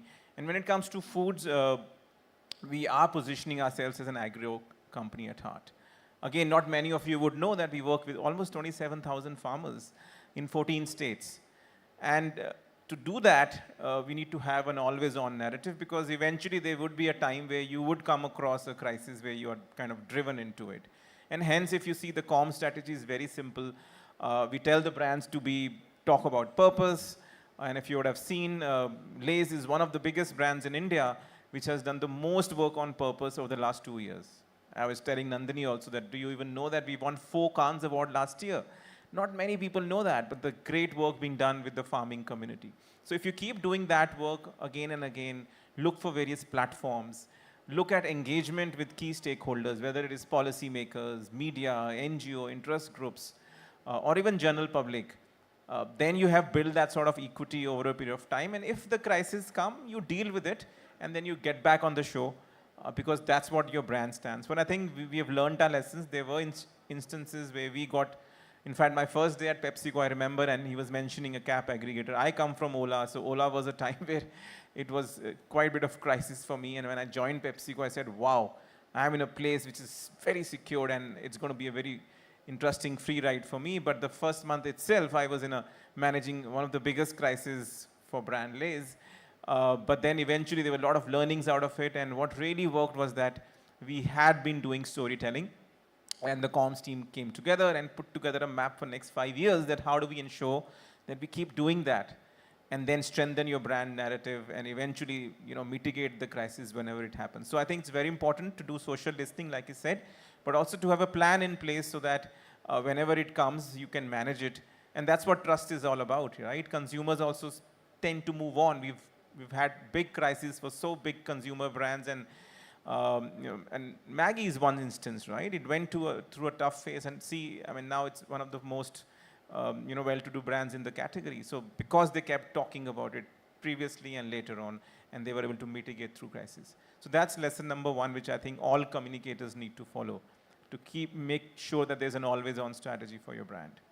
So you would have those who are the brand loyalists, you'll have the naysayers, and you'll have a whole lot of people who are the fence sitters, and you want to make them advocates of your brand. Any example you could share with all of us on how you actually achieve that? Absolutely. I think it's a valid point. I was telling yesterday also that for communicators, if I ask anyone in this room that, okay, how do you track the reputation of your brand or your organization? I think there are now tools available for you to do that. At PepsiCo, we follow a tool called RepTrack, which basically tells you, what are the stakeholders talking about your brands in various drivers. There are 7 odd drivers. So I think when we also looked at RepTrack, it does also throw the fact that there are loyalists, there are naysayers, but there is a big chunk of fence sitters, who we call, who don't know what your brands are doing, who might change their perception very fast. And we live in an age of social media. We live in an age where one piece of news which comes today will quickly change our perception. So there was this instance, like I said, where we were in an issue with brand Lay's, where there were narratives on something around farmers and so on and so forth. And hence we said, okay, how do we make sure the fence sitters tend to know about us in a much more proactive way? And it was on the comms team to drive that narrative. And what we did was, it was at that point of time a very challenging decision, but we said, okay, let's go with it. There is a big platform in India, I'm sure all of you know, called the World Food India, which is one of the biggest platforms to talk about the food industry. It had not happened for almost 5 years. And when it started, we took a call in participating in that forum. But what was more important was that how do we tell our story? So we went ahead, talked about sustainability, innovation, but most importantly, technology in agri through brand Lay's, which was a new topic for a lot of people. But eventually the topic was so interesting that we pitched that idea to the principal secretary for food processing. She loved it. And she guess what? We will get you the Prime Minister to come on your exhibit. Now that was a big news for all of us in PepsiCo, that a Prime Minister of the country was coming to see your exhibit. And maybe a year back, there were talks about something against your brand. That was a complete shift. And then when the Prime Minister came, he basically congratulated us, and it was all over the news. And I think those are moments, like I keep saying, that while you do always on strategy, you need to have those high moments where these fence sitters can then start believing in your brand, start endorsing your brand. And hence you see Lay's will come with a campaign every quarter. And as we speak, there's something really exciting coming on the brand Lay's, so watch out for that soon. Coming to Geo, you want to add to that? Yeah, I just want to talk about a few of the examples where brands, where the valuation was much higher higher than the existing brands. And they were global giants. And the brands that were coming in for an IPO were relatively low. And there were a lot of naysayers at that point of time saying that because an existing giant, a multinational giant, is listed in India, is getting only this much of valuation, how will the smaller brand with just a small era will get a value which is much higher?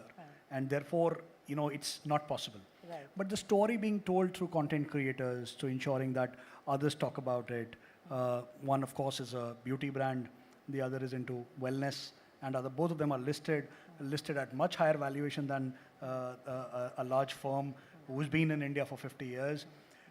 Speaks about how the entire aspect of a good storytelling, better content, will get you that value. There is a dean of valuation. He used to teach earlier at Harvard, teaches now at New York. He's come out with a brilliant story on Uber, which is then Uber went for listing itself. The Copcom team said that we are the last mile aggregator for cabs. And therefore, they came out with a value which was 6 billion.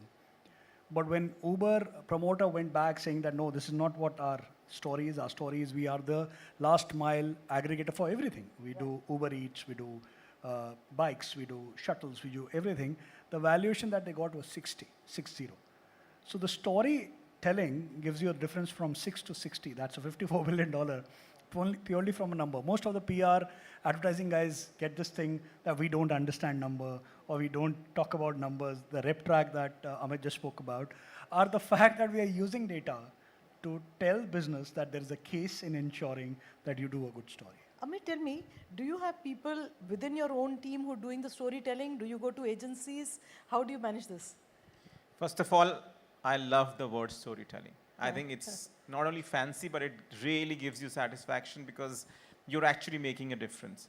And when it comes to storytelling, I think we have a fantastic team who do a great work. But of course, we have not agencies, we call them our partners. We have 2 different agencies, all people very excited to do stories. And every day, we have this workshop of sort where we say from story mining to story doing. So we are mining stories where we are talking to people inside the organization, talking to various functions, because I think the most challenging thing is how do you search for that unique story? Common stories are easy to find. Press releases are very easy to issue. That's the toughest thing. But how do you mine a story? So you have to go to a person, knock his door, ask him questions, probe him. How do you make it human-centric? And then how do you make it human-centric? A very quick example on that is, so I again keep coming to brand Lay's, it's also a passion for me. We had this amazing, amazing project, I don't know how many of you know that, which Lay's launched, that there is a project where women actually can have opened a center called Lay's Mitti Didi Center, where anybody can walk in with a patch of soil and they tell you how good the soil is. Now that was a very simple project, which could be a normal story, but when we dig deeper and the brand team also came with us, we thought, can we take this and make this a Cannes relevant story? And we turned that around into a big film. We got internal stakeholders aligned. Then we did PR on it. We did a fam trip, and I was talking about fam trips. We did a fam trip in a very different way. Instead of taking 10 journalists, we took 5 journalists and 5 content creators. That's how things are changing. And everything put together, we came out with some beautiful storytelling initiatives, which even went to US and even to Cannes. So I think that's how you need to go out of the box and look at finding those stories. That's a very interesting example for most of us to note, that is how fam trips should be. Absolutely. Tell me, in the agency, how are you getting stories? Right. So it is right. It's not about making sure only that you're on Google. You are part of the trend. You are understanding there are a lot of examples, both in India and outside, where brands have been able to latch onto the trend and, of course, have made a better story out of it. Last year, the product of the year was Stanley Cup. Doesn't have any AI, doesn't have any technology. It's a 110-year-old firm, yet it sold close to $1 billion, right? And the same guy got Crocs trending 2 years before that with Tidbits and others. Now, the point is that he just latched onto the content creators part.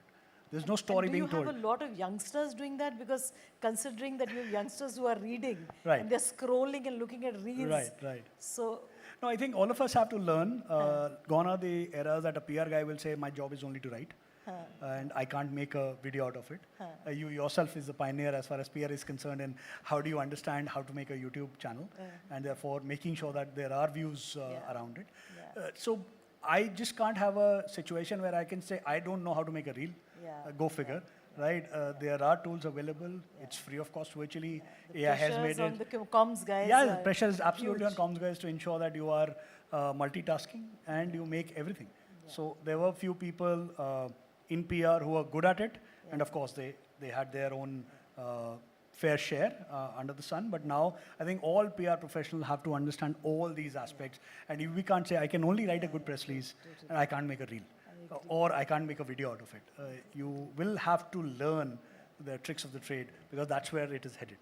You all need to be Ravindra Jadejas of the world. You have to be an all-rounder these days. I agree. You can't just say, I only write a press release. I'm a content writer expert. You need to, and somebody was talking about AI the other day. Gone are the days where we can sit, oh, AI is not my domain. Or it's not going to impact me. I'm not going to do it. We had a town hall yesterday, and our chief information officer very clearly said that, you all have to start imbibing AI. And they're very smartly, we have AIs in our Outlook, we have AI on our Word documents. So saying sooner we start using it, sooner we'll get better professionals, because AI is going to be there tomorrow and it's going to help you.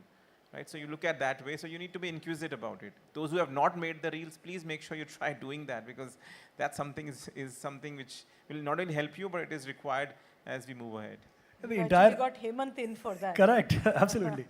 We've got an entire generation that gets their information from Reels, stroke Insta, or Snap, right? They are not reading newspapers. That doesn't mean that they are not aware. They are probably Absolutely. they are They more are aware aware than what us. is going on. They are Yeah, more aware exactly, than us. yeah. Just that they are not reading the way we used to We used consume to. news. So that's the only thing. Totally. But coming to Geo, how are you tackling the reputation building? Because it's no more like the search and a lot coming. Correct. Is the AI tool is going to pick up one or two things and push it out to you? Absolutely.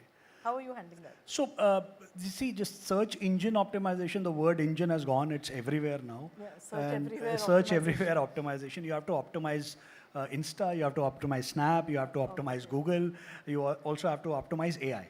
Because AI is going to pick it up from all. You know, whatever AI says about you, if you chat GPT yourself or your firm, whatever AI is saying, that remains. So that means you need to have the algos changed. Algo is the king. Algo is something that is defining. So we have to, as communicators, understand how these things are working, and that's the way forward for us. So I have a very interesting example if we have more time, because it says time's up, but I'm sure we can continue for 5 more minutes. I think very perfect analogy that it's search engine everywhere. We have time? 1 minute. 2 minutes? Okay, I'll tell you something very fast. Okay, so we have this one brand called Sting. And since he said 2 minutes, it's an energy brand. So it's a brand which was struggling with some sort of reputation or perceptions. And hence, we said, okay, the comms team said, let's do something very exciting. We came to know that Sting was sponsoring, I don't know how many of you know, but Formula One globally. Right? It was a 5-year deal, a very big deal, very premium, a lot of money involved, very flashy. But it was a great opportunity for us. We said, okay, we just not tell the story about this deal, let's do something really exciting. So we went to the world's biggest DJ called Armin van Buuren, and we told him, hey, how about you find out the sound of Formula One is the sound of Sting? And what we did was that we went to him and he said, every time you listen to Formula One, the cars go zoom, zoom. So instead of zoom, it says sting, sting. So that was a curiosity we did. We did a lot of influencers, a lot of money was put behind campaigns. And guess what? There was no brand mention there. And that was the bold step the team took. And then, of course, made the announcement. But then we came to AI. The other day I said, okay, fine, we've done a lot of PR, a lot of reach, some billion numbers worldwide and in India. Let's see what AI is talking about. So a week before the campaign, I had searched AI and said, what does Sting stands for? In India, it obviously showed some of the positive and negatives. But this time when I searched, it did tell me that Formula One sponsor, and they are the sound behind the Formula One cars, the new culture icon for India. Now that's how things are changing, right? So search engine optimization might not help, but you need to be everywhere, on Insta, on LinkedIn, on Google. And I think that's a lesson for all communicators, that when you're doing planning, make sure it is an integrated planning and just not meant for one cohort or one platform. Hugely complex. And I think one bit we miss talking about, and we won't be able to, is the internal piece. Correct. Within the company, and the openness and clarity, which again impacts what's happening outside. We've seen a couple of cases where it reaches the Economic Times front page, which was discussed between very, very senior people in largest conglomerates of the country. I think with that, we come to a close, unless there is any question. Yeah. Are there any questions? Thank you. From a very patient audience, I must say that. If there's any question, we can at max accommodate one question. I'm really sorry, that's a huge number. I know one, but if anybody is willing to ask a question, you may raise your hand. Or else, of course, there's going to be, you have a question. Please give the mic to ma'am. Thank you. You are loud enough, but we want you to be even louder. Hi, so Sameer. Is the mic not on?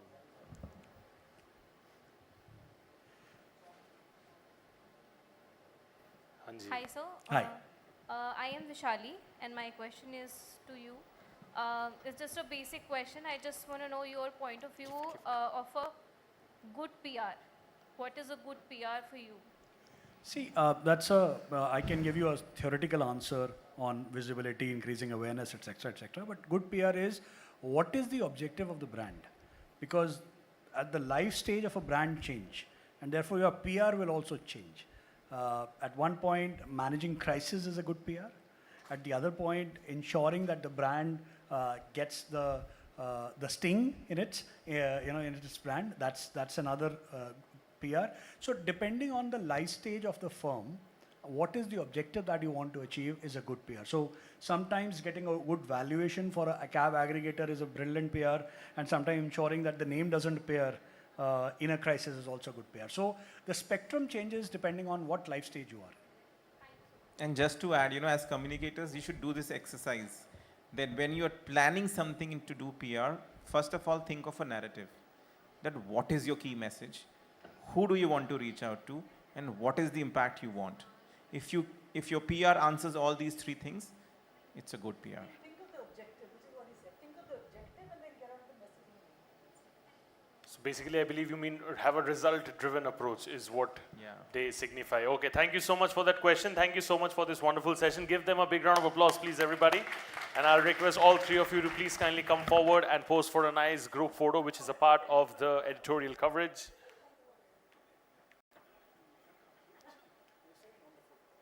Yeah, same. It's all done for the aesthetics. This is the world of social media that we live in. Thank you so much. I'll request all of you to collect your gift hampers as well, please, as you... All right, so ladies and gentlemen, on that note, we come to an end of the Imagexx Summit 2025 over here in New Delhi, and we will be moving ahead with the awards in the next 40 minutes or so. A lot of you who are perhaps staying back for the awards, I'll request all of you to kindly re-register yourselves at the registration desk and get yourself those very fancy, interesting bands which my brothers over there just mentioned. So please, ladies and gentlemen, I'll request all of you to re-register yourselves, whoever is going to be there for the awards. It's set to unfold in the next 45 minutes. And thank you so much. You've been a fascinating audience throughout the day, throughout the summit. We'll see you all the next year. This is your host, Shubhajit Ghosh. Thank you so much. Been an honest privilege.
We lead with insights.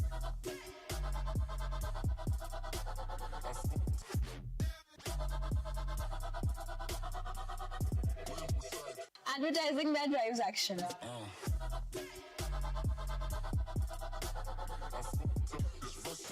This isn't just a place.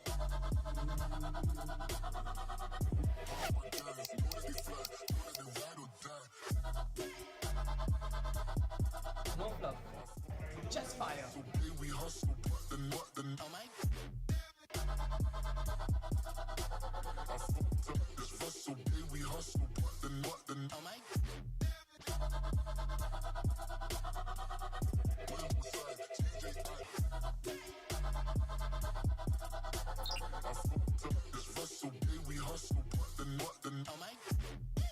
Let me see you try.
and settle down. We're all set to get going with the Imagexx Awards 2025 in the next 5 minutes. I request all of you to please kindly settle down, take your seats, and enjoy the show. Thank you.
Ladies and gentlemen, a very good evening to one and all. Thank you so much for being so kind, resilient, and patient with all of us over here throughout the entire day.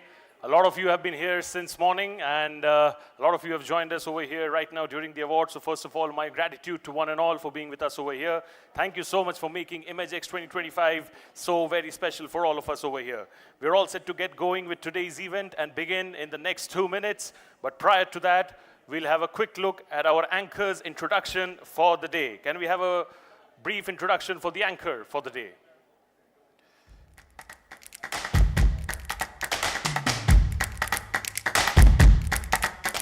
Summit and Awards Asia 2024.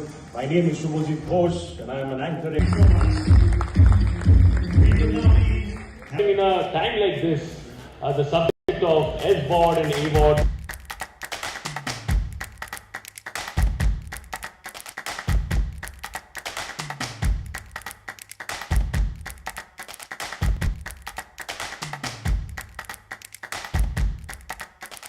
Hi, this is Vidya Balan and you're watching me on Shubhajit's YouTube channel.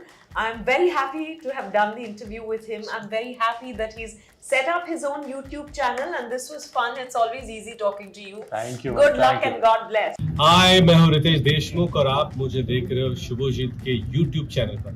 Like करो, subscribe करो और share भी करो. Hi, this is Imran Hashmi और आप मुझे देख रहे हैं शुभजीत के YouTube चैनल पर. Hi, this is Bobby Deol. You're watching me on Subhajit's show, and I'm really happy to be on it. He wanted me to be on it. It wasn't happening, then finally it happened because he manifested it. So all the best to you, Subhajit. Lots of love. Suddenly हम लोग जाग गए. Suddenly जाग देंगे आपको. जल्दी करो, जल्दी. We love that spirit. Yes. But वो गिफ्ट हैम्पर वाला पहले कर लो. वो है उधर है. मेरे पास. वैसा तो नहीं हो देखो मामा. भाई मेरे दोस्तों, जंगल जो होता है, जंगल में we usually say that you know the lion is the king. जितने भी लोग हैं यहाँ पे प्लीज और जोर से ताली बजाएंगे इनके लिए please. Such a wonderful voice. ये आवाज ऋतिक सर ने दी. पता है. आपसे एक चीज सीखनी है मुझे, आपसे वॉइस मॉड्यूलेशन सीखनी है.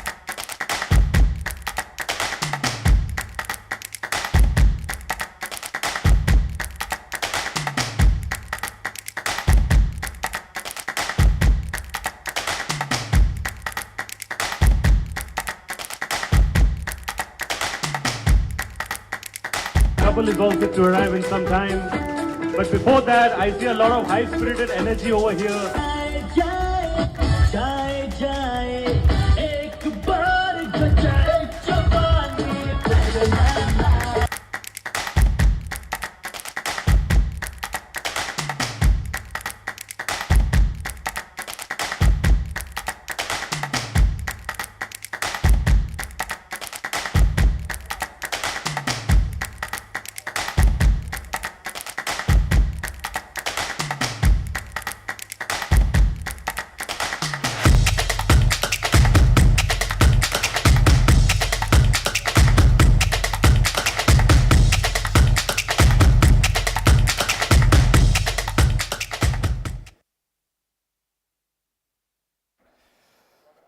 All right, ladies and gentlemen, a very good evening to one and all.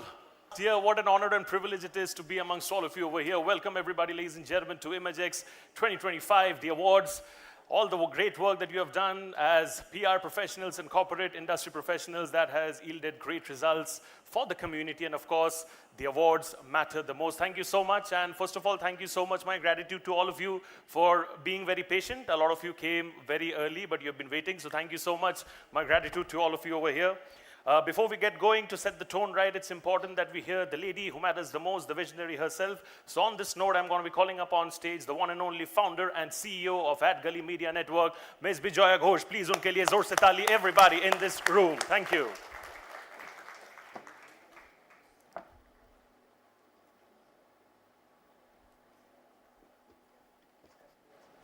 Good evening, everybody. How's the Josh? आज कुछ घर लेके जाएंगे अवार्ड्स जाएंगे ठीक है चलिए good to see so many of you and as Shubhajit just said so many familiar faces although I'm missing a few of my friends hopefully by the end of the day आ जाएंगे वो so good evening once again I welcome you all to Imagexx Awards 2025. Some of you have been patiently with us since morning. We had some great set of speakers. How I wish उदित थोड़े दो लोग और भेजते थे आपकी team वाले, तो बढ़िया मज़ा आ जाता था. Sponsors तो आपने किया, पर आपकी टीम भी आती थी, तो they would have met more marketers, more brands here. Yeah, they could have the youngsters, they could have picked the brains of some of the great speakers who came here. I know all of you guys work with the brands, but it's important to understand that the work that they do, you know, and there's a great learning for the teams as well. Okay, on that note, मैं अपना भाषण देती हूँ. Okay, so honestly, a wonderful day, great set of speakers, great set of learnings. You know, we had some sharp insights, inspiring stories, and powerful conversation. So it's now the time for that, you know, for what we've all been waiting for. So we're waiting for the awards, guys. Happy to see so many of you here again. So this evening we come together not just to applaud individual brilliance, but to celebrate the spirit of an entire industry, public relations and corporate communications, that works tirelessly behind the scenes, shaping narratives, building trust, and driving impact. At a time when communication is more complex and consequential than ever before, tonight is about recognizing those who have not only embraced this challenge, but elevated the craft. From bold campaigns to thoughtful crisis responses, from strategic storytelling to digital innovations, our winners tonight represent the very best of what this industry stands for. To our finalists and winners, your work sets benchmark, your passion, creativity, and resilience inspires us all. A heartfelt thank you to all my partners who are here, our jury, and everyone who helped make Imagexx 2025 a reality. Your support has been instrumental in building this platform of excellence and recognition. So now, let's raise the curtain on an evening of celebration, pride, and applause. Let's honor the people, the purpose, and the power behind great communication. So friends, as I step away from this stage, the night is yours. All the best to all of you. And I thank all my sponsors and the brands who came in the morning who helped us in shaping this year's agenda. Last but not the least, I thank my team who's been here, outside, wherever they are, Bombay, Delhi, Bangalore, who've helped in shaping up today's event. Thank you, team. Thank you, everyone. Thank you. All the best to you guys. Thank you so much, ma'am. And you might have left the stage for now, but I'm going to call you very soon because you will be giving away quite many awards, and I'm sure everybody over here is looking forward to that. Ladies and gentlemen, thank you so much for being with us over here. It's an honor and privilege to be with us over here. You can keep it over here. Thank you, sir. Yeah. Thank you. Very kind of you. Yeah. So, ladies and gentlemen, like I said, like ma'am said, that no event is genuinely possible without the support of the partners. So I would like to take out a moment to thank our partners for the day, as without them, we truly couldn't have pulled this off. Ladies and gentlemen, Kaizen presents Imagexx 2020 Communications, Imagexx and SPACFin, gifting partners, Brillair, Honeywell, and Shreon. Can I have a huge round of applause for all our sponsors and partners, please? Mumbai, and they have all these filmy dialogues, etc. in place. So I just want all of you, before we get going with the awards, can you all clap for yourselves, please, for all the wonderful work that you have done over a period of time? And this is exactly what we are celebrating, right? So you truly, truly deserve to celebrate yourself. I'm sure that all the winners over here who are winning, when they come on stage, it's a full house over here. So हम लोग और जोर से, जितना जोर से हो सके ताली बजाए अच्छे से, so that we can make our winners feel happy and motivated all the way more. Thank you so much. So without any further ado, I have said whatever I had to say about our sponsors, but we would like to take a glimpse of our sponsors for the day. So can we please play the sponsoree for our audience?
with insights.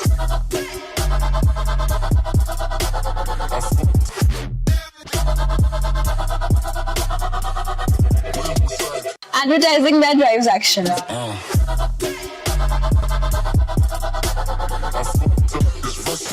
This isn't just a place.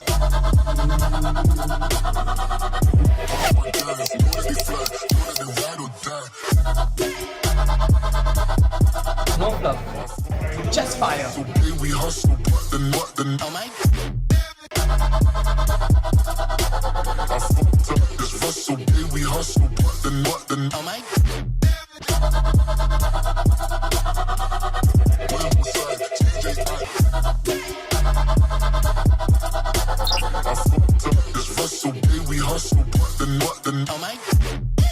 Let me see ya.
Every interaction shapes a story. To stand out, a brand story needs to permeate beyond words. It should inspire, captivate, and leave a lasting impact. At Commune Brand Communications, we don't just tell stories. We create experiences that echo deeply with people. Every campaign, every strategy, every word is crafted with a deep understanding of what matters to your audience. We create conversations that align with your true purpose. Because at Commune, it's about what we convey and what your audience feels. From digital transformations to reputation management, our 360-degree solutions are designed to elevate your brand at every touchpoint. With expertise across multiple domains, we ensure your message remains consistent, credible, and compelling wherever your audience engages. Whether working with industry stalwarts or disruptive innovators, we set new standards for excellence. Let's build something extraordinary together.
right, ladies and gentlemen, so that was a special glimpse of all our partners and sponsors for the day. Can I request all of you to give them another big round of applause?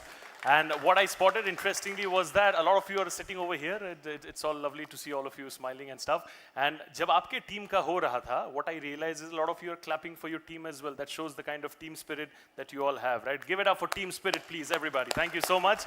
यही exactly same team spirit when we start the awards right now. I would request all of you to continue this till the very end so that all our winners feel happy and motivated. So thank you so much for all the wonderful stuff that you all have been doing. I will quickly move on to the awards right now, ladies and gentlemen. Before I get going, I would like to call upon stage our first set of presenters. Please give it up for Bijoya Ghosh, founder and CEO at Gully Media Network. And to join her on stage, we have with us Mr. Manu Kumar. Can we please have a big round of applause for both of them, please? Ladies and gentlemen, our honorable presenters for the first set of awards, Zor se taaliyon ki goonj, so that it goes and reaches the Delhi airport as well. Yes, that's how we do it. Yes, super stuff. Thank you so much, ma'am. Thank you so much, sir. Pleasure. We are all set to go ahead right now. And the first award.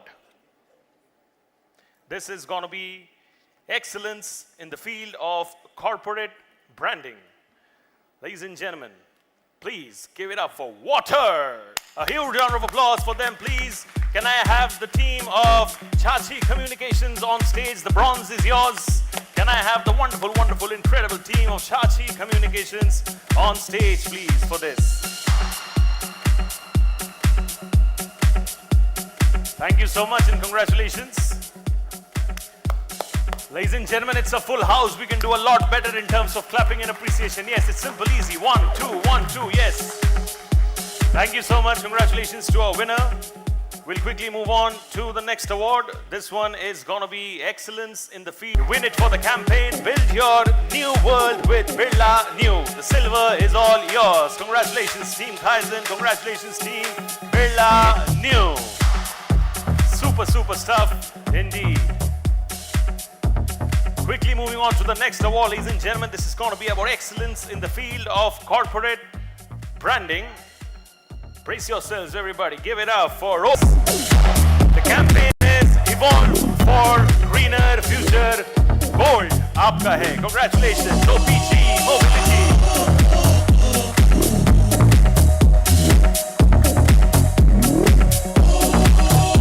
Ladies and gentlemen, you clap for others today. Tomorrow you win. Others clap for you. As simple as that. Yes, thank you so much for showing the spirit. Quickly moving on to the next award. This is going to be the gold for excellence in the field of corporate publications. Give it up, everybody, for Godrej Vikroli Kusina. You win it for the campaign Godrej Food Trends Report 2024. The gold is yours. Can I have the team of Godrej Vikroli on stage, please? Do we have our winners from Godrej Vikroli over here? I believe not, but I'm sure they will later be seeing the video, so we would want them to see us clapping and appreciating their victory. So thank you so much. That's how it's done. We'll quickly move on to the next award.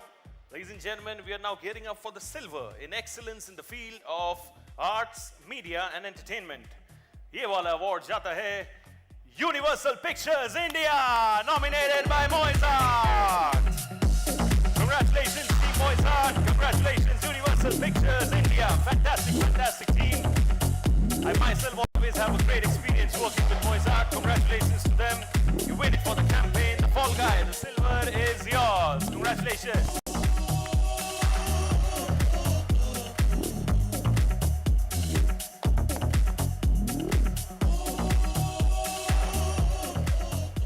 Swiftly moving on to the next award. This one is, again, excellence in the field of arts, media and entertainment. It's now time for the gold in this category. Give it up, everybody. Sab log bajaye zor se taali for Soni Saab.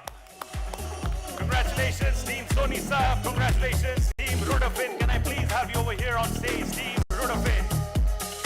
Ye campaign hai Veer Hanuman when faith takes flight.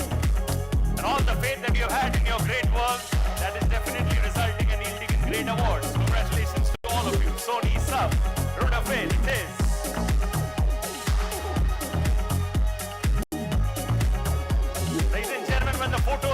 taken. Can I have some clapping and appreciation? मुझे लगता है कि smile जो है वो और ज़्यादा wide and चौड़ा हो जाता है when people clap when you are posing for the photo. So thank you so much.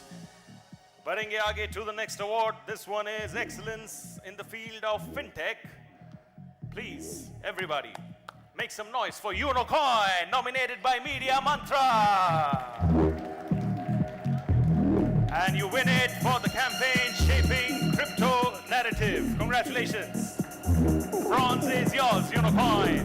Media Mantra it is. आप लोग और जोर से बजाइए please. This is your team winning. Yes, Media Mantra. Super stuff. Congratulations. बढ़ेंगे आगे to the next award, ladies and gentlemen. Get ready for excellence in the field of fintech. Joint silver, and this is a joint award. We have two winners. First award goes to Airtel Payments Bank, nominated by Version Genesis. Campaign का नाम है Digitizing Indian Banking. Congratulations, team Airtel Payments Bank. Congratulations, Version Genesis. The team over here. Everybody, people over there at the back. People over here at the front. Everybody, make some noise, please, for all our winners. We want all your participation over here to make our winners feel happy and proud of their stellar victory. Silver, ladies and gentlemen, excellence in the field of fintech. Give it up for Grip Invest, nominated by Kaizen this time. ये जो who आप लोगों ने किया है, इसको और जोर से आप लोग करोगे, please. Yes. Apani Naval. This is how it is. This is how you celebrate victory. Congratulations, Team Kaizen. Congratulations, Grip Invest. Thank you. The next award, ladies and gentlemen, is the gold for excellence in the field of fintech. Please, everybody at PhonePe, make some noise. Congratulations, Fusion Public Relations Private Limited. PhonePe it is, Fusion it is. PhonePe, leading digital. Thank you so much. Congratulations. Many more awards coming your way. Thank you. I'll request both our honorable presenters to please take their seats. Give them a big round of applause, please, everybody. Which means I'm going to be calling new people on stage.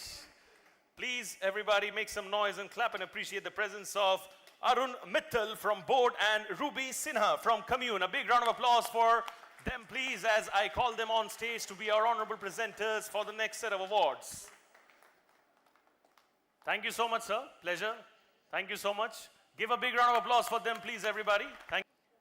Make some noise. Bob Cart Limit, nominated by Bob Cart Limit and MSL India. Congratulations, team Bob Cart Limit. Congratulations, MSL India. Campaign hai Credit Reimagine. There they are, our winners from Bob Cart Limit and MSL India. Congratulations. Well done, sir. Congratulations. Applause, everybody. Ladies and gentlemen, can do that. Thank you so much. It's now time for the gold in the same category. Ladies and gentlemen, gold in excellence in the field of BFSI services. Congratulations, PNB Housing Finance. Congratulations, Adfactors PR. I request the team of Adfactors PR to please come on stage. Campaign Roshni, the light of home. PNB Housing Finance. Campaign Roshni, the light of home. Gold. Aapka hai. बढ़ेंगे आगे to the next award, ladies and gentlemen. It's now time for the bronze.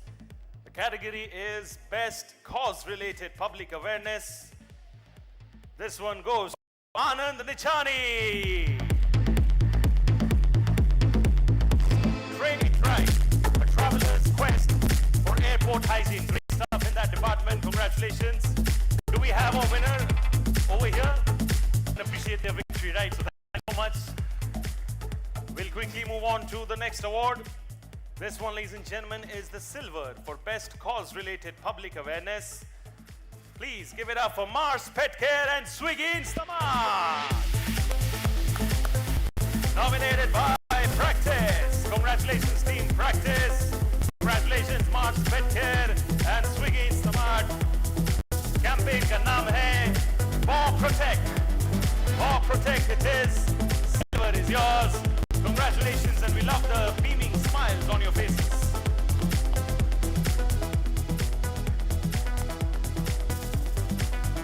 Ladies and gentlemen, I was talking about the Mexican wave of clapping. We'll start from here. Then we go back. Yes, that's how we do it, sir. Thank you so much. We go back over there. We come over here. We come over here. This is how we do it. We continue this flow and momentum throughout for the next set of awards. The next award, ladies and gentlemen, it's now time for the gold for best cause-related public awareness. Make some noise for Air India Express. Congratulations, advocacy PR once again. Yes, yes, everybody. Make some noise, people over there. Yes. I know there's a lot of clapping and appreciating, but you're just appreciating our community. Great work. Campaign, hey, vote as you are. Congratulations, Air India Express.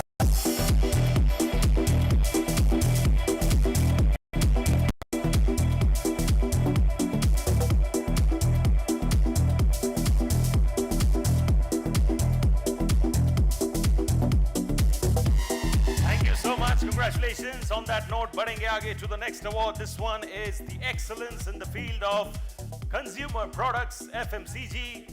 This is a joint award, ladies and gentlemen. It's a joint bronze. First winner over here. Give it up for Barista Coffee Company. Their campaign is legacy in every sip. And truly, truly in every sip, they create legacy. Barista it is. Congratulations, Barista Coffee Company. Wishing you all many more awards in the future. Thank you. Like I said, this is a joint bronze. So the next winner is Bicano, ladies and gentlemen. Congratulations, team Bicano. Congratulations, team Teamwork Communications. ये campaign का नाम है छोटी bite बड़ा कमाल. Congratulations, excellence in the field of छोटी bite बड़ा कमाल.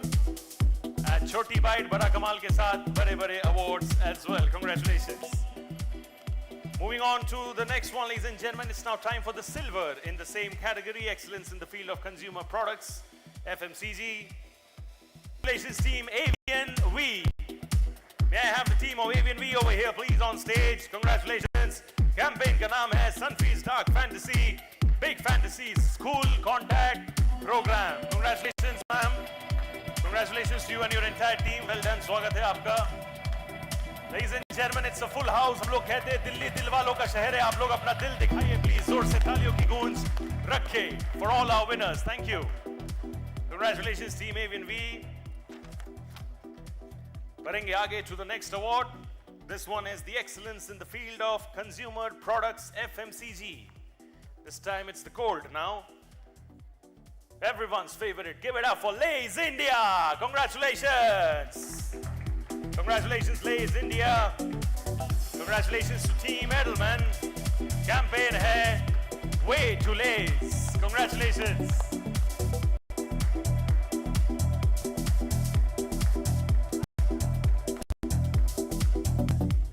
Lay's India. Thank you so much, and I'll request our presenters to take their seats as well. Please give them a big round of applause, everybody, ladies and gentlemen. Thank you so much for being so kind and gracious to be with us over here on stage. Our next set of presenters, I'll quickly call upon stage Akanksha Jain from Swiggy and Adish Kakkar from Hybrid. Can I have a huge round of applause for both of them, please, as they join us on stage as our honorable presenters for the next set of awards. Thank you so much. Welcome. Welcome, sir. Hi. Welcome. Thank you. All right, so बढ़ेंगे आगे to the next award. It's time for the bronze, ladies and gentlemen, for best CSR activity. Give it up for National DBS Bank. Congratulations, they win it for the cap. Do we have our winners from National DBS Bank?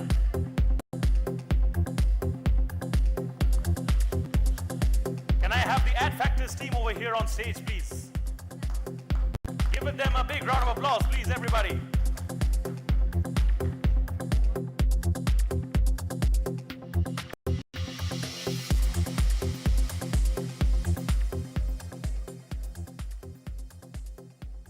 Congratulations, thank you so much. बढ़ेंगे आगे to the next award, ladies and gentlemen. This time it's the gold for best CSR activity, regional. Give it up for Gopal Snacks Limited. Congratulations. Best CSR activity, regional Gopal Snacks Limited. Can I have the team of simulations, public affairs, management services over here on stage? And the campaign is Kanya Vivah. Congratulations. Swiftly moving on to the next award. It's now time for the best CSR activity, silver. Congratulations to Teach for India, ladies and gentlemen. Best CSR activity, national. Teach for India. The silver is yours. Can I have the team of Fusion Public Relations on stage? The campaign ka naam hai Lead with Love. 15 years of Teach for India, a movement, not just a milestone. Congratulations. Super stuff. And we'll quickly move on to the next award. It's now time, ladies and gentlemen, for the gold in best CSR activity national. Everybody at Amazon, raise your hands. Congratulations, the award is yours. I'll invite the team of Noti Sultan on stage, please. And the campaign for which you win it is Global Month of Volunteering 2024. Do we have the team of Amazon over here? I believe not, so वो लोग भी बाद में video देखेंगे तो हम लोग please उनके लिए बजाते हैं ताली. Thank you, that's the spirit. All right, so the next award, ladies and gentlemen, is Best Use of Analytics. It's time for the silver. The award goes to Future. I'll invite the team of Concept BIU on stage, please. Campaign का नाम है Don't Be a Plus One. Media Intelligence Fueling the Launch of Future Generalities. Help Power Her.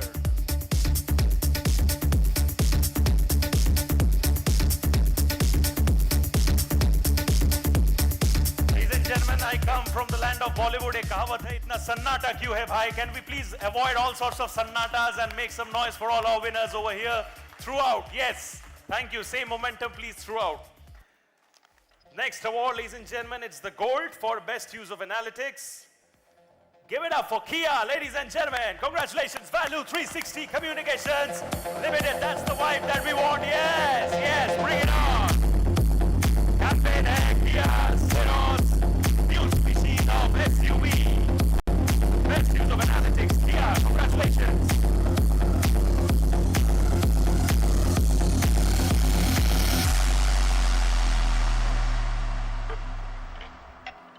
Yes, ladies and gentlemen, this is the moment. Abhi, they are posing for the photograph. This is when we need to clap and appreciate a lot more. Yes, thank you so much for all the warmth and love. बढ़ेंगे आगे to the next award. It's now time for the bronze in best use of content. सब लोग please बजाइए ताली for Tata Tele Services. Congratulations, Tata Tele Services. Congratulations, बधाई हो. Very well done to you all and your entire team. Great stuff indeed. Wishing you and your entire team great work going forward as well.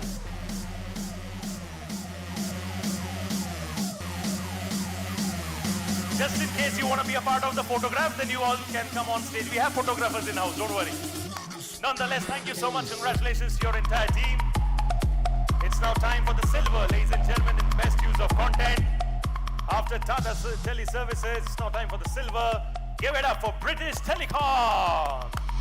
Can I please have the team of Candor Communications on stage, please? Everybody over here from Candor Communications. Sab log aap log aa jaiye to celebrate this very, very special victory. So just in case if she is coming, are you all cheering for her? So I'll wait for that moment on a countdown of 1, 2, and 3. Yes, this is the moment, yes. Super stuff, congratulations. Candor Communications, British Telecom.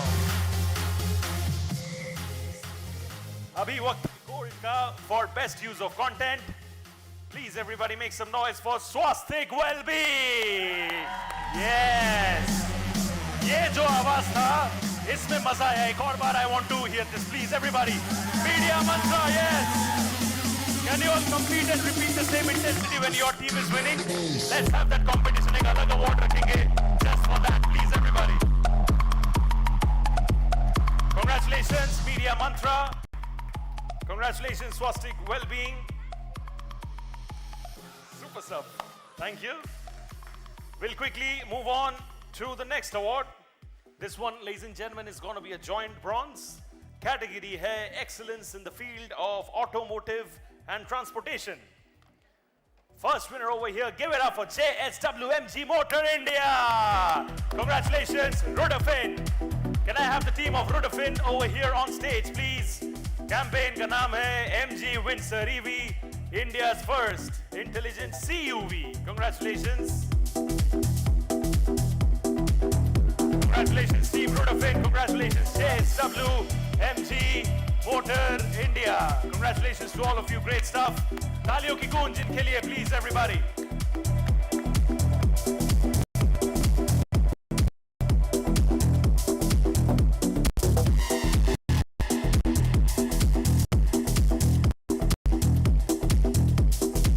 Thank you so much. And the next bronze in the same category, like I mentioned, this is a joint category, joint winner, joint bronze. Ladies and gentlemen, excellence in the field of automotive and transportation. Is baar bajaiye taali for Third Energy, please, everybody.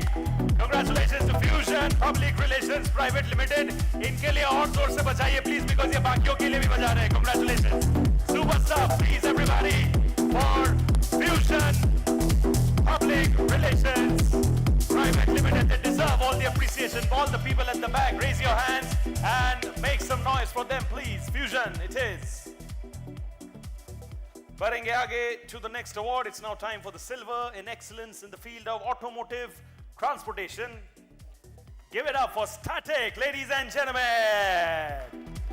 Great work being done at Static, and they're ensuring that they don't remain static. That's exactly the vibe and mantra. Congratulations, congratulations, teamwork, communications, and some team spirit being seen over here on stage as well. Congratulations. Can we have some team spirit over here as well, please? मैं सच बात कह रहा हूँ, यहाँ पे तालियों के लिए कोई GST नहीं लगता. आप लोग बजा सकते हो दिल खोल के, please, everybody. अभी भी आप लोग नहीं बजा रहे हो. DST का डर अभी भी लगता है मुझे, right? Thank you. It's now time for the gold, ladies and gentlemen, in excellence in the field of automotive and transportation. Make some noise for Mahindra Electric Automobile Limited. Can I have the team of Advocacy? Yes, yes. Competition hai aap log ke saath. Come on, everybody, all sorts of yes.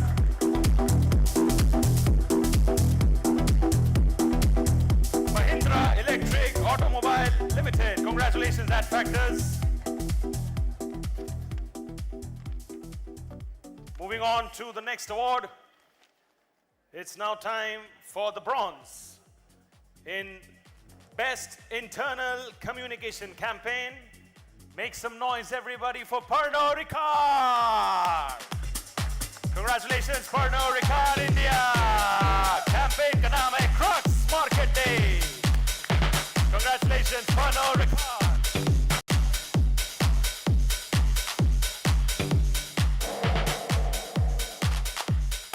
We have the beats. Can you match up with the beats? Yes, yes. On a count of 1, 2, 1, 2, 1, 2. Yes. Congratulations, Pernod Ricard India. Barenge aage to the silver for Best Internal Communication Campaign. Ye wala jata hai to L&T Finance Limited. Congratulations once again, Corporate Communications Team. Campaign ka naam hai L&T Finance Limited Pan India Internal Communication Initiatives.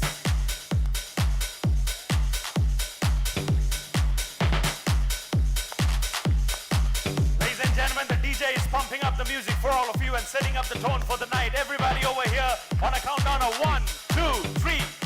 1, 2, 3. Yes. Next award is the gold for Best Internal Communication Campaign. Give it up, everybody, for Diageo India. Congratulations, Burson Genesis. Congratulations to the team of Burson Genesis.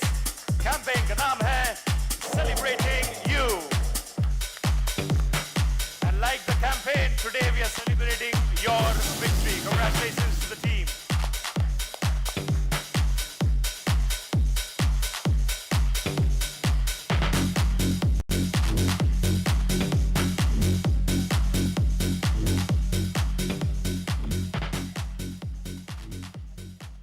so much. Moving on to the next award.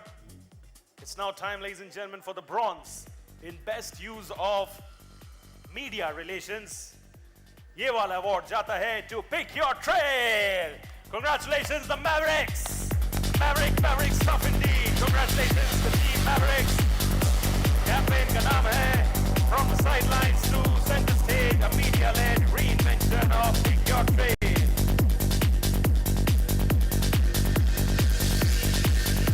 Congratulations to all of you. Congratulations, Team Mavericks. Congratulations, Pick Your Trail. Bronze, आपका हुआ.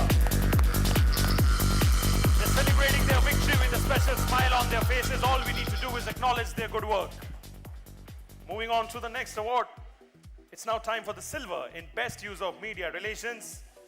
Give it up, everybody, for lovely professional university LPU! Nominated by Media Mantra. And Media Mantra का काम है, Media Mantra का मंत्र है जिंदगी में अच्छा काम करना, अवार्ड जीतना, सेलिब्रेट करना और चिल्लाना अपने साथियों के लिए. Yes. Congratulations LPU, congratulations Media Mantra, silver is yours. Time for the gold right now, ladies and gentlemen, in best use of media relations. Motilal Oswal financial services वाले सब लोग आ जाइए जोर से ताली बजाते हुए एंड इनके लिए हम लोग बजाएंगे जोर से ताली please. Congratulations team Motilal Oswal financial services limited. Campaign का नाम है metro station branding rights.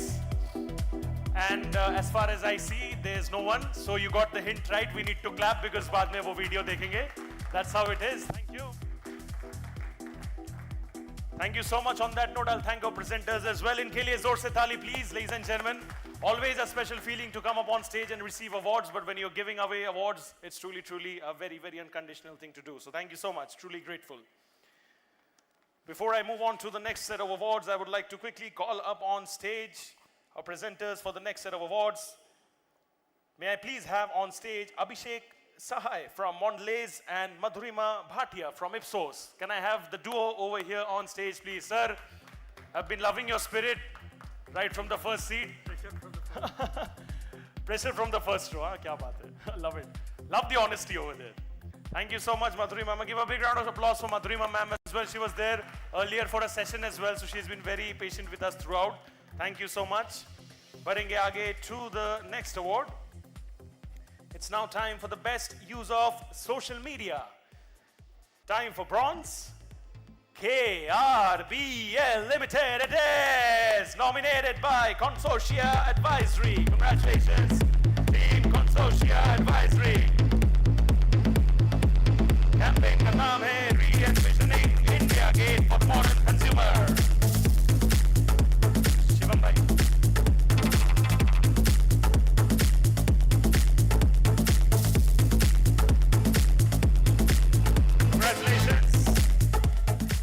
On to the silver right now, ladies and gentlemen. It's now time for the silver for best use of social media. आप लोगों को request करूंगा, please बजाइए जोर से ताली. Skoda Auto it is. Can I have the team of TLG India Private Limited over here on stage, please? कमाल वाला campaign का नाम है Skoda Kailak, the car that jumped the helicopter. Exciting name, but we are missing you over here on stage. Do we have our winners? No, so you know the drill. We need to clap and appreciate so that they feel happy. Social media. Time for the gold. Gold goes to Bold. Give it up for Bold Care. Value 360 Communications Limited. Campaign September.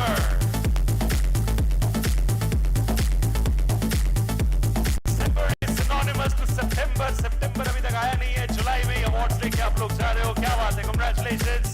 Value 360.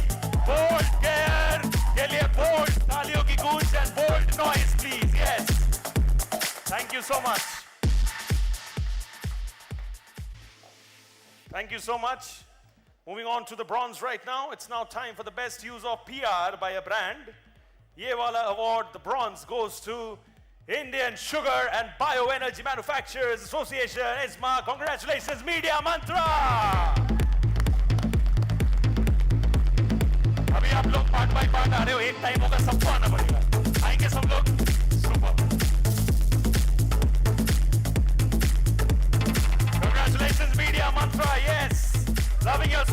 loving your vibe. Best use of PR by a brand.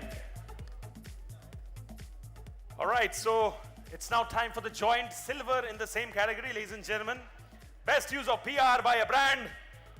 Swiggy, Swiggy, Swiggy. Kahan ho aap? Swiggy Limited it is. AV&V. I'll request the team of AV&V over here on stage. Campaign Gold, building nation's fastest food delivery network. Ma'am is a one-woman army over here from Swiggy. Unke liye bajaiye zor se taali, please. Yes.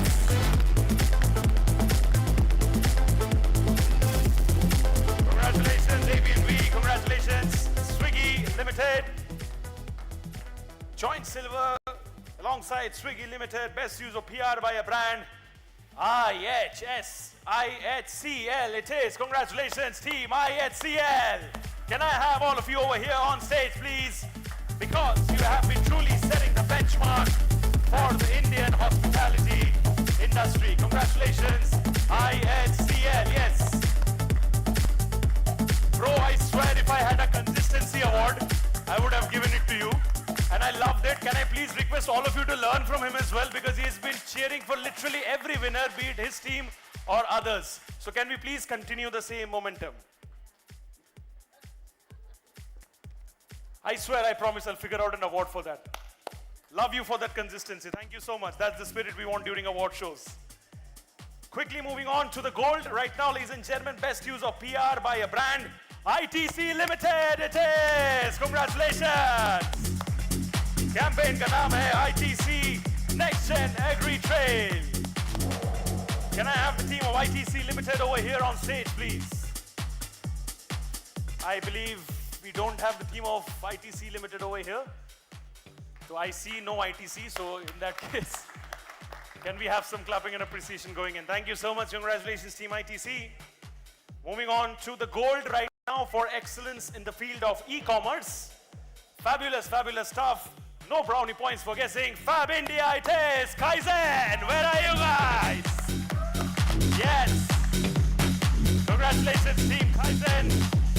Congratulations, Fab India, for always ensuring India is fabulous with all the wonderful outfits that you make. Fab India it is. Congratulations, team Kaizen.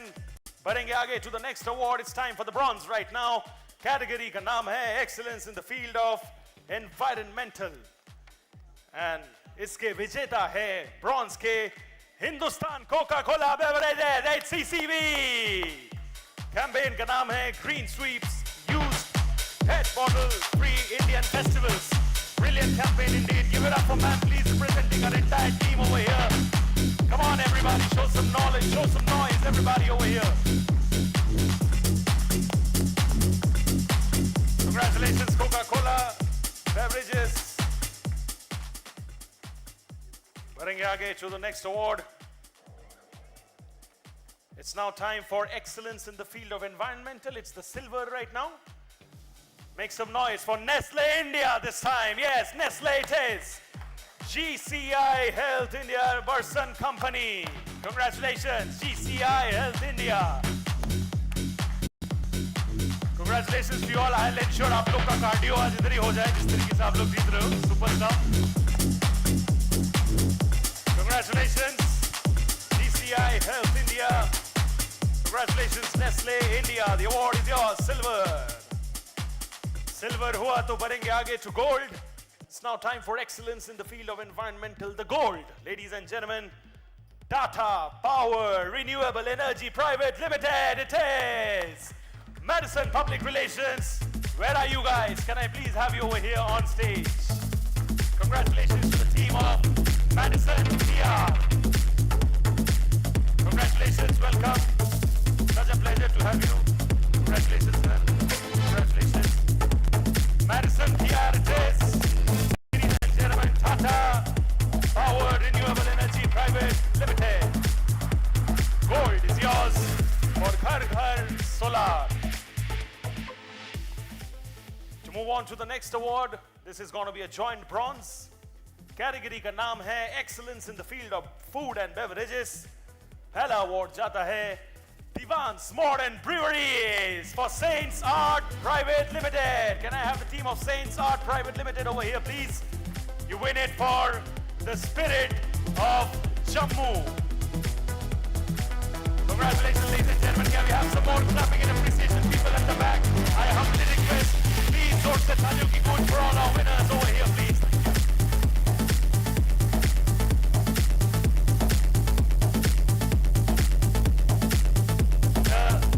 Bronze is shared with Swiggy Limited. Ladies and gentlemen, congratulations team Swiggy Limited. Congratulations Avian V over here. Excellence in the field of food and beverages. Bronze is yours, Swiggy Limited. Congratulations Avian V.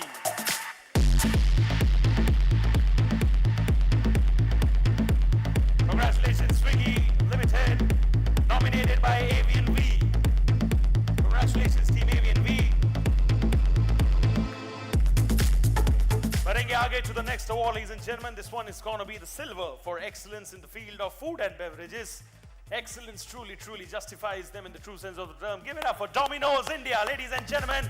Nominated by Madison Public Relations once again. Can I have the team of Madison over here on stage once again, please? Campaign का नाम है Domino's 2000 Store Milestone. क्या बात है?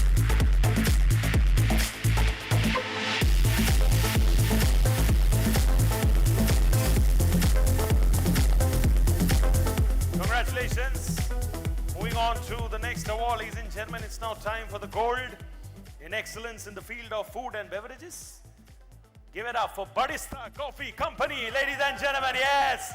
ये आवाज मुझे सुन के बहुत मजा आया. एक और बार कर सकते हो आप लोग, please. Yeah. Congratulations, Barista Coffee Company, nominated by Media Mantra. Congratulations, Team Media Mantra. बधाई हो आप सबको. Congratulations to the team of Barista Coffee Company as well.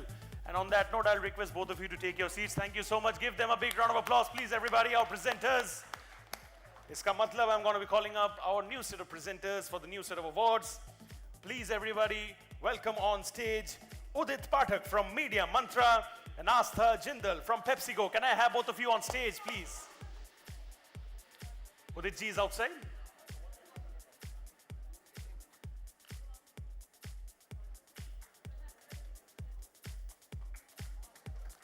Please give her a big round of applause, ladies and gentlemen. Thank you so much, Astha ji, for joining us. I'll quickly request Udit ji to join us. Thank you so much, sir, for joining us over here, ladies and gentlemen. An honorable presenter over here for the next set of awards. Moving on, it's now time for the bronze in excellence in the field of education. Ye wala jata hai. Make some noise for Piramal School of Leadership, nominated by Nothi Sioton. Campaign hai The Legacy of Siva. Bronze hua aapka. I believe we don't have winners over here. So you know what to do when our winners are not over here. Taaliyon ki goonj for all our winners. Virtually wo log dekhenge and we want to make them feel happy. So moving on to the next award. It's now time for the joint silver in the category of excellence in the field of education. Pehla award jata hai in this category, Youth Ideathon. Congratulations to Commune Brand Communications. Nominated by Commune Brand Communications. Campaign ka naam hai Youth Ideathon 2024 at College. Youth Ideathon 2025. Fueling India's entrepreneurial future.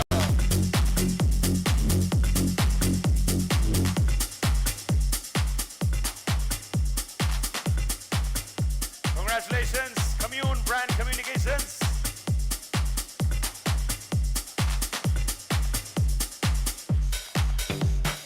And like I said, everybody, this is the joint silver. So the joint silver alongside them in excellence in the field of education goes to Somat Education, nominated by Kaizen. Yes, yes, yes. Kaizen wale. और जोर से बजाइए ताली for all your winners, for all your teammates. You deserve every bit of it. Nominated by Kaizen. Campaign hai Pioneering Excellence, a journey to leadership in hospitality and entrepreneurship.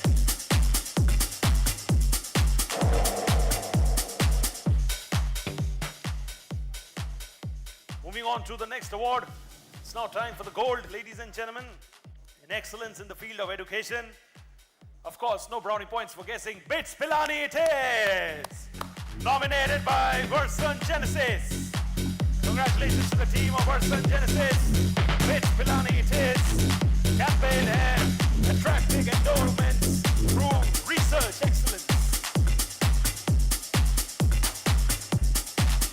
Congratulations, Bits Pilani. Congratulations, Verson Genesis. Ladies and gentlemen, everybody over here, people at the back, can I please humbly appreciate their victory by clapping and making some noise. Thank you so much. We are halfway done. We have few more awards to go. Actually, not few, halfway done, half left. But it's going to be an interesting journey throughout. Moving on to the bronze for excellence in the field of health and wellness. Please, everybody, clap and appreciate the good work done by Empower. Ladies and gentlemen, Empower it is. Congratulations to Concept Public Relations India Limited, nominated by Concept Public Relations India Limited. We all realize the importance of mental health. We all realize the importance of mental health. Campaign ka naam hai Branches of Mental Health, empowering youth, resilience and well-being.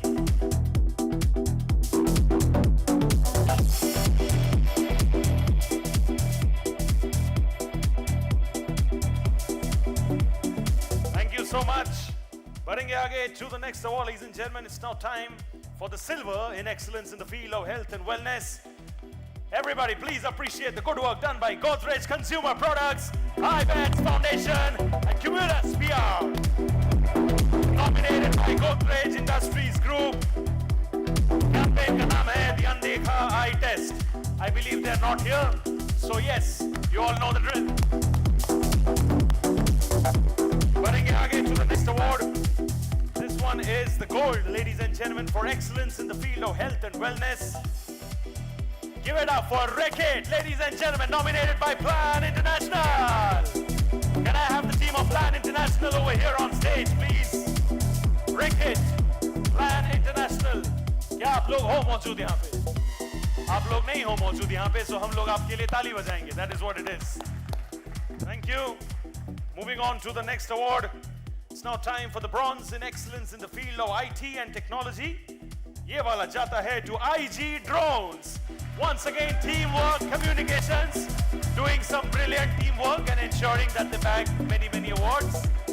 Nominated by Teamwork Communications. Campaign का नाम है Tech Rath Yatra. The bronze is yours.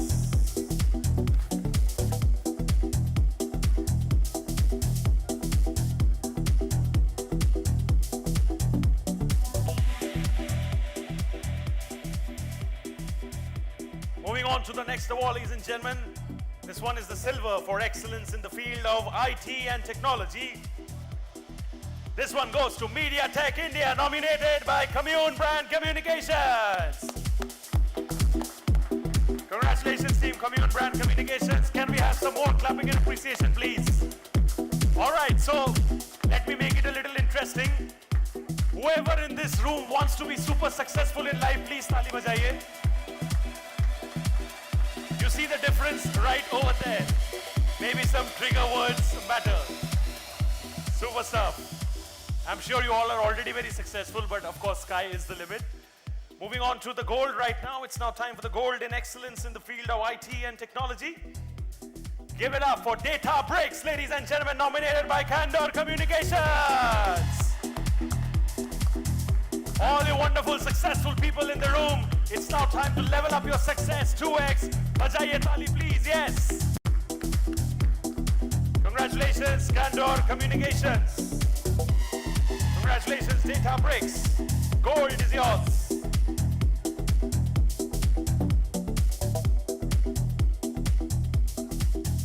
बढ़ेंगे आगे to silver for best public sector. Wow, no surprises for guessing. ONDC it is, ladies and gentlemen, Open Network for Digital Commerce. Value 360 Communications Limited, nominated by them. Congratulations to the fantastic team of Value 360 Communications Limited, Open Network for Digital Commerce. all the good work being done, opening up space for many awards as well. ONDC it is, the silver is yours. Time for the gold right now in Best Public Sector goes to CPDL, Chandigarh Power Distribution Limited. Fusion Public Relations, this is your time to celebrate. Make some noise, yes.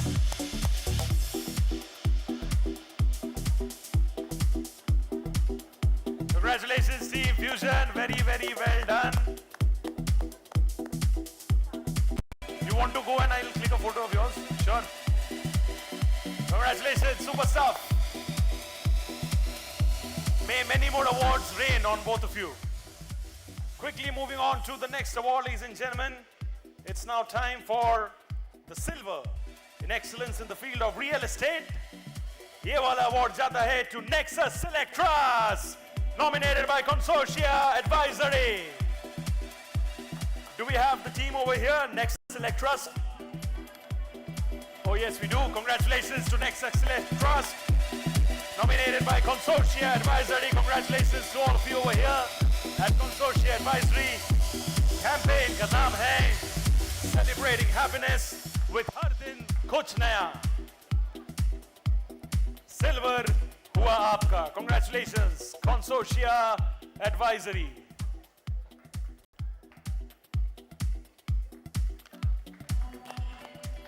Campaign के नाम में ही happiness है. आप लोग के तालियों में happiness नहीं दिख रहा मुझे. आप लोग और जोर से बजाइए ताली for all your team members please. Yes yes yes.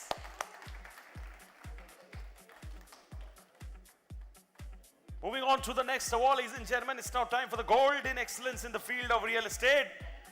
Please everybody appreciate the brilliant work done by Godrej Properties, nominated by Godrej Industries Group. Campaign का नाम है Crew, a movement, not a moment. I believe we don't have Godrej Properties team over here, but I'm sure they have all their security cameras on. वो बाद में देखेंगे अच्छे से ताली बजा रहे कि नहीं. Congratulations to Godrej Properties. Quickly moving on to the next award. This one is the gold for excellence in the field of skincare and beauty. Please make some noise for Just Human. Ladies and gentlemen, Just Human. Oh yes. We have some more cheerleaders in the house, not just our winners over here. Just Human, nominated by ATTV Communications Private Limited. वो जो आप लोगों ने किया एक और बार कीजिए please. We would love it. Yes, yes. कोई limit नहीं है. Yes, that's how you set the tone right. Just Human. Just amazing humans. Just doing good, credible work. And just walking away with awards left, right, and center. That's what it is. Congratulations. Excellence in the field of skincare and beauty. So everybody seeking skincare tips, beauty tips, they are the people. Moving on to the next category, it's now time for the bronze in excellence in the field of sports, gaming and esports. ये वाला जाता है to Badminton Association of India, nominated by Art Smith. Congratulations, Team Art Smith. Congratulations, Badminton Association of India. Do we have you guys over here? Do we have you guys over here, or are you playing or planning badminton somewhere? I believe you guys are not over here. Can we clap and appreciate their victory, please, everybody? Thank you so much. बढ़ेंगे आगे to the next award, and this is going to be a joint silver, ladies and gentlemen. Category का नाम है Excellence in the Field of Sports, Gaming and Esports. पहला award जाता है Tata Mumbai Marathon Concept Public Relations India Limited. ने किया है nominate. Congratulations to them. Campaign का नाम है 20 years of running, resilience, and of course, relevance. Concept Public Relations.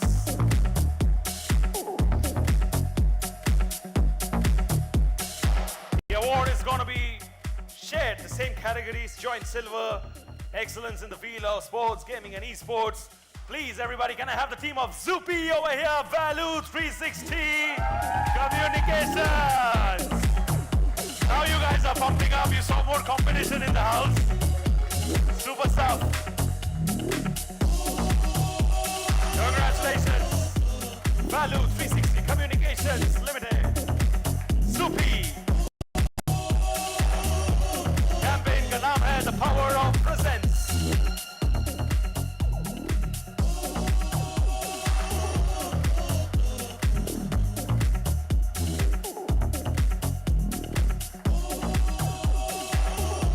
so much.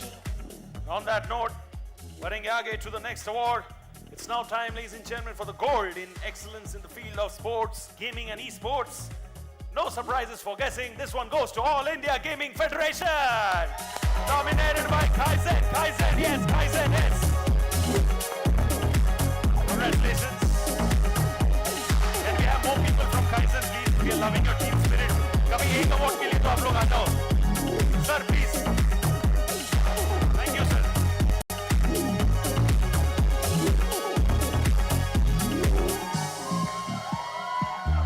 Congratulations, Team Kaizen. Thank you so much. And on that note, I'll request my honorable presenters to please take their seat. Thank you so much. Give them a big round of applause, please, ladies and gentlemen. Thank you. बढ़ेंगे आगे to the next set of awards. I would like to call upon stage Deepak Jolly from Consortia, Anindita Mukherjee from Ernst & Young, and Mehraj Dubey from Your Next Orbit. Can I have this fantastic trio over here on stage, please, as our honorable presenters for the next set of awards? Welcome, sir. Thank you. Welcome, sir. Thank you. Pleasure. Welcome, ma'am. Pleasure. Very happy to have all three of you over here as honorable presenters. Thank you, sir. We look forward to you all spreading the love and positivity. Pleasure. All right, so let's get going, everybody. Time for the bronze now. Category का नाम है Best Cause Related Public Awareness FMCG. Saffola Oils it is. Madison Public Relations. Congratulations. Nominated by Madison Public Relations.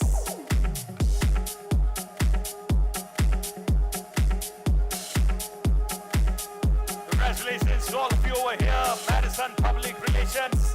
Step up for your heart. And truly stepping up with your wonderful work as well. Stepping up the game right. Do you want all of them to flash their wonderful dimples? Please, जोर से ताली बजा दीजिए आप लोग. Yes, that's how we do it. Thank you. Congratulations. Moving on to the next award. This is gonna be the bronze, ladies and gentlemen, once again, for Best Cause-Related Public Awareness FMCG. Catch. It is, ladies and gentlemen. Can I have the team of Catch over here? Can I catch hold of the team of Catch over here, ladies and gentlemen? Nominated by DS Group, Dharampal Satyapal Limited. Do we have you guys over here? So as it turned out to be, I couldn't catch you. But then nonetheless, congratulations. Give them a big round of applause, please. Moving on to the next award.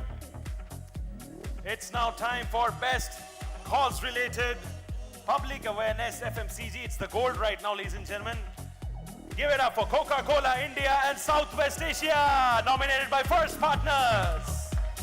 Congratulations, team First Partners. Campaign hai Maidan Saaf. Ekdam saaf, yes. Yes, yes, Maidan full saaf, yes. Award aapka hi hai.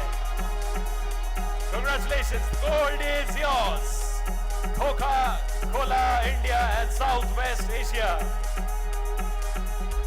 And एक ताली sir के लिए भी, because आप कमाल के multitasker हो. दो हाथ में दो फोन लेके भी जो चिल्लाया आपने, मुझे सीखना है आपसे so that I can use that in my events. Super stuff, great team spirit indeed. Congratulations.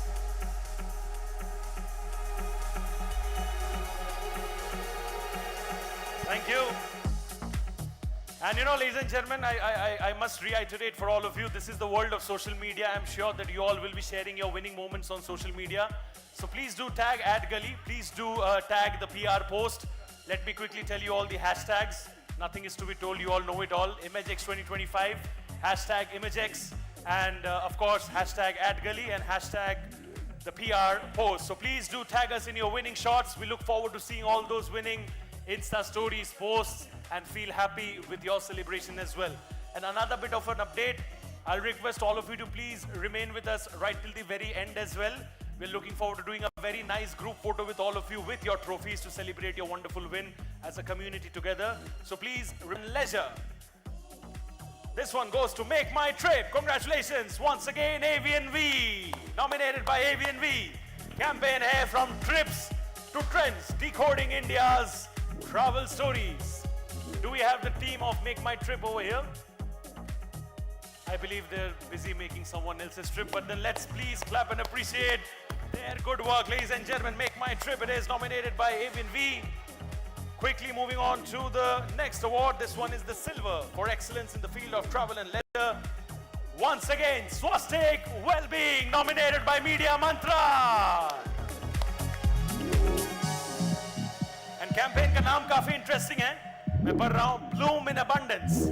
So you don't just bloom, you bloom in abundance. That's what it is. Congratulations, Media Mantra.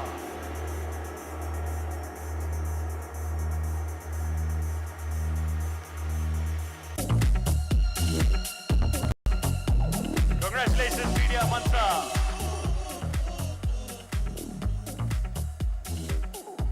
Thank you so much. Congratulations. बढ़ेंगे आगे to the next award. It's now time for the gold in excellence in the field of travel and leisure. Give it up for IHCL. Congratulations to the team of IHCL. Campaign hai setting the benchmark for the Indian hospitality industry because they truly have been doing it very well. And how? Loving it, loving it. We're loving the vibe between the presenters. This is how we celebrate good work. And we can also celebrate by clapping and cheering even more. Ladies and gentlemen over there, people at the back, can I have some clapping and appreciation, everybody over here in this room? Thank you. Congratulations, team IHCL. बढ़ेंगे आगे to the next award. It's now time for the silver in excellence in the field of healthcare, prescription-based. ये वाला award जाता है to Strand Life Sciences, nominated by Value 360 Communications Limited.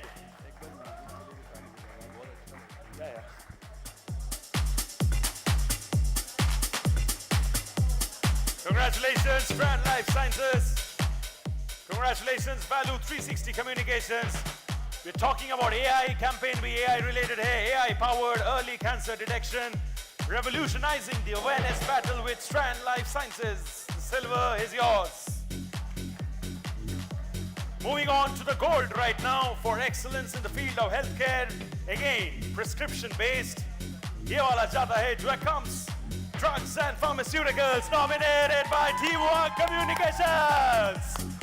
आप लोग चिल्लाते रहो, आप लोग चिल्लाओगे तो मेरा भी वॉइस बढ़ जाता है और मजा आ जाता है मुझे. Yes, yes, pump it up, everybody. Communications. Bolu, please, they're truly setting the music right and how. Quickly moving on to the next award. It's now time for the bronze in best use of content marketing. Give it up for X Hotel Techcom Private Limited, nominated by ATDB Communications Private Limited. Yes, yes, yes, bring it on, yes. Ek aur baar, I know you can do it. Come on. Yes, this is what we want. Madness in the house, this is what we want. We're celebrating awards and how. Congratulations to all of you over here. ATDB Communications Private Limited, X Hotel Techcom Private Limited.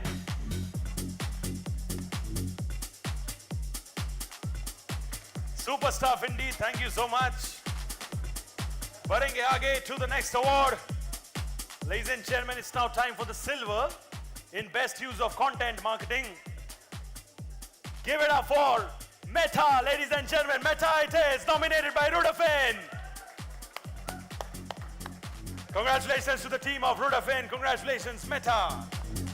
Campaign है Instagram close friends only. हम लोग सब use करते हैं close friends only. The stories that we don't want others to see, हम close friends only करके डालते हैं. Very, very innovative feature indeed. Congratulations, the silver is yours. Best use of content marketing, Meta. Moving on to the gold right now for best use of content marketing. Give it up for Providence. Campaign Hair Reverse Interview.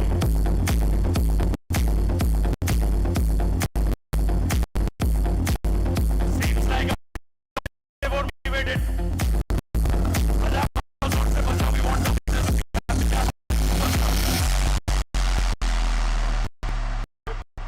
Congratulations, Providence, India. Congratulations, Boston Genesis. Thank you so much.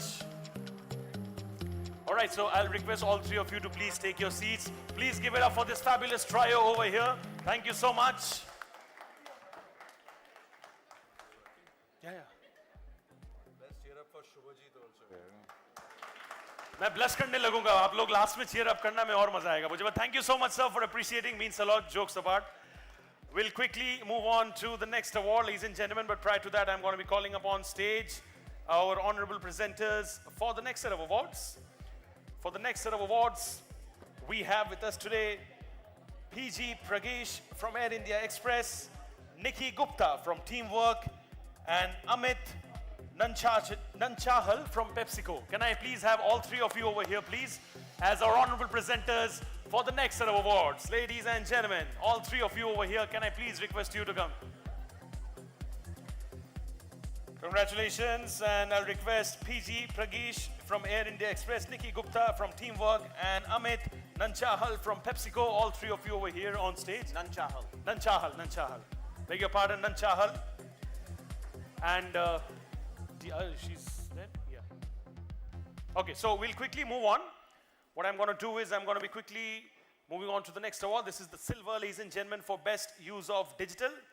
Once again, bold care it is. Congratulations, nominated by Value 360 Communications Limited. Campaign as September. Come on, bold care ke liye bold आवाज तो होना चाहिए. Yes.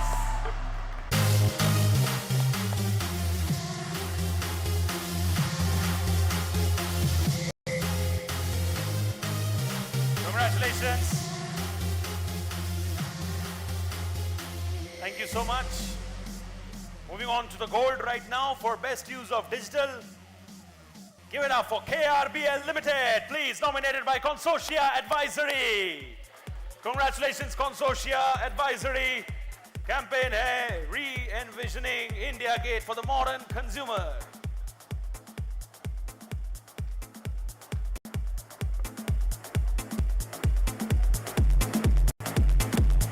Ladies and gentlemen, best use of digital KRBL Limited. It is nominated by Consortia Advisory. बढ़ेंगे आगे to the next award, the silver right now for the category of diversity and inclusion campaign. Give it up for Vicky Flo, ladies and gentlemen, nominated by Your Next Orbit. Can I have the team of Your Next Orbit on stage, please? Aa jaiye, sir, yes. That's what we want, the vibe. Congratulations. Your Next Orbit. Vicky Flo. Campaign hai revaluing care India and workforce. Silver and inclusion campaign. This one goes to ITC Limited, ladies and gentlemen. Congratulations to ITC Limited. Campaign hai Her Story. And I believe they're not here, so can we please clap and appreciate their victory? Thank you so much. Badhenge aage jaldi to the next award. It's now time for the bronze in the category of IPO launch. Give it up for Wardi Energies Limited, nominated by Adfactors PR. Congratulations, Team Adfactors. Yes, bring it on. Bronze is yours.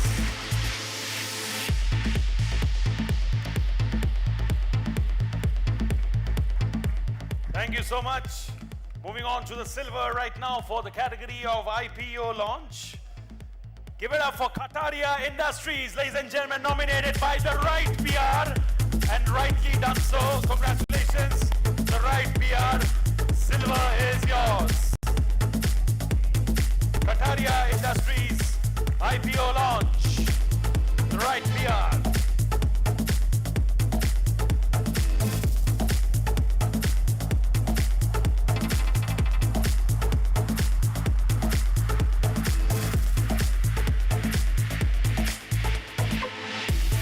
Thank you so much. Time for the gold right now, ladies and gentlemen, IPO launch. Can I have the team of Swiggy Limited on stage, please, Once again, Adfactors PR, nominated by Adfactors PR. Raja, ye wapas. Celebrate Swiggy.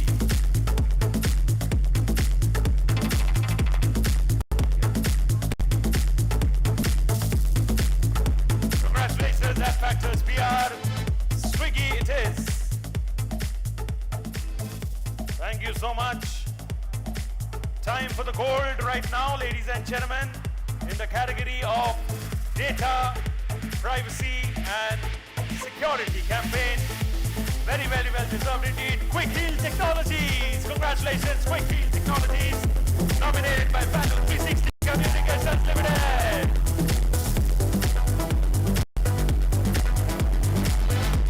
Campaign का नाम है cyber शिक्षा और cyber सुरक्षा.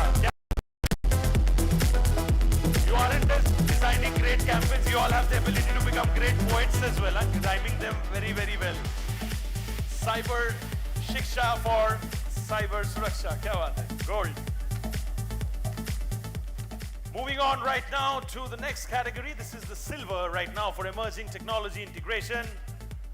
Namtech it is, New Age Makers Institute of Technology, nominated by Communication Crafts. Can I have the team of Communication Crafts over here on stage, please?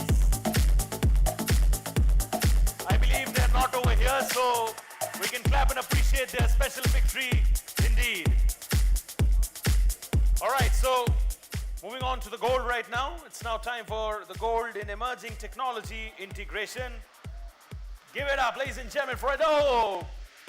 Nominated by Rudafin. Congratulations, team Rudafin. Do we have you all over here? Oh, yes, we do.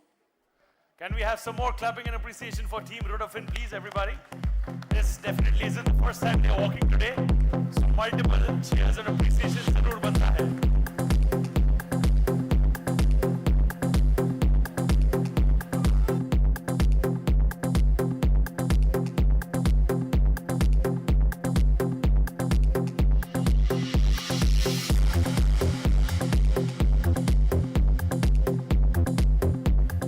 Thank you so much. Barenge aage to the next award. It's now time for the gold in best celebrity PR. PR for individual image perception. Give it up for KRBL Limited, nominated by Consortia Advisory. ये है for re-envisioning India Gate for the modern consumer. Congratulations, Consortia Advisory.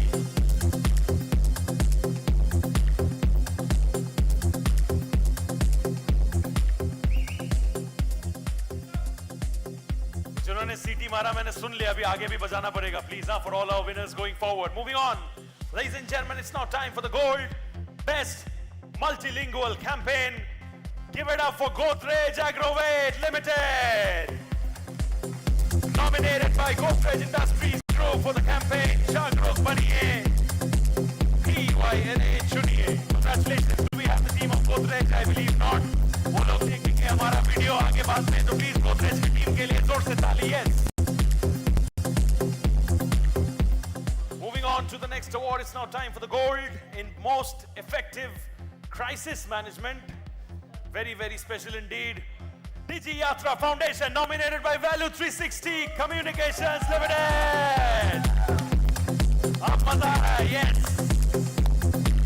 Value 360 Communications Limited.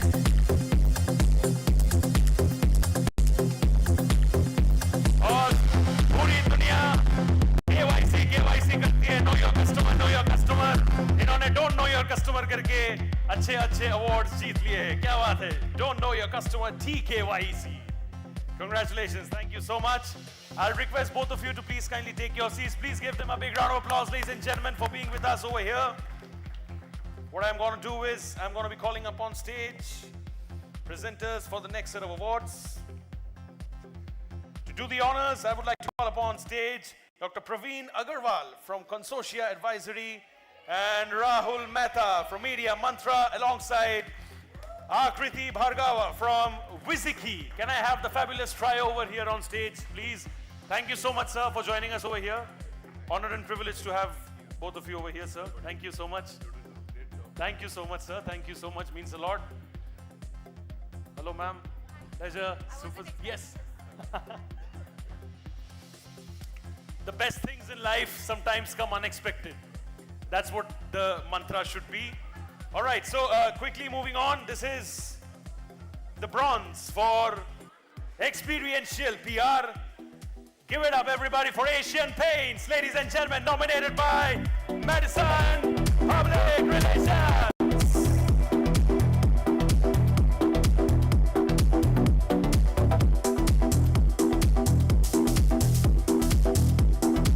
Congratulations, team, Madison Public Relations.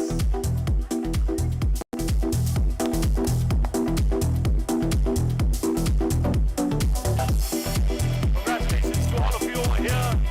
Asian Paints it is. Experiential PR bronze is yours. Moving on to the silver for experiential PR, ladies and gentlemen, make some noise. This time it's Lays, nominated by Edelman for Ways to Lays. Congratulations, Lays. Congratulations, Edelman. The silver is yours.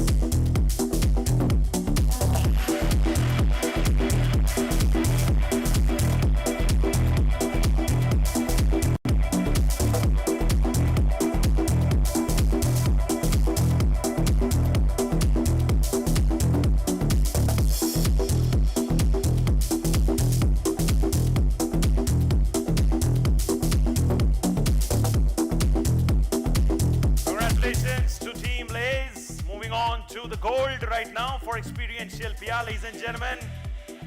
ये वाला जाता है to Bingo Tere Mere. Congratulations, nominated by ABNB. Bingo Tere Mere.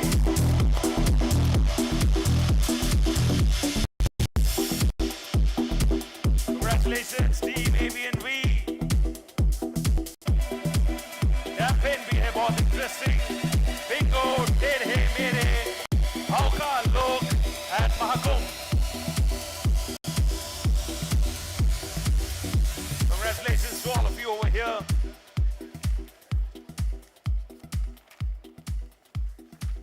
Ladies and gentlemen, about 50 awards or more to go. I'll request all of you to remain with us right till the very end. We have a special group photo happening, and also we would want all of you to cheer for all our winners moving forward. Thank you so much. Quickly moving on to the next one. It's now time for the bronze category hai Employee Advocacy Program. Give it up for British Telecom, nominated by Candor Communications. Congratulations, Team Candor Communications. Congratulations, Team British Telecom.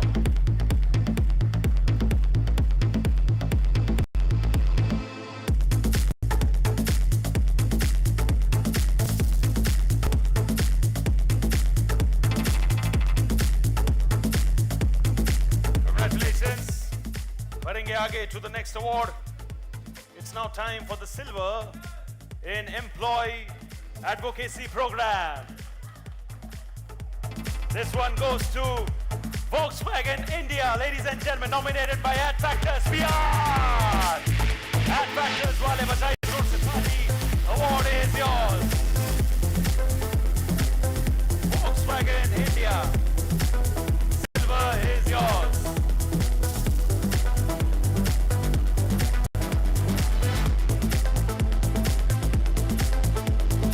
Congratulations, Volkswagen India.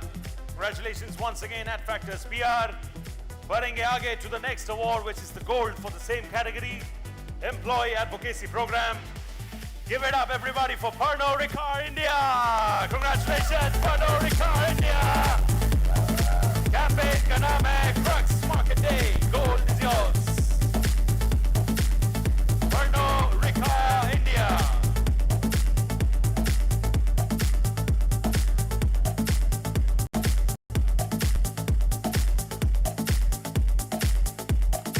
Congratulations, Team Pernod Ricard India. Very, very well done. Many more awards coming your way.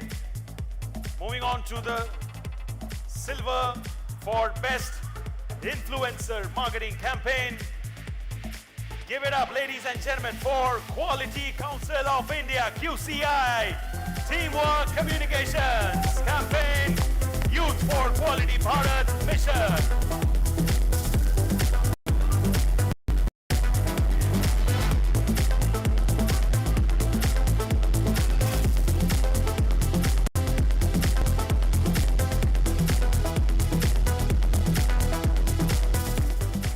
Congratulations, very, very well done, QCI. Barenge aage to the next award. This one, ladies and gentlemen, it's the gold for Best Influencer Marketing Campaign. Give it up for Bloplan, nominated by Media Mantra. Congratulations, Team Media Mantra.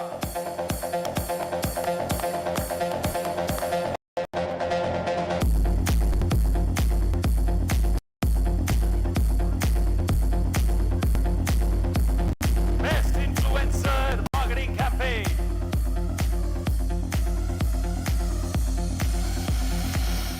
Congratulations to all of you over here. On that note, we move on to the next award. Ladies and gentlemen, it's now time for the bronze. Best Influencer Relationship Management. Give it up for 6 Paliganj Place, Delhi, nominated by ATDB Communications Private Limited. Can I have the team of ATDB over here, please?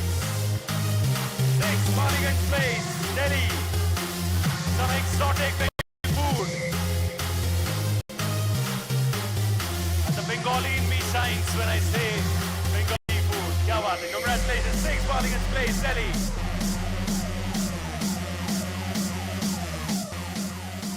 Moving on to the next award. It's now time for the silver in Best Influencer Relationship Management. Give it up, everybody, for Pioneer DJ, nominated by Person Genesis. Can I have the team of Person Genesis over here once again on stage, please?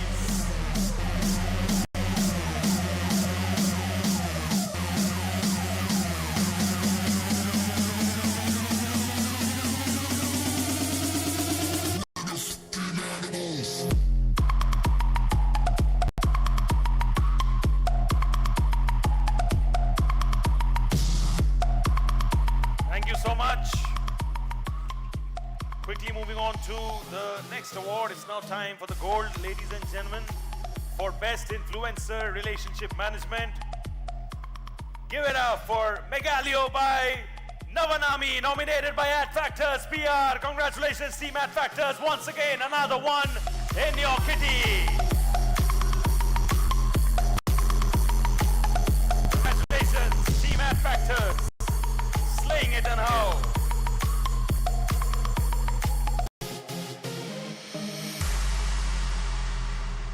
Congratulations. Barenge aage to the next award. This one is Best PR Event. This is the bronze, ladies and gentlemen, for the Best PR Event. Give it up for Lays, once again, nominated by Edelman. Campaign, once again, jo dhamal macha raha hai, Waste to Lays.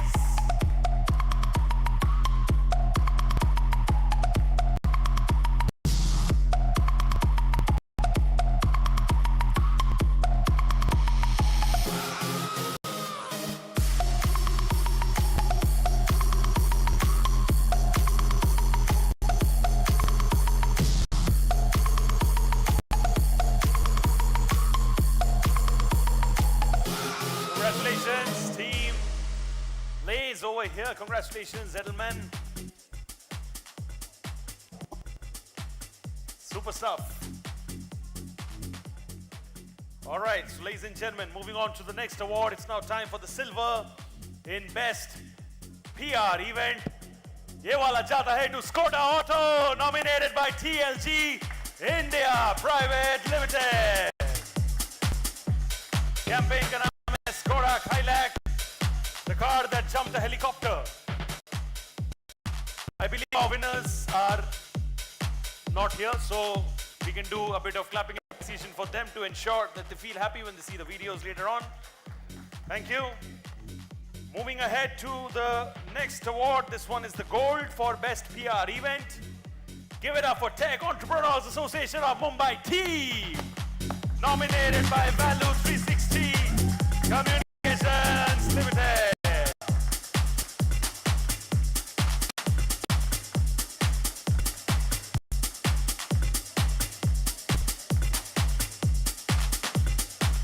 Congratulations, best PR event team and everybody over here.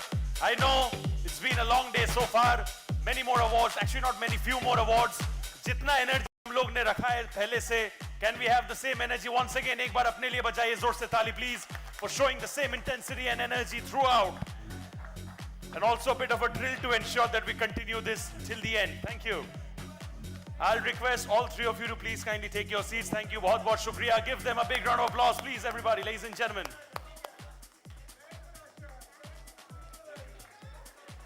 All right, so what I'm going to do is, for the next set of awards, I'm going to be calling up on stage Miss Lavina Gujral from Candor and Miss Ruby from Commune. Can I please have both of you on stage alongside Miss Anchal Jain from Mars Pet? Can I please have all three of you over here on stage as honorable presenters for the next set of awards?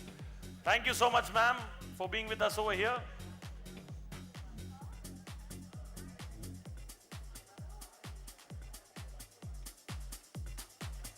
Do we have our remaining presenters over here?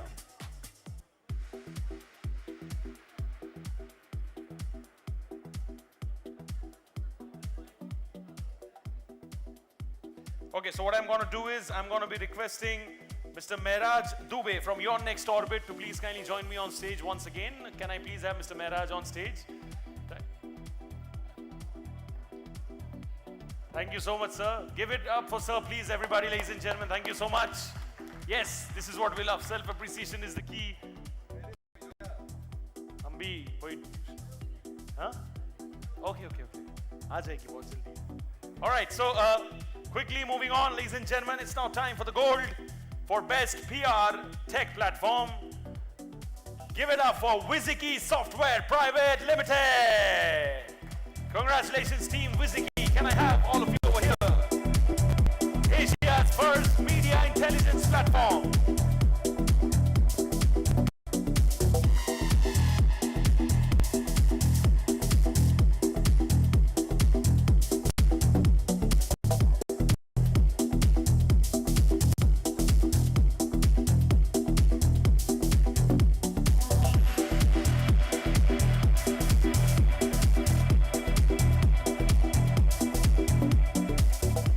So much. Badenge aage to the silver for best promotional activity. Give it up for Birla Opus Paints, nominated by Burson Genesis once again. Can I have the team of Burson over here on stage with me, please? Congratulations to you all at Burson Genesis. Campaign hai Make Life Beautiful. Best promotional activity, Make Life Beautiful.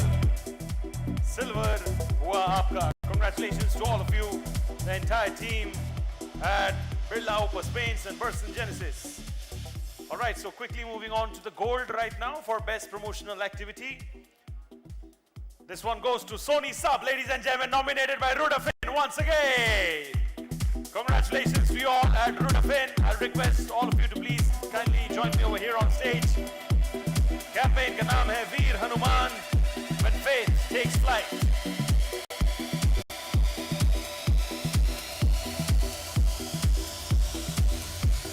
Congratulations, best promotional activity, Sony Sub.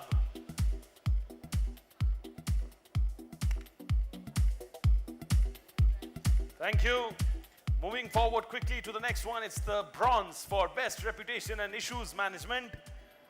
Give it up for Motilal Oswal Financial Services Limited, ladies and gentlemen. And I believe they're not here, so hum log please bajate hain unke liye tali. And on that positive note, move forward quickly to the next award, which is the silver for best reputation and issues management. Give it up for Coin Switch Kaizen, Team Kaizen it is. Yes. Campaign hai making money equal for all. Congratulations, Coin Switch. Congratulations, Kaizen.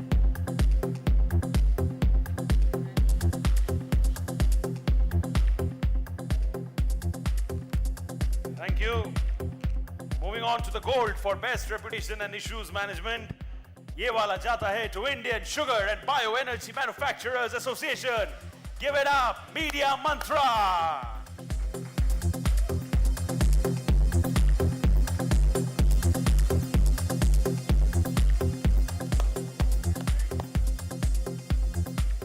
Congratulations to all of you at Media Mantra. Gold is yours. Campaign है turning crisis into opportunity. ये सिर्फ campaign नहीं है, ये जिंदगी का सीख भी है, I believe. On that note, we quickly move on to the next award. This one is the bronze for best regional communication campaign. Give it up for Mondelez India. Ladies and gentlemen, Value 360 Communications Limited. Creating value left, right, center, everywhere. Congratulations, team Value 360 Communications. Yes. What a pleasure it is to have all of you over here celebrating team spirit and how, loving it.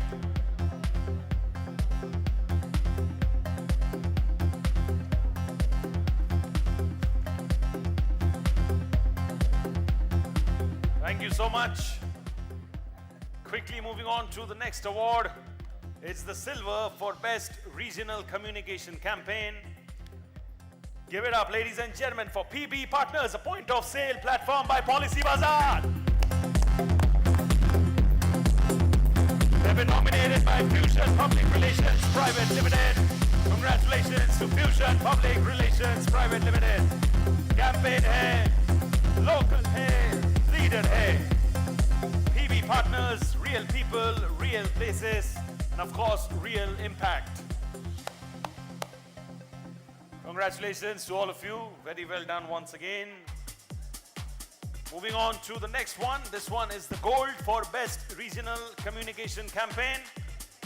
Give it up, everybody, for Sunrise Spices, please. Nominated by AV&V. Congratulations, team AV&V.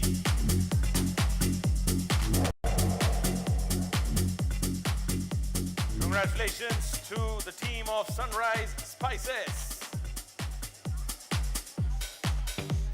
AV&V it is. Congratulations.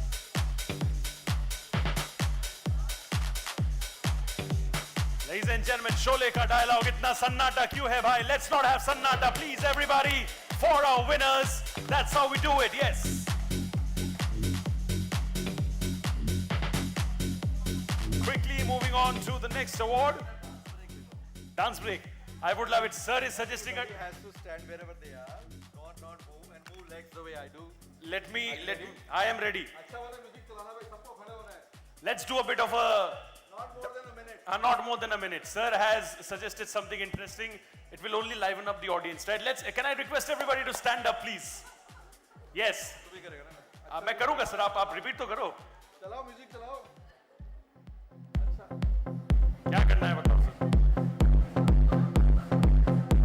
This is a leg drill for everybody. हाथ का yeah and yes.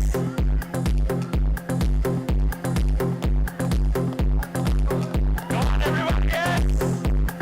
आपकी महसूस हो रहा है party vibe it is. क्या बात है, love it sir. Super. Let's continue the same momentum and energy and ensure that our winners feel happy and most importantly proud. Thank you so much. Moving on to the next one. This one is the bronze for best small budget campaign, ranging between 15 lakhs to 25 lakhs, I beg your pardon. Give it up for Entodd Pharmaceuticals, nominated by Teamwork Communications. Bronze. It is, ladies and gentlemen, the campaign All Eyes on Myopia.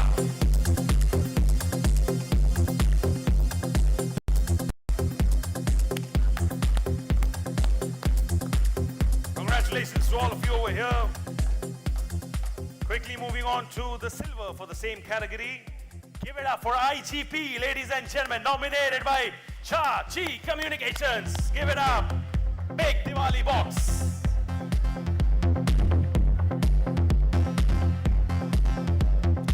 Best small budget campaign ranging between 15 lakhs to 25 lakhs.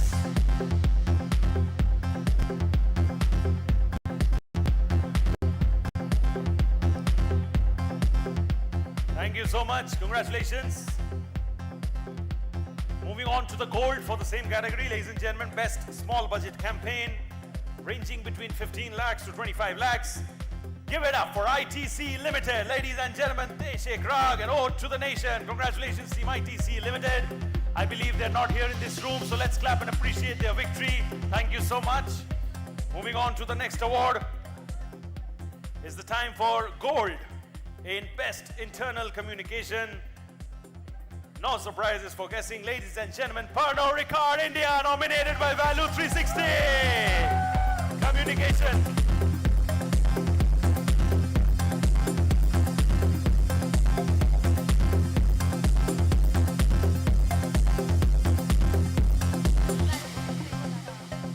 Congratulations to Team Pernod Ricard India.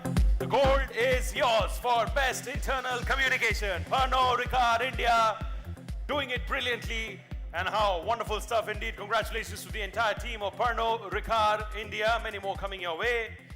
Swiftly moving on to the next award is the bronze for Best Multi-Channel Marketing, 3 channels or more. Give it up for NMIMS, deemed to be university, nominated by AdFactors PR once again.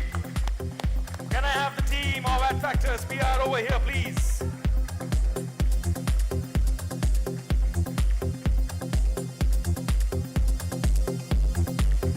Campaign hai, 1 NMIMS, 1 vision, 1 family. Thank you so much. Quickly moving on to the next one. It's now time for the silver, ladies and gentlemen, in Best Multi-Channel Marketing, 3 channels or more. This one goes to Legrand Data Center Solutions, nominated by Candor Communications. Congratulations, team Candor Communications. Campaign hai, agility and ingenuity in data centers. Congratulations.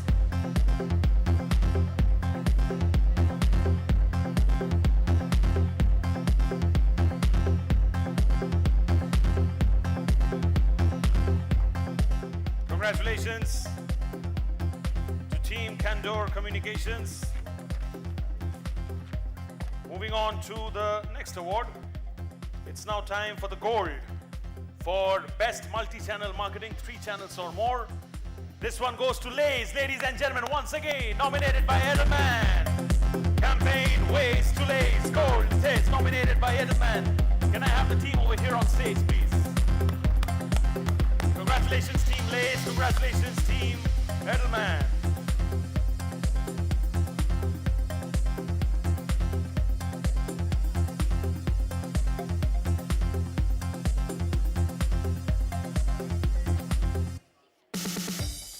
Congratulations to you all.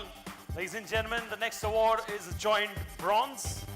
Category is Best Thought Leadership Campaign. The award goes to Ford Business Solutions, FBS India, nominated by Fusion Public Relations Private Limited. Oh, they're getting the team in. Aapke aa jao sir, aapka hi award hai. Congratulations. Kya baat hai. Ford Business Solutions, FBS India. Fusion Public Relations Private Limited.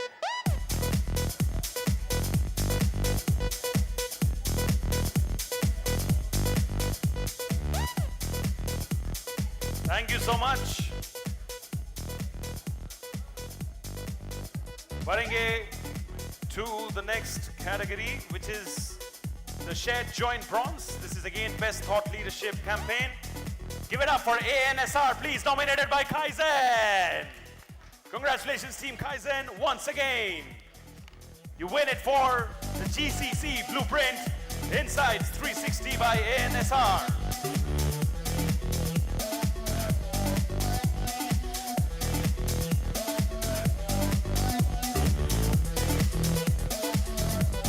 Congratulations to you all. Moving on to the next award, ladies and gentlemen, it's now time for the silver for Best Thought Leadership Campaign.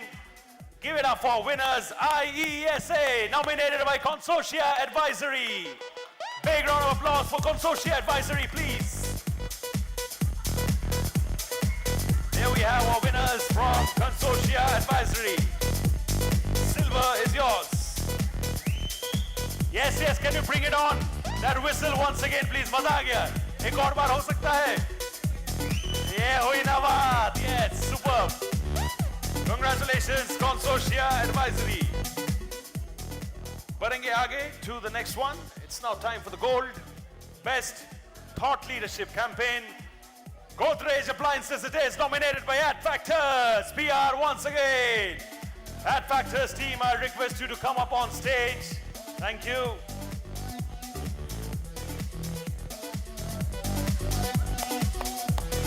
Give it up for the team of Adfactors once again, please.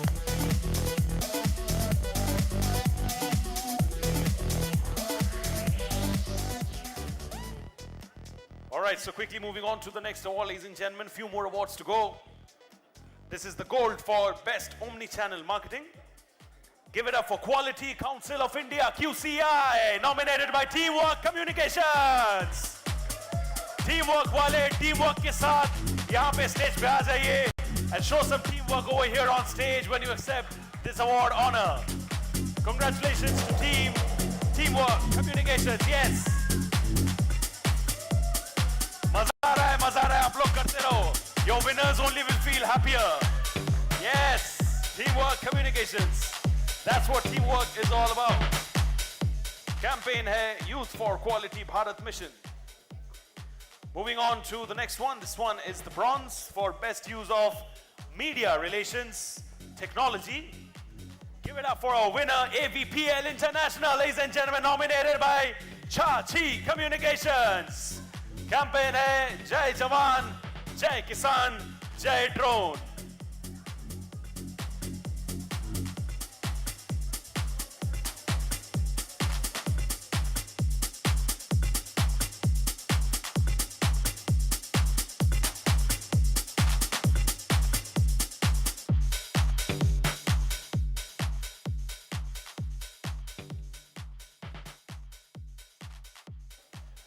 इसी बात पे बढ़ेंगे आगे to our next award, which is Best Use of Media Relations. This is the silver right now. Best Use of Media Relations Technology. Give it up for Agnikul Cosmos, ladies and gentlemen, nominated by ATTV Communications Private Limited. Congratulations, team ATTV Communications Private Limited.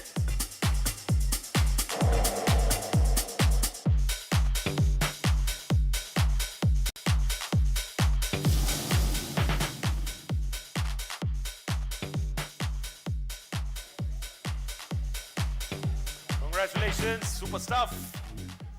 Moving on to the next award. This one is the gold, ladies and gentlemen, for best use of media relations technology. Give it up for Mahindra Electric Automobile Limited, nominated by Adfactors PR once again. Congratulations to team Adfactors PR once again. Campaign hai Mahindra Unlimit India, launch of electric origin SUVs. Gold is yours. Current लग रहा है. अरे बाप रे बाप.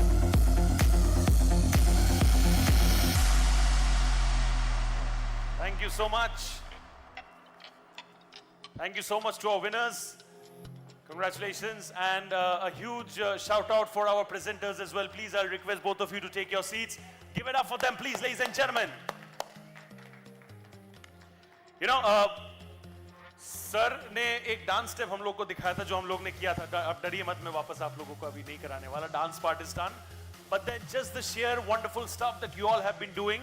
Very few awards remaining. There are some special awards as well which are all set to unfold right now. So I'll request all of you कि जितना भी हम लोगों ने intensity and encouragement रखा है throughout the entire evening, can we please double that up? Because all our winners, they definitely deserve that kind of love, attention and pride. So please, I'll request all of you to kindly do the same. We have some very, very special awards coming in, very few awards to go, and then we're all celebrating over here together. Ladies and gentlemen, for the next set of awards, may I please call up on stage Ms. Bijoya Ghosh, founder and CEO at Gali, alongside Ms. Anindita Mukherjee from Ernst & Young.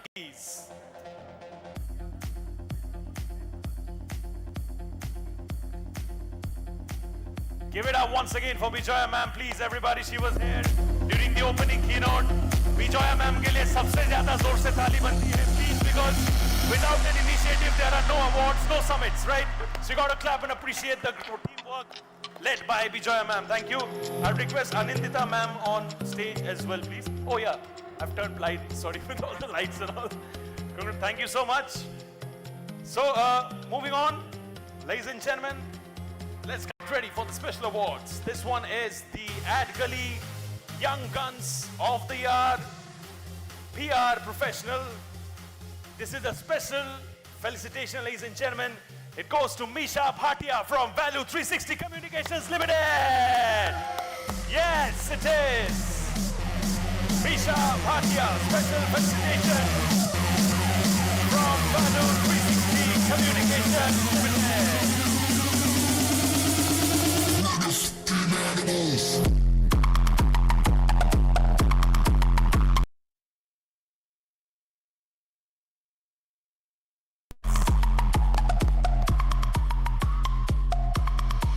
Thank you so much.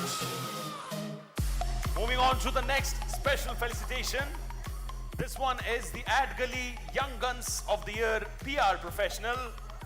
This special felicitation goes to Anjali Digari from Chachi Communications. Congratulations, Anjali. Can we please have you on stage? Anjali coming over here with the force.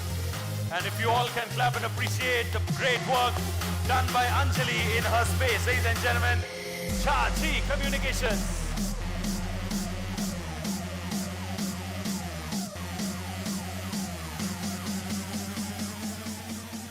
Thank you so much. Badenge aage to the next special felicitation.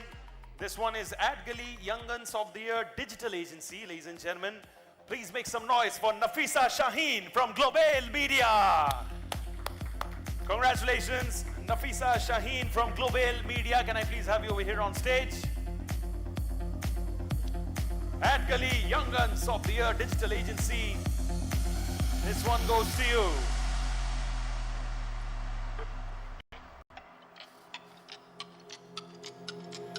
Congratulations, Nafisa Shaheen, for bagging the Ad Gully Young Guns of the Year Digital Agency. Wishing you many more. And on that note, we move on to the next special felicitation, ladies and gentlemen. This one is for PR Trailblazer of the Year. Give it up, everybody over here. Make some noise for Parkhi Arora Integrated Center for Consultancy Private Limited. Do we have Parkhi Arora over here? I believe not, so can we please clap and appreciate her presence over here? I mean her absence over here, please. Thank you. I'm sure she'll be happy when she sees the video. Moving on to the next special felicitation. This one is the Branch Head of the Year. This one goes to Ryan Allen Marshall, ladies and gentlemen. Sir, you seem to be the most popular in this room and the most popular in your team. Kya baat hai?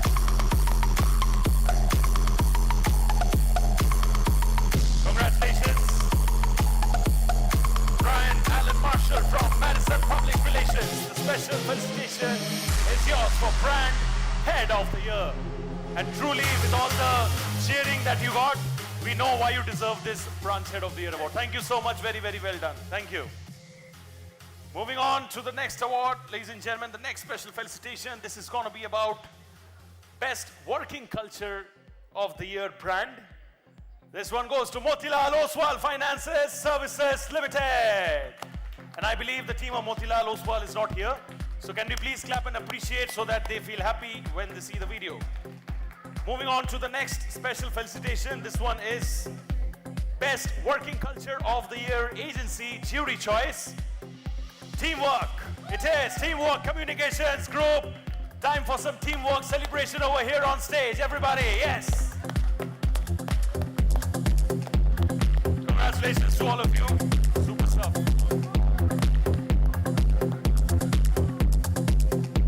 Teamwork Communications Group. It is. The special felicitation is for you for Best Working Culture of the Year Agency Jury Choice. Thank you so much. Super stuff. This is what we want, mutual respect and admiration in the industry. Right? That's how we grow together. A big round of applause for all of you and this mutual spirit, please, everybody. Thank you so much. Moving on to the next special felicitation. This one is Best Working Culture of the Year Agency. Commune Brand Communications. Congratulations to all of you. Can I have the team of Commune Brand Communications over here on stage, please? I believe they're not here, so let's clap and appreciate their victory, ladies and gentlemen. And on that note, बढ़ेंगे आगे to the next award. This one is the gold for Corporate Brand of the Year. This one is for Godrej Industries Group, ladies and gentlemen. Congratulations, Godrej Industries Group. I believe they're not here, so we can clap and appreciate their victory. Thank you so much for being the wonderful audience that you all are. All right, so time for the gold for Brand of the Year, ladies and gentlemen. This one goes to Lay's, ladies and gentlemen. Lay's it is. Congratulations, Lay's Brand of the Year award जाता है आपके team को. The gold is yours.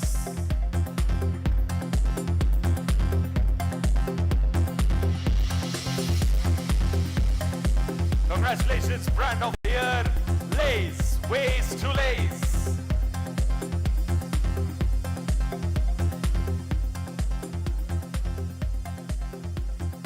Thank you so much. Yes, this is what we want, right? Thank you. Congratulations. It's now time for another special felicitation, ladies and gentlemen. It's now time for the Corporate Communications Professional of the Year. Please make some noise and appreciate the wonderful work done by Kirti Dhingra from IHCL. Please, everybody. IHCL, Kirti Dhingra, it is. Special felicitation for Corporate Communications Professional of the Year.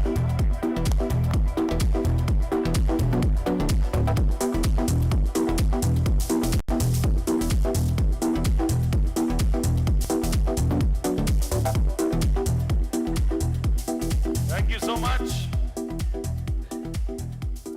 बढ़ेंगे आगे to the next special felicitation. This one, ladies and gentlemen, is Marketing Communications Professional of the Year. Please make some noise for Varzeen Vatena, ladies and gentlemen, Narsi Monje Institute of Management Studies, NMIMS. Marketing Communications Professional of the Year.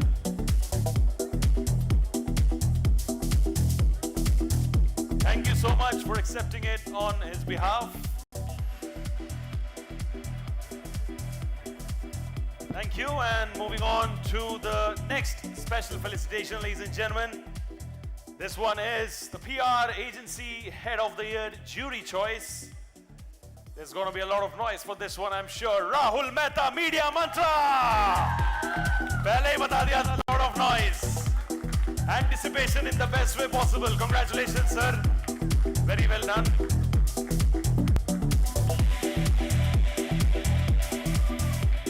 Rahul Mehta, Media Mantra, special felicitation for PR Agency Head of the Year Jury Choice.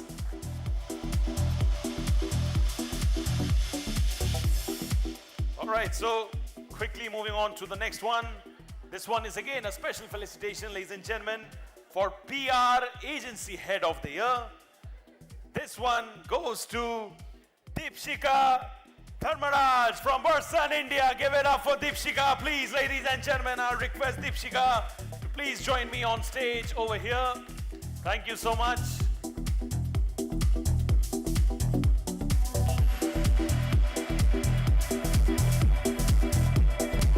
She's not here, but then her team is kind enough to come and accept this, so thank you so much. Please extend our good wishes to her on our behalf.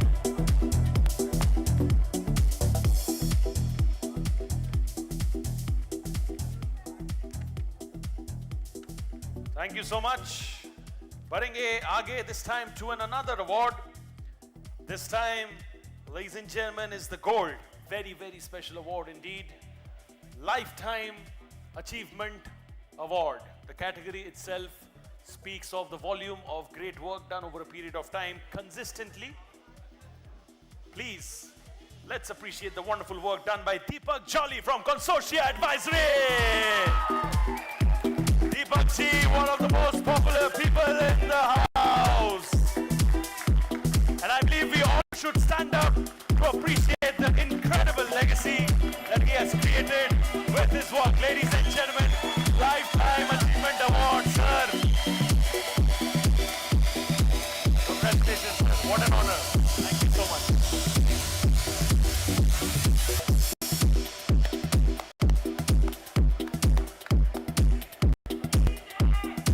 Yes, DJ. He's the OG DJ. That's what it is. Deepak Jolly. Thank you so much, sir, for being with us over here. This is what you have earned. This is what you earned. Can I please request you to say a few words? Can I have a mic, please, for sir?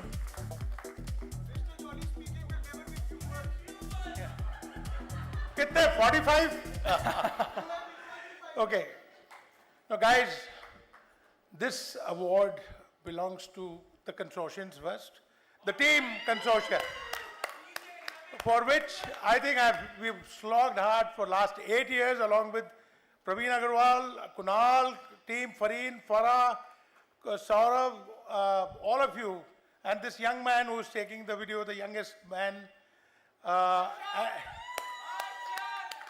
Arshad. Well, let me also dedicate the award to my mentors. I mean, I had 2 mentors. I did not talk about them earlier. I did get some award recognition earlier, but 2 mentors whom I learned from. And one was Suman Sinha, who was the CEO and chairman of PepsiCo. And these are the guys who shaped my life. These are the guys who said, guys, work is so religion. Work is religion. And from them, I learned one thing: play hard, work hard. Party hard. Party hard. And that's been the motto of life. And number 2, Mr. S.M. Datta. S.M. Datta is no more. He was my chairman of Unilever. And he was the one who saw some brightness and said, look, no, you need to be shifted from PR to HR. So I said, sir, can I go to sales and marketing? And believe it or not, they've made a special place for me in sales and marketing. So what I'm saying is, all you guys, all you young guys here can make it to the top. You make your dreams come true. What you need is focus. You need to understand the business, and that is what will take you there. So to the PR industry, which has flourished in last 4 decades, when I joined, there were hardly PR agencies. There were no PR agencies at that time. So I have seen this every decade improving, and I can just say that my family allowed me to do that because they allowed me. But Sunil Mittal worked hard for 19 to 20 hours a day, and he would call me at 1 o'clock at night, "Oh Deepak, kal Times of India mein kya aa raha hai?" So that was the those are the days, and I can only say, Ad Gully, thank you so much. Thank you so much for bestowing this honor. And I will want that this should be a lesson for all of us. Basically, you guys work so hard, but be focused. And I'm sure these awards, after 4 decades, only means that the tribe is growing, the tribe is doing well, and I'm one of them. Thank you so much, all of you. Thank you so much, sir. And all I can say is that from creating a special place in the sales and marketing to creating a special place in everyone's heart, this is what you have earned. Give it up once again for him, please, ladies and gentlemen. Deepak Jolly, sir, Lifetime Achievement Award. Yes. Super stuff. Congratulations, sir. Thank you so much for being with us over here, taking out your time. All right. Of course, Deepak, sir, deserves every bit of the appreciation. But can we maintain the same intensity and consistency? 5, 6 more awards to go. Let's do it and let's end it on a high. Okay, so let's do it. Come on, everybody. This one is for Specialist Consultancy Firm of the Year, Healthcare Gold जाता है to Teamwork Communications Group. Teamwork Communications, teamwork के साथ आइए यहाँ पे. You deserve every bit of this. मस्त ताली बजा रहे थे सर आप. Thank you. We want others to clap for you as well right now.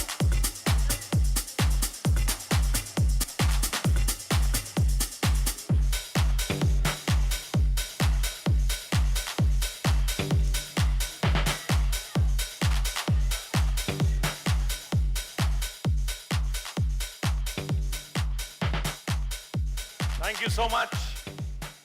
All right, moving on, ladies and gentlemen. 6 more awards to go. It's now time for the gold for Specialist Consultancy Firm of the Year Technology. Give it up for Candor Communications.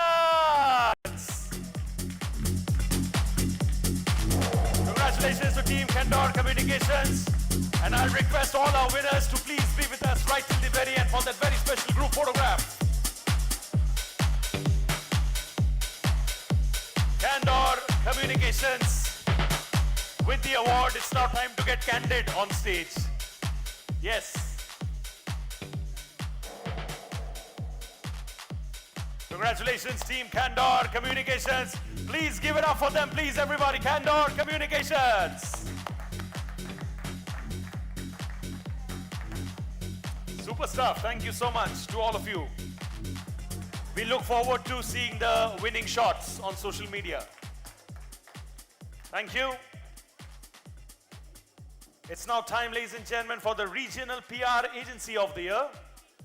And the gold goes to, no surprises, Fusion Public Relations Private Limited. Team Fusion, it is weaving magic and how. Congratulations, Team Fusion, Regional PR Agency of the Year. Gold जाता है आपको.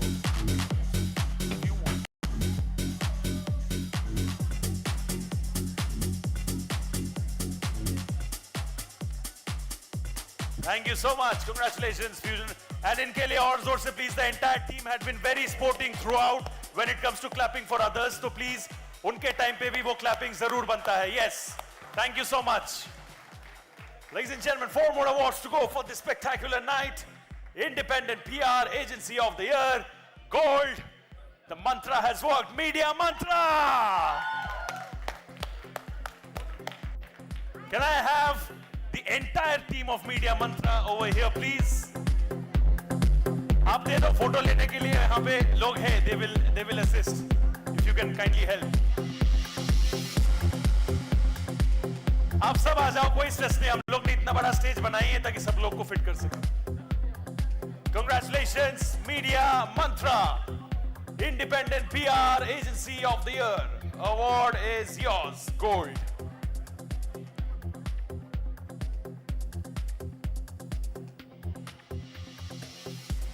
Super stuff, thank you.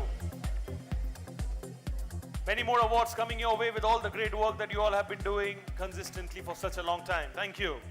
Media Mantra, swiftly flying to the next award. This one is the gold for PR Agency of the Year Jury Choice. Kaizen it is, ladies and gentlemen, Kaizen.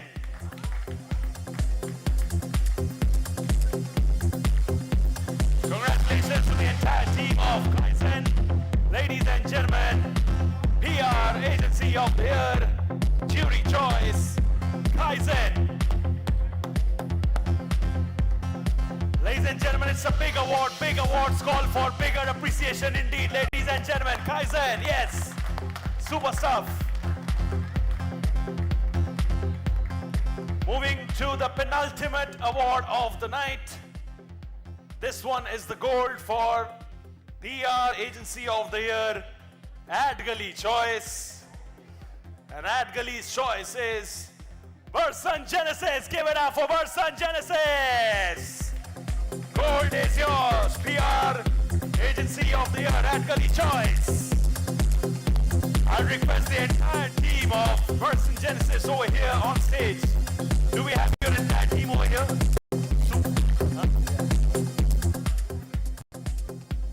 Congratulations, PR Agency of the Year at Gully Choice. Jata hai person Genesis. Ladies and gentlemen, the penultimate award and a very big award. Can we please clap and appreciate more? Yes, deserving in the true sense of the term.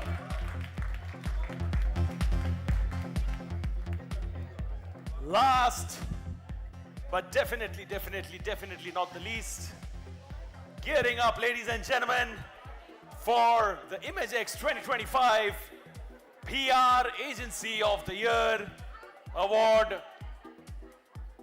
2025. It is gold, ladies and gentlemen. Any guesses? Okay, let's not go to guesses. Intensity kharab ho jayega. Adfactors PR it is! Congratulations, Adfactors PR! PR Agency of the Year!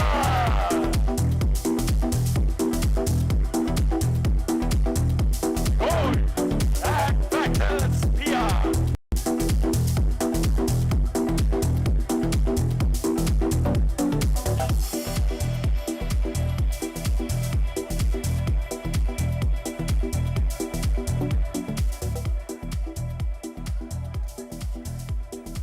Thank you so much. What I'm going to do is, I'm going to request all of you to remain on stage. And I'm going to be requesting all our winners from today's spectacular evening to please kindly come up on stage with your respective awards and trophies and flex it in the best way possible for a very nice group photograph. Can I please have all our winners from today's evening on stage for a spectacular group photograph? Everyone over here with all your trophies, please. It's time to celebrate together. I request all our winners with your respective trophies. अभी आप लोग सोच रहे होंगे 5-6 लेके आए हैं awards, हाथ तो दो ही है, right? Even if multiple awards carry 2, enough, or maybe 4. See, you got the hack already, yes. I request all our winners from today's spectacular evening to please kindly come up on stage. All our award winners, all our special felicitations, please come on stage with your respective awards and felicitations. Yes. Great job. Thank you. Can I please request all our winners over here? You all are proud winners of something truly incredible and motivating.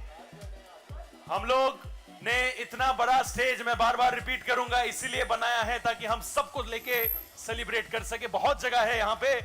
आप लोग please आ जाइए. Everybody over here, all your winners, all the people over here who have won trophies, everybody over here who have been felicitated, please aa jaiye on stage with your felicitations and trophies. And I'll request the photographer to set the stage, set the frame, and just feel happy remembering your school days when you were posing for class photographs. वही दिन याद कीजिए अच्छे से. Oh yeah, sorry.